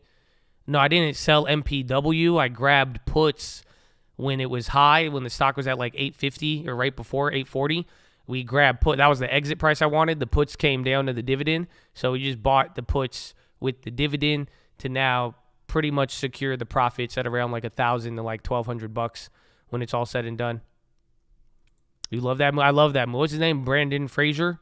This is a great movie. Great movie. I'll give you a blast from the past, though, if you'd like. We're coming down a little. Again, you were just right. 42.90, 3 points off from the futures of, and this was 3 points, yeah, not a little bit less. 2.2 or 2.7 points from 4,300 on the futures. And again, S&P topped out 42.90 there. But, I mean, it's a blast from the past. I mean, I'm not going to bring up a recent example of anything you've seen in the last year or two. I mean, hopefully you can recall that. But let's see here. Good old, I mean, this is an interesting time. I hate to compare it to this moment, too, because, like, comparing anything to 2008, you're implying death and destruction. So there's that. But, like, look at 2006. Again, I mean, when I'm breaking out damn Fed meetings from 2006, like, that's how it looked. So the last time there was a suspected, like, economic slowdown, high interest rates, and a pause, that's what the stock market did. That wasn't, again, any other moment. So there was other things going on. The yield curve was flat then. It was not as, inverted, nor were there other factors that we could, I'm sure, a million factors, inflation, down to the way to what you're recovering from. So hopefully you see that, though. But it's like that market then, it went from 122 to 145, and that was after, like, dropping, and people were worried. Again, things were slowing down. Again, and even in 2007, you were getting cracks. But that did that in from July to February, 5 months. Right? Give or take? Or no, 7 months? So around the same period we just went through. And then, even after a little hiccup, and everyone was like, okay, that's done. It went from 137 to 155 in another 4 months. Then dropped and then hit another high before coming down. There was inflation. I mean, and back then, you even had other signs of, like, again, food inflation. And then there's even inflation that followed, even like 2013. But 2007-8 had inflation. But it wasn't what we have today. That's the crazy part. Again, oil. Remember, energy was up. You had war too. A lot of similar things, but just a little blast from the past there. Oh, and happy birthday, Chloe. Let's go, 32 young, baby. Amen. Where's let's go. I'm sorry. I need to give y'all better warning. It's hype, man. Yeah, warm Dr. Pepper, blast from the past. Amen. I will keep MPW until 614 now. Yeah, might as well. Unless it, like, shoots up a ton and it just makes more sense. Like, if it goes up to $10 today, I'll take it. You know, Habibi, I'm negotiable. But at this point, the play is essentially risk-free. The risk is that we lose our profits. The way we lose is by June 14th, June 16th, the stock is trading at 777. I never get that on a slot machine. So if I get that on the stock by that day, I'm going to Barona or I'm going to Vegas. So we'll see.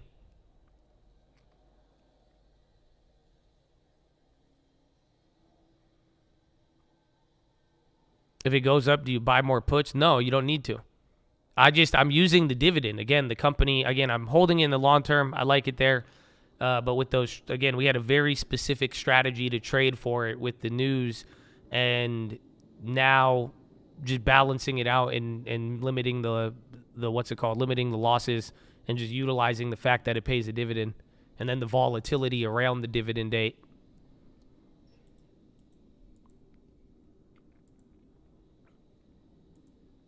how often you go to Vegas. I haven't been in a while, but what's it called? My girlfriend, she's going to go. Like, she has to go out of town. So I said, I'm going to Vegas. And she was chill with it. So, I don't know. I was like, hell yeah, let's run it. But I haven't been in a while. I've not been in a while.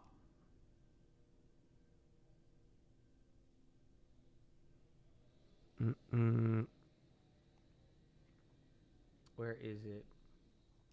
Yeah, I bought 20 puts on MPW. So we did it here. Again, I paid pretty much like 1 penny, 2 pennies above it because I was a little impatient. And then it finally hit. But I have the puts right here, the $8 puts. My cost basis is $7.77. I have 20 of them for 2,000 shares. We have $1,000 profit. And now even the puts are even making some. And then that's it. We just hold for the next week or two. T-Mobile. I did AT&T. They all came out with a headline. Verizon, T-Mobile, every single one of them.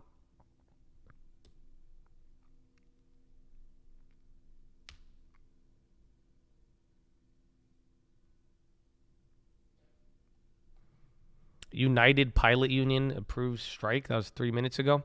They had a little drop and pop. Dish went up because Amazon. So I guess the Dish part was true, but not everything else. So the thing that made the other companies go down. But Dish is all because of the Amazon news in the morning. We got that as we were going over the news. We covered that. It was wild right when it happened. And then SPY, it's working his way back up, man.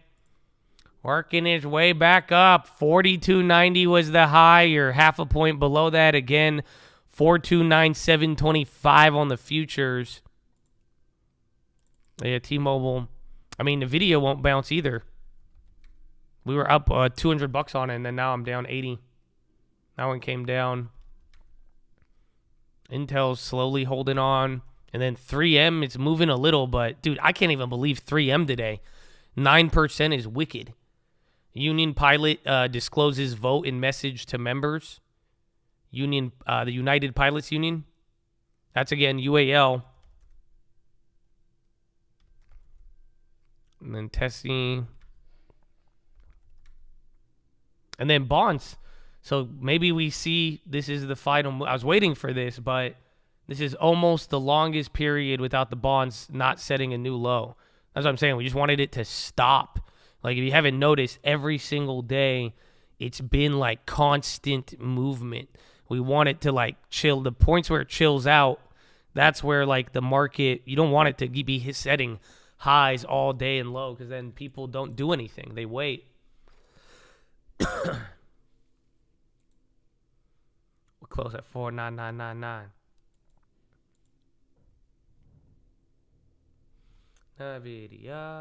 Nvidia.com.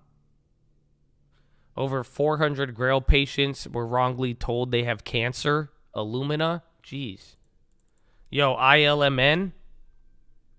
The stock is going up on that. Over 400 patients who signed up to take oncology detection developed by Grail received false letters last month suggesting they may have cancer, the Financial Times reports.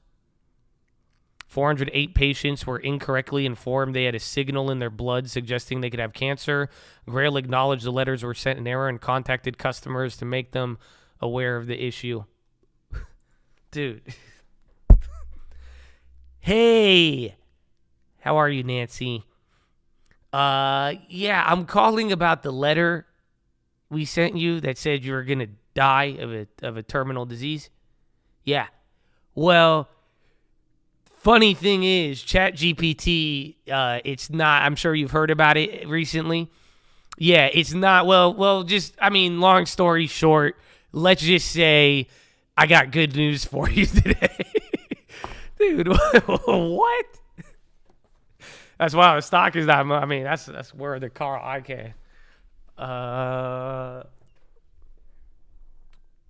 So you're good to go. We just wanted to extend our apologies, but everything is, yeah, you're fine. No, you're fine. We're going to send you a gift card.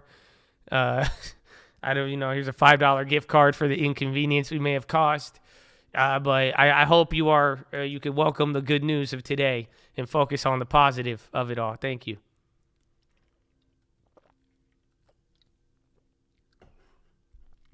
If you could fill out this survey after to let us know. No? Okay. I feel you.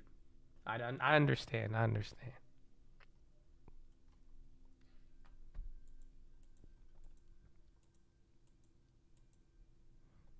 Crypto, that's like I think that's the like sixth chat I've seen now. And let's say crypto must be moving.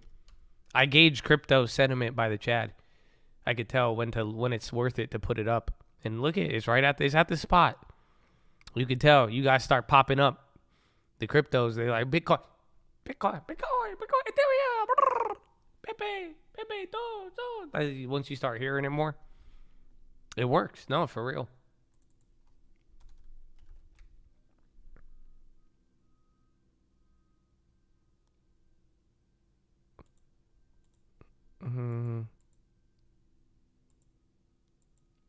We close at this level.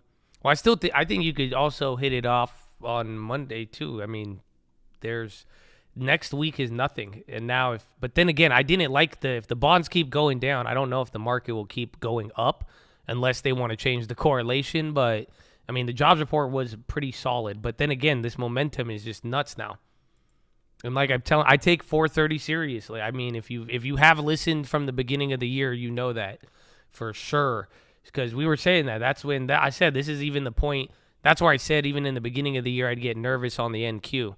Now it's different because it's not 6 months. That was after a month, but this is definitely where we want to be watching for stuff. So I think it could do anything. And like I was saying, we would expect a blow off top from the deal getting done. So we thought it could have been there, but I was saying I didn't seem like the down day, the upside wasn't enough. So we'll see how much this goes, but just keep some of this in mind.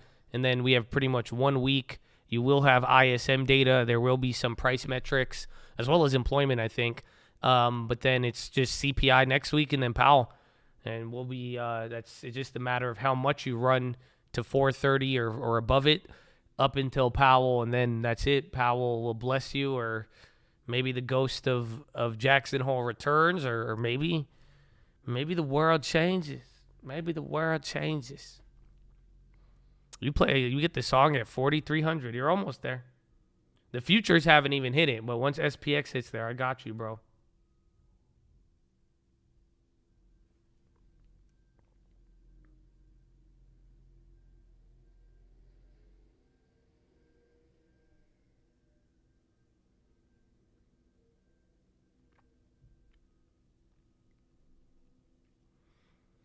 I mean, we continue to climb. Well, now that it's high enough, I mean, there's a possibility of that blow off top, but if the market is liking this data so far, but I'm thinking there's a little upside now. I thought 4,300 would be the limit until Powell, but I even said it on the watch list. Every time I've made one of those predictions, it's ran a little extra. So I think that's still in the cards, and I think it could still run up a little bit. I think it's just a matter of 2 weeks. If by Monday, Tuesday, then there still could be. But if there's not a puke off of the jobs data and and the bonds don't keep dropping, like if the bonds really keep dumping, I think the market won't like that. But if they don't throw up off the bonds or the jobs data in the next 2 days, then I think you could have 2 weeks of upside until Powell. And I think it could be capped around 4,300, but I think I'm not going to label the bulls they could do whatever the fuck they want at this point. That's it. Because once you get above 4,300, that's how I feel about the upside, is that the bulls are in control at that price. So I give it to them to do whatever they want. And even then, we looked at some levels that could go up to 4,400. But then again, I'm looking. I hope you realize what I'm saying in a lot of this, though. Like, don't miss the main point. This play is not based off of the y-axis. So you're asking me about the price, and I just hope you know, like, what I'm determining on what could allow the y-axis to move. I'm on the x-axis. It's all about the dates, if you don't know it by now. I'm saying 2 weeks, then Powell, then we see what he is going to do. Again, that meeting in 5-2 to 5-5 will be key, but it's those dates, and now as that sets the tone for the end of the year. Again, end of the year. We have another half now, but that's kind of the way I'm basing it on. So timing will be of the essence because I think it's a very data-dependent time situation we're in. The x-axis, X and a Y.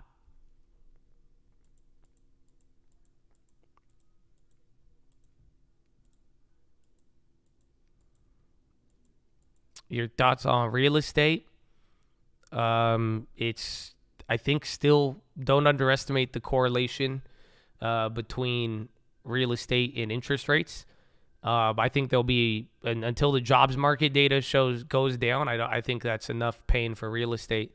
I think the next level of real estate pain correlates with when the jobs data actually shows declines.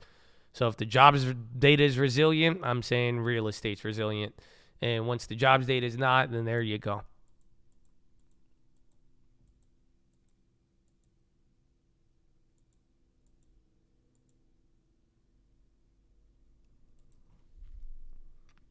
Crash coming sometime this decade for sure.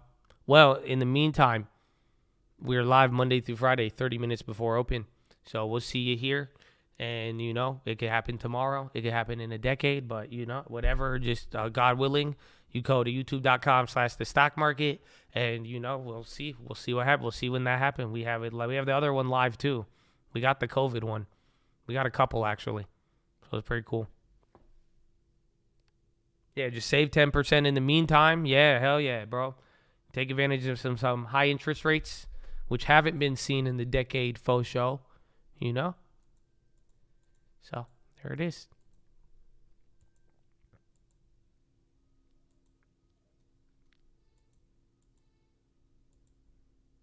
Would you buy the VIX if what?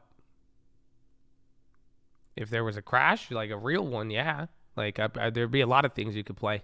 I'd buy bonds too. But even then, with the real estate jobs thing, I think that's an important point. And that's what I was trying to say today. Like, I'm just, like, when someone, they were saying, what was it, Rahul? What were you saying? Was his name Rahul or Rajit? He was telling me, he's like, you sound nervous. But I was like, no, man. Like, I was more nervous at the beginning of the year. Like, dude, like, I thought I was going to lose way more money by this time this year if you asked me in October. Everything from real estate to even equity. Like, I was cool. Like, bro, I was ready to lose money on Meta at $93. Like, I was ready. Like, I was like, I'll slow down on some house flips. I'll be a little bit more prudent in terms of my margin I'm looking for. I thought I would lose more money, but comparatively, that's why I'm like, this whole year has not been, especially after all the, you gonna die, recession. So I was like, interesting. It's so, like, again, I mean, people told me I was gonna lose more money. Yeah, the world told everybody.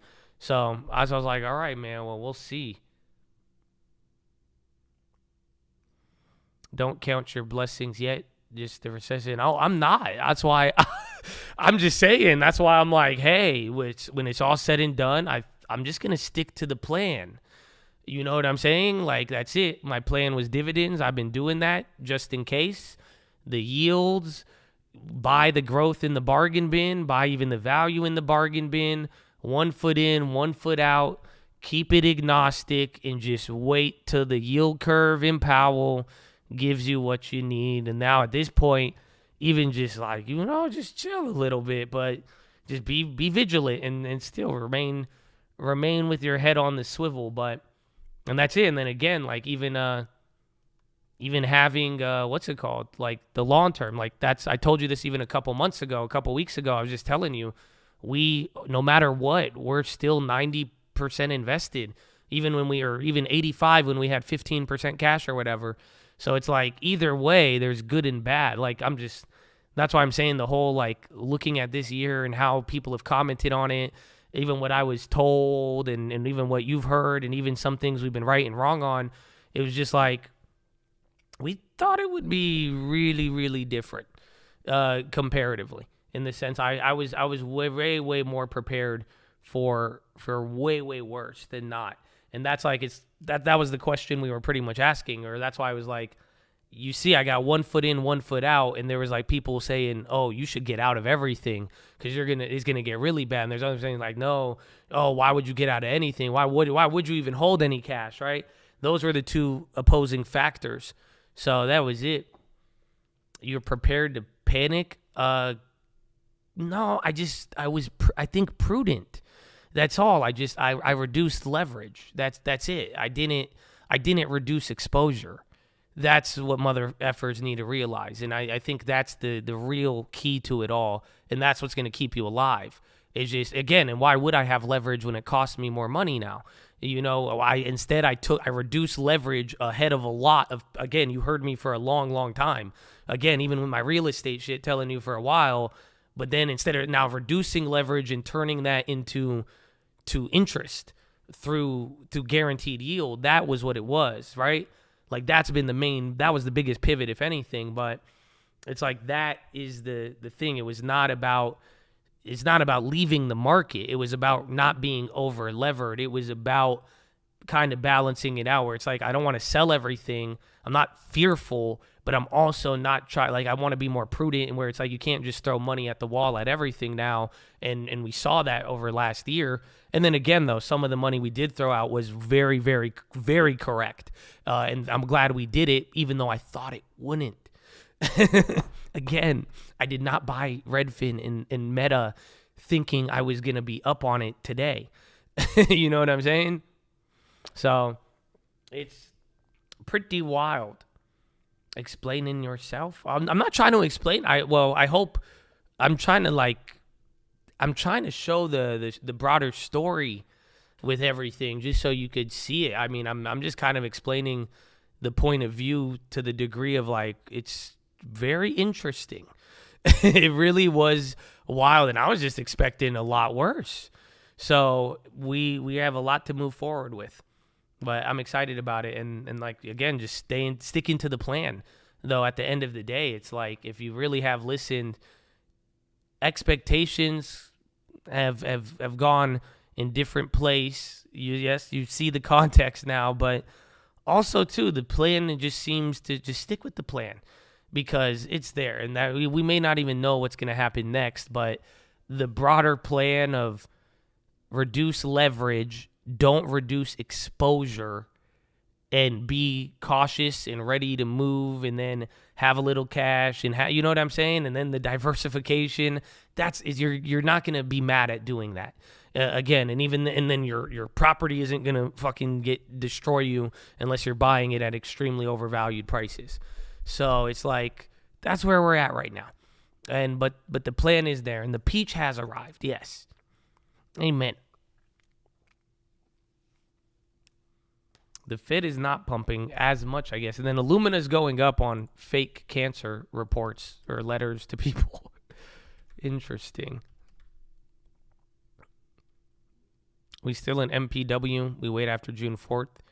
We can't. If you're already up on it, we'll make our decision there. So all that matters is where the price of that stock is by June 14th. Because then once we know we have the dividend, you could either decide to exit that day, or you could exit 2 days later, even if you want to wait for the post-dividend move.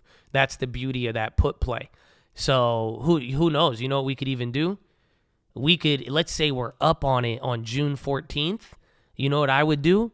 I would sell the shares on June 14th, and then I would hold the puts. But it's up to you at that point. But the idea is we could play the volatility till then, and then really by June 14th is where your profit's going to be at. But then you have the option to go for the extra 2 days or not, but you'll know what the value is by then. I would get out of the trade shares. These are not my long-term shares I am referencing. I'm speaking of the shares here that you saw me pick up at the end of last week. We've been talking about it a lot this week, in the last 2 weeks, really.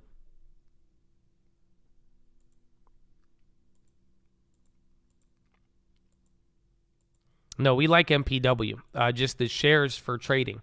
So remember, I have 1,000 shares in the long term. So right here in the long term, we have 1,000 shares. In the trading account, I bought 2,000 shares on May 24th and May 25th. So we bought that playing the news event. So we already went over it today, but we did the put arbitrage. You could watch yesterday's watch list. I explained it before I did it. So that's the cool part about it too, is that I made the watch list about it. I didn't have to play it. I executed it today. But we played the news on it from last week. And then now by June 14th, based on the dividend and the put, we're going to exit the trading shares. But I plan to hold the long term for, God willing, as long as possible.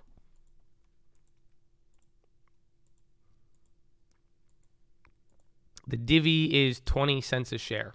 So technically I gave up like $40 of my profit. It's 29 cents a share.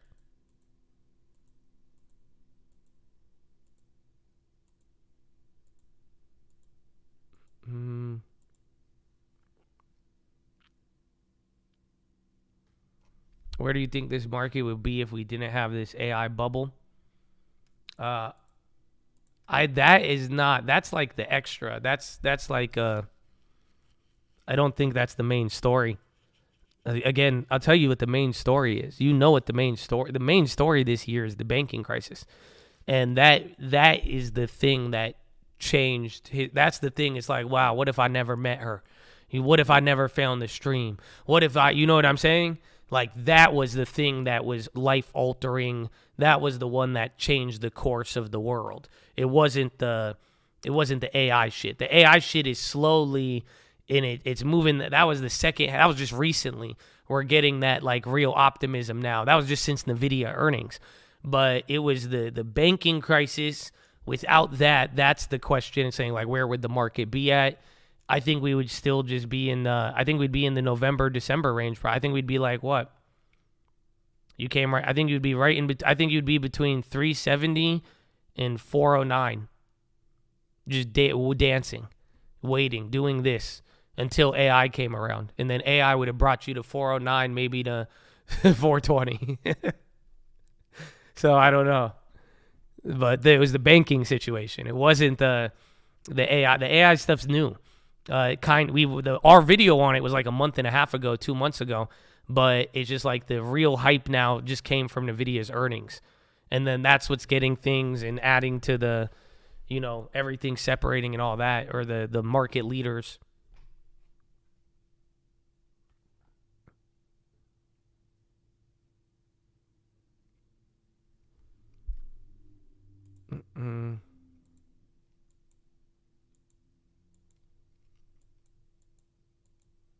What are your thoughts that employment went up due to people getting jobs, which didn't help impact unemployment? I'll just tell you, don't trust anybody, because we have like 3 different reasons why that occurred. I don't even have an answer for you. So it's like why the jobs were so strong and unemployment went up. There's 3 different reasons. There's what you just listed. People mention the different age groups, and then the other reason is the difference between the establishment survey and the household survey. So, like I'm saying, I wish I could tell you, but that one's I think it's just one of the many weird things we've seen on said lagging data over the many months we've been micro-analyzing it. Is again because we saw that happen at one of the other times. It was the opposite. I think jobs went down. And then unemployment went up, though. But that should happen. But it was like it wasn't as much as we would have expected. So we've seen it a couple times before.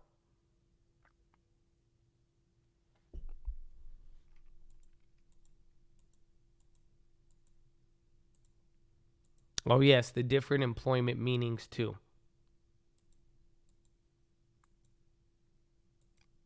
But that's also with the establishment answer, establishment versus household. But yeah.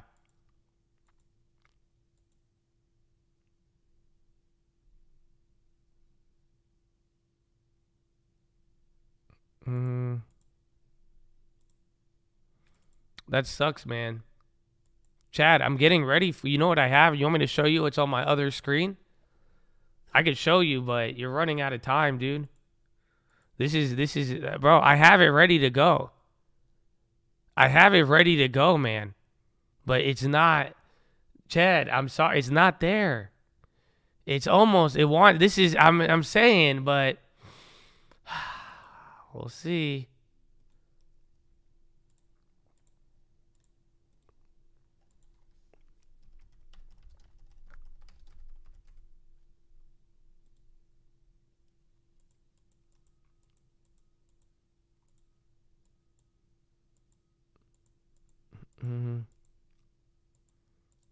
You said pump it up was at 400 months ago. Don't put that devil on me. I know damn well where we set our line in the sand. Again, I wasn't opposed to it. I'm just I gave it meaning. Y'all want, that's it. I told you 4,300 is big. I've said this. I've drawn this line. It has taken 6 months. 6 months. 6 months. That's 2/3 of the trimester. I won't get political. You like, what? We talking about No, we're not. Calm down. You could have had a baby almost. 6 months. I said it. I'm not the pump it up enemy. I was just saying it has not reached the level. But it may be time. If the time is today, the time is today. If it was supposed to be last month, it should have been, but it didn't. But if it's now, it's now. That's it. There's rules. There are rules. It's there.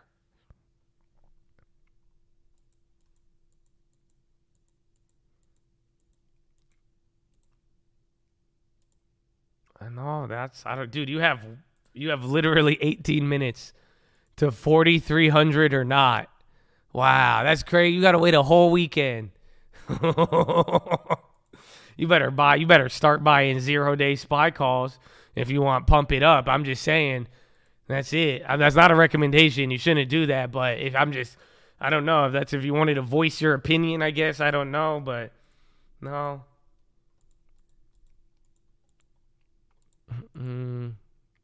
TJX.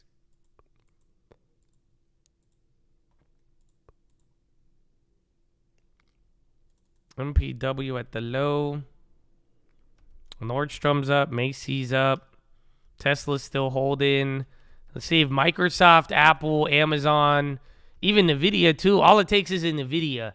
All it takes is an NVIDIA run. Oh, and Lulu's coming down. What? They just gave up today. Still 11%. Very solid. Where's Mongoob?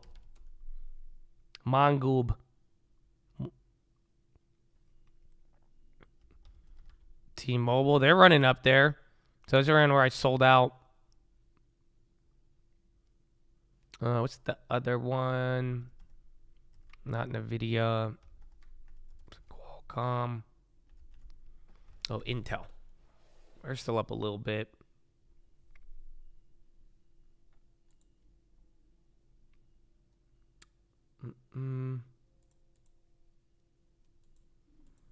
Oh, yeah. What if it squeezes after close? That'd be funny.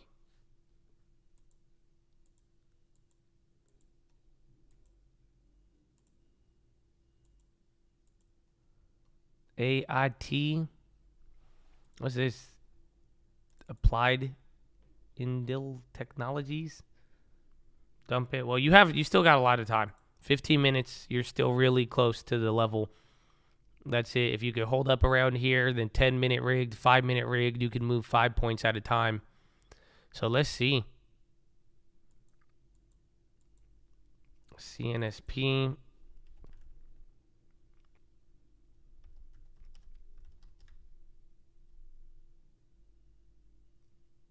VIX pointless. Where's the move index? Because that was a big move down. I wonder, like I said, that will guide us a lot, I feel like. Is this from yesterday? Oh, yeah, you're going to rip. That's it. Move every time, bro. You already did rip. But that's it. Bond volatility, if that keeps dropping, man, then that could be it. That's what you need to hold your rally. You need to be able to kill the bonds without killing the market. You need more of this. So this divergence right now needs to stick. And that could get you your you need Powell to approve this message. Bonds could go very low. That's what I was saying earlier today. I'm just like, it was 10, but if the market unwinds this like rate cut, and then once we start hitting, or if we get any other rate hike from here, we're going to start talking about 6. And then once we start talking about 6, 7, 7.5 is not out of the question. And anytime we've played that game with the bonds, it usually happens. So it's like, honestly, it's like Earl Nightingale shit with the bonds. Because if you think about it on the bonds, it happens. That's the scary part. You have to realize, because if you at one point, if you told somebody 4% bonds, you're an idiot. Again, tell that to anybody who worked at SVB 2 years ago. 3, say, hey, the bonds are going to go to 5%. Okay, whatever. They didn't think about it. You don't become what you think about. No, you know what I'm saying? That wasn't in anybody's mind.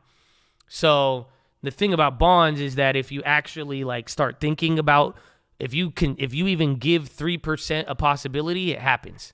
If you think about 3.5, it happens. The minute you start doing that, and that's what I was explaining today, because we've done that every time, this whole time. That's why this bond rally breaking down, this historic bond decline that even Hugh talks about, it's so important, because it's like the rates just kept climbing more and more and more and more than we've ever seen. So again, this is just a 10-year bond, and this is what I'm saying is like, just look at this. It didn't get past 3 for what? For 2010? And a lot of people were not even thinking it'd get up there. Again, even to like 2018, like realistically, you stayed between 2.4 and 1.5 on the 10-year for a very long time. That's why people are like, nah, 3%.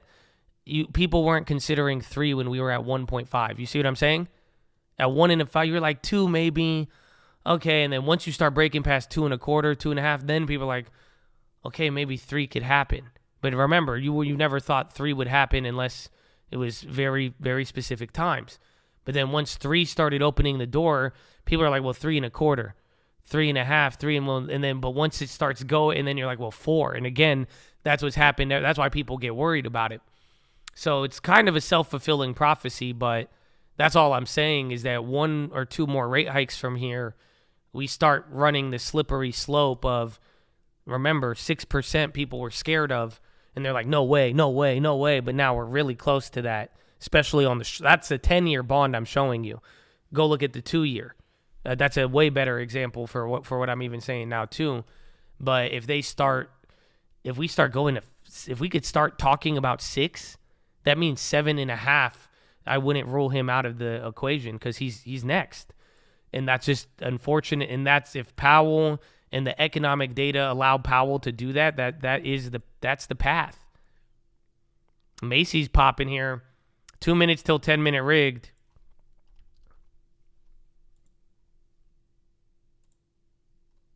So again, just take what I showed you, and that was the 10-year, but now it's the same thing for the 2-year.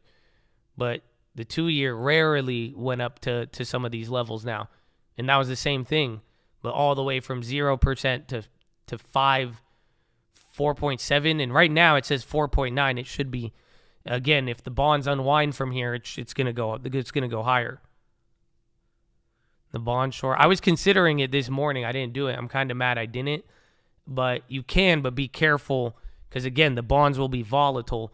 But that's why it's like if it does somehow calm down, that could be the play. But we'll see.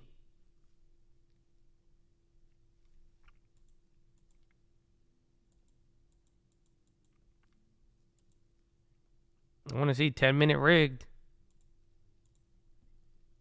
Get ready. 4-2-8-5-92 3-2-1. Boop. Handball off. This will be your lowest low since 11:20. So like an hour, 20 minutes ago.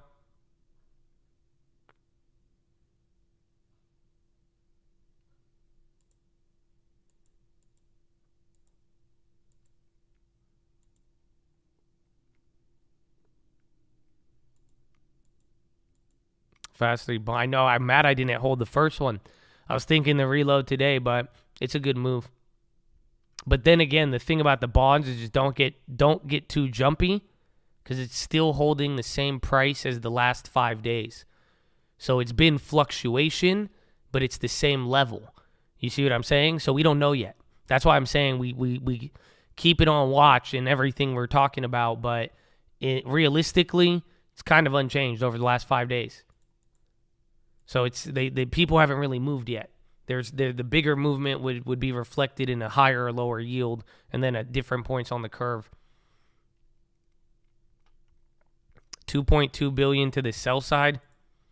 Yeah, that's again if you believe in the opposite.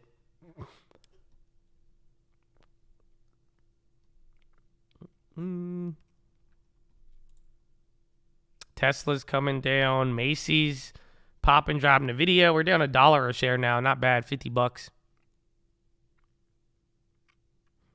Have a great week. You all right, Smealy? Be safe out there. Market on close is just people set orders. So some people, they set orders that just say sell or buy at close because they like to trade off the opening and closing prices or rebalancing or whatever else the reasons. So there's orders that were placed that just say buy or sell on close. So if it's sell side or buy side, that means there's more orders leading to a net sell rather than net purchase.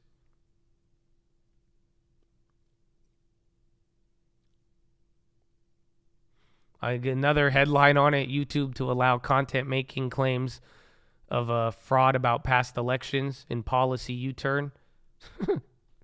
They're like, congratulations, America. YouTube is allowing you to do what you are not allowed to do in any third world country. But you can now do it. You can now question said elections.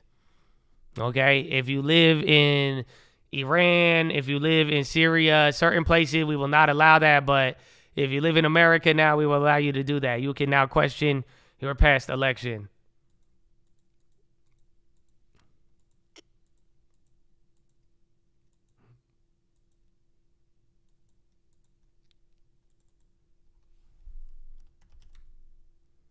China, America. AMD's dropping. Uh-oh. Sorry, maybe we're going to get some push and pulls. So some things are pulling apart. So again, it doesn't mean the spiral move, but you might see some names start to pile in on the high candles and then some sell off at the close. Normal behavior, but 1 minute, 2 minutes, I think. No, 1 minute and a half till 5:05.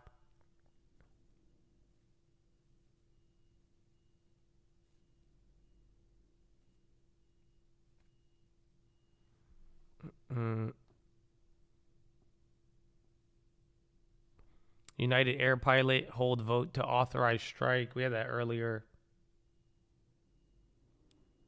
Is Mexico's bonds worth it? Yeah, but it pays out in pesos. So you have to account for currency risk and currency adjustment if you're trying to make a foreign bond play. Big green CRM a little bit, 211 to 213. So again, some going up, some going down here at the final bell.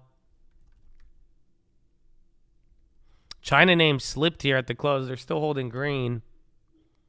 And then Tesla a little down. What else? AIIA. We're flushing. You had 2 billion to the sell side. 30 seconds till final 5. Get ready. Where's Apple? Apple's 181, man. I like 3M. I mean, we've liked it already, so this news is just good for now. We'll see how it, again, I'm thinking you definitely need more developments. The thing that kicks 3M into squeeze mode is when one of these dumb analysts starts getting on board and then the rest of them start chasing, because that's how you get the institutions on board with it. But because, again, it's one of the most hated Dow stocks. So there's final 5. What do we got? 4285. You're dancing. Oh, a lot of bid support. Again, I haven't looked at the book map in a minute. Volume is 73 million. Could be higher, but then again, we are at a higher price. So you're getting higher volume at a higher price.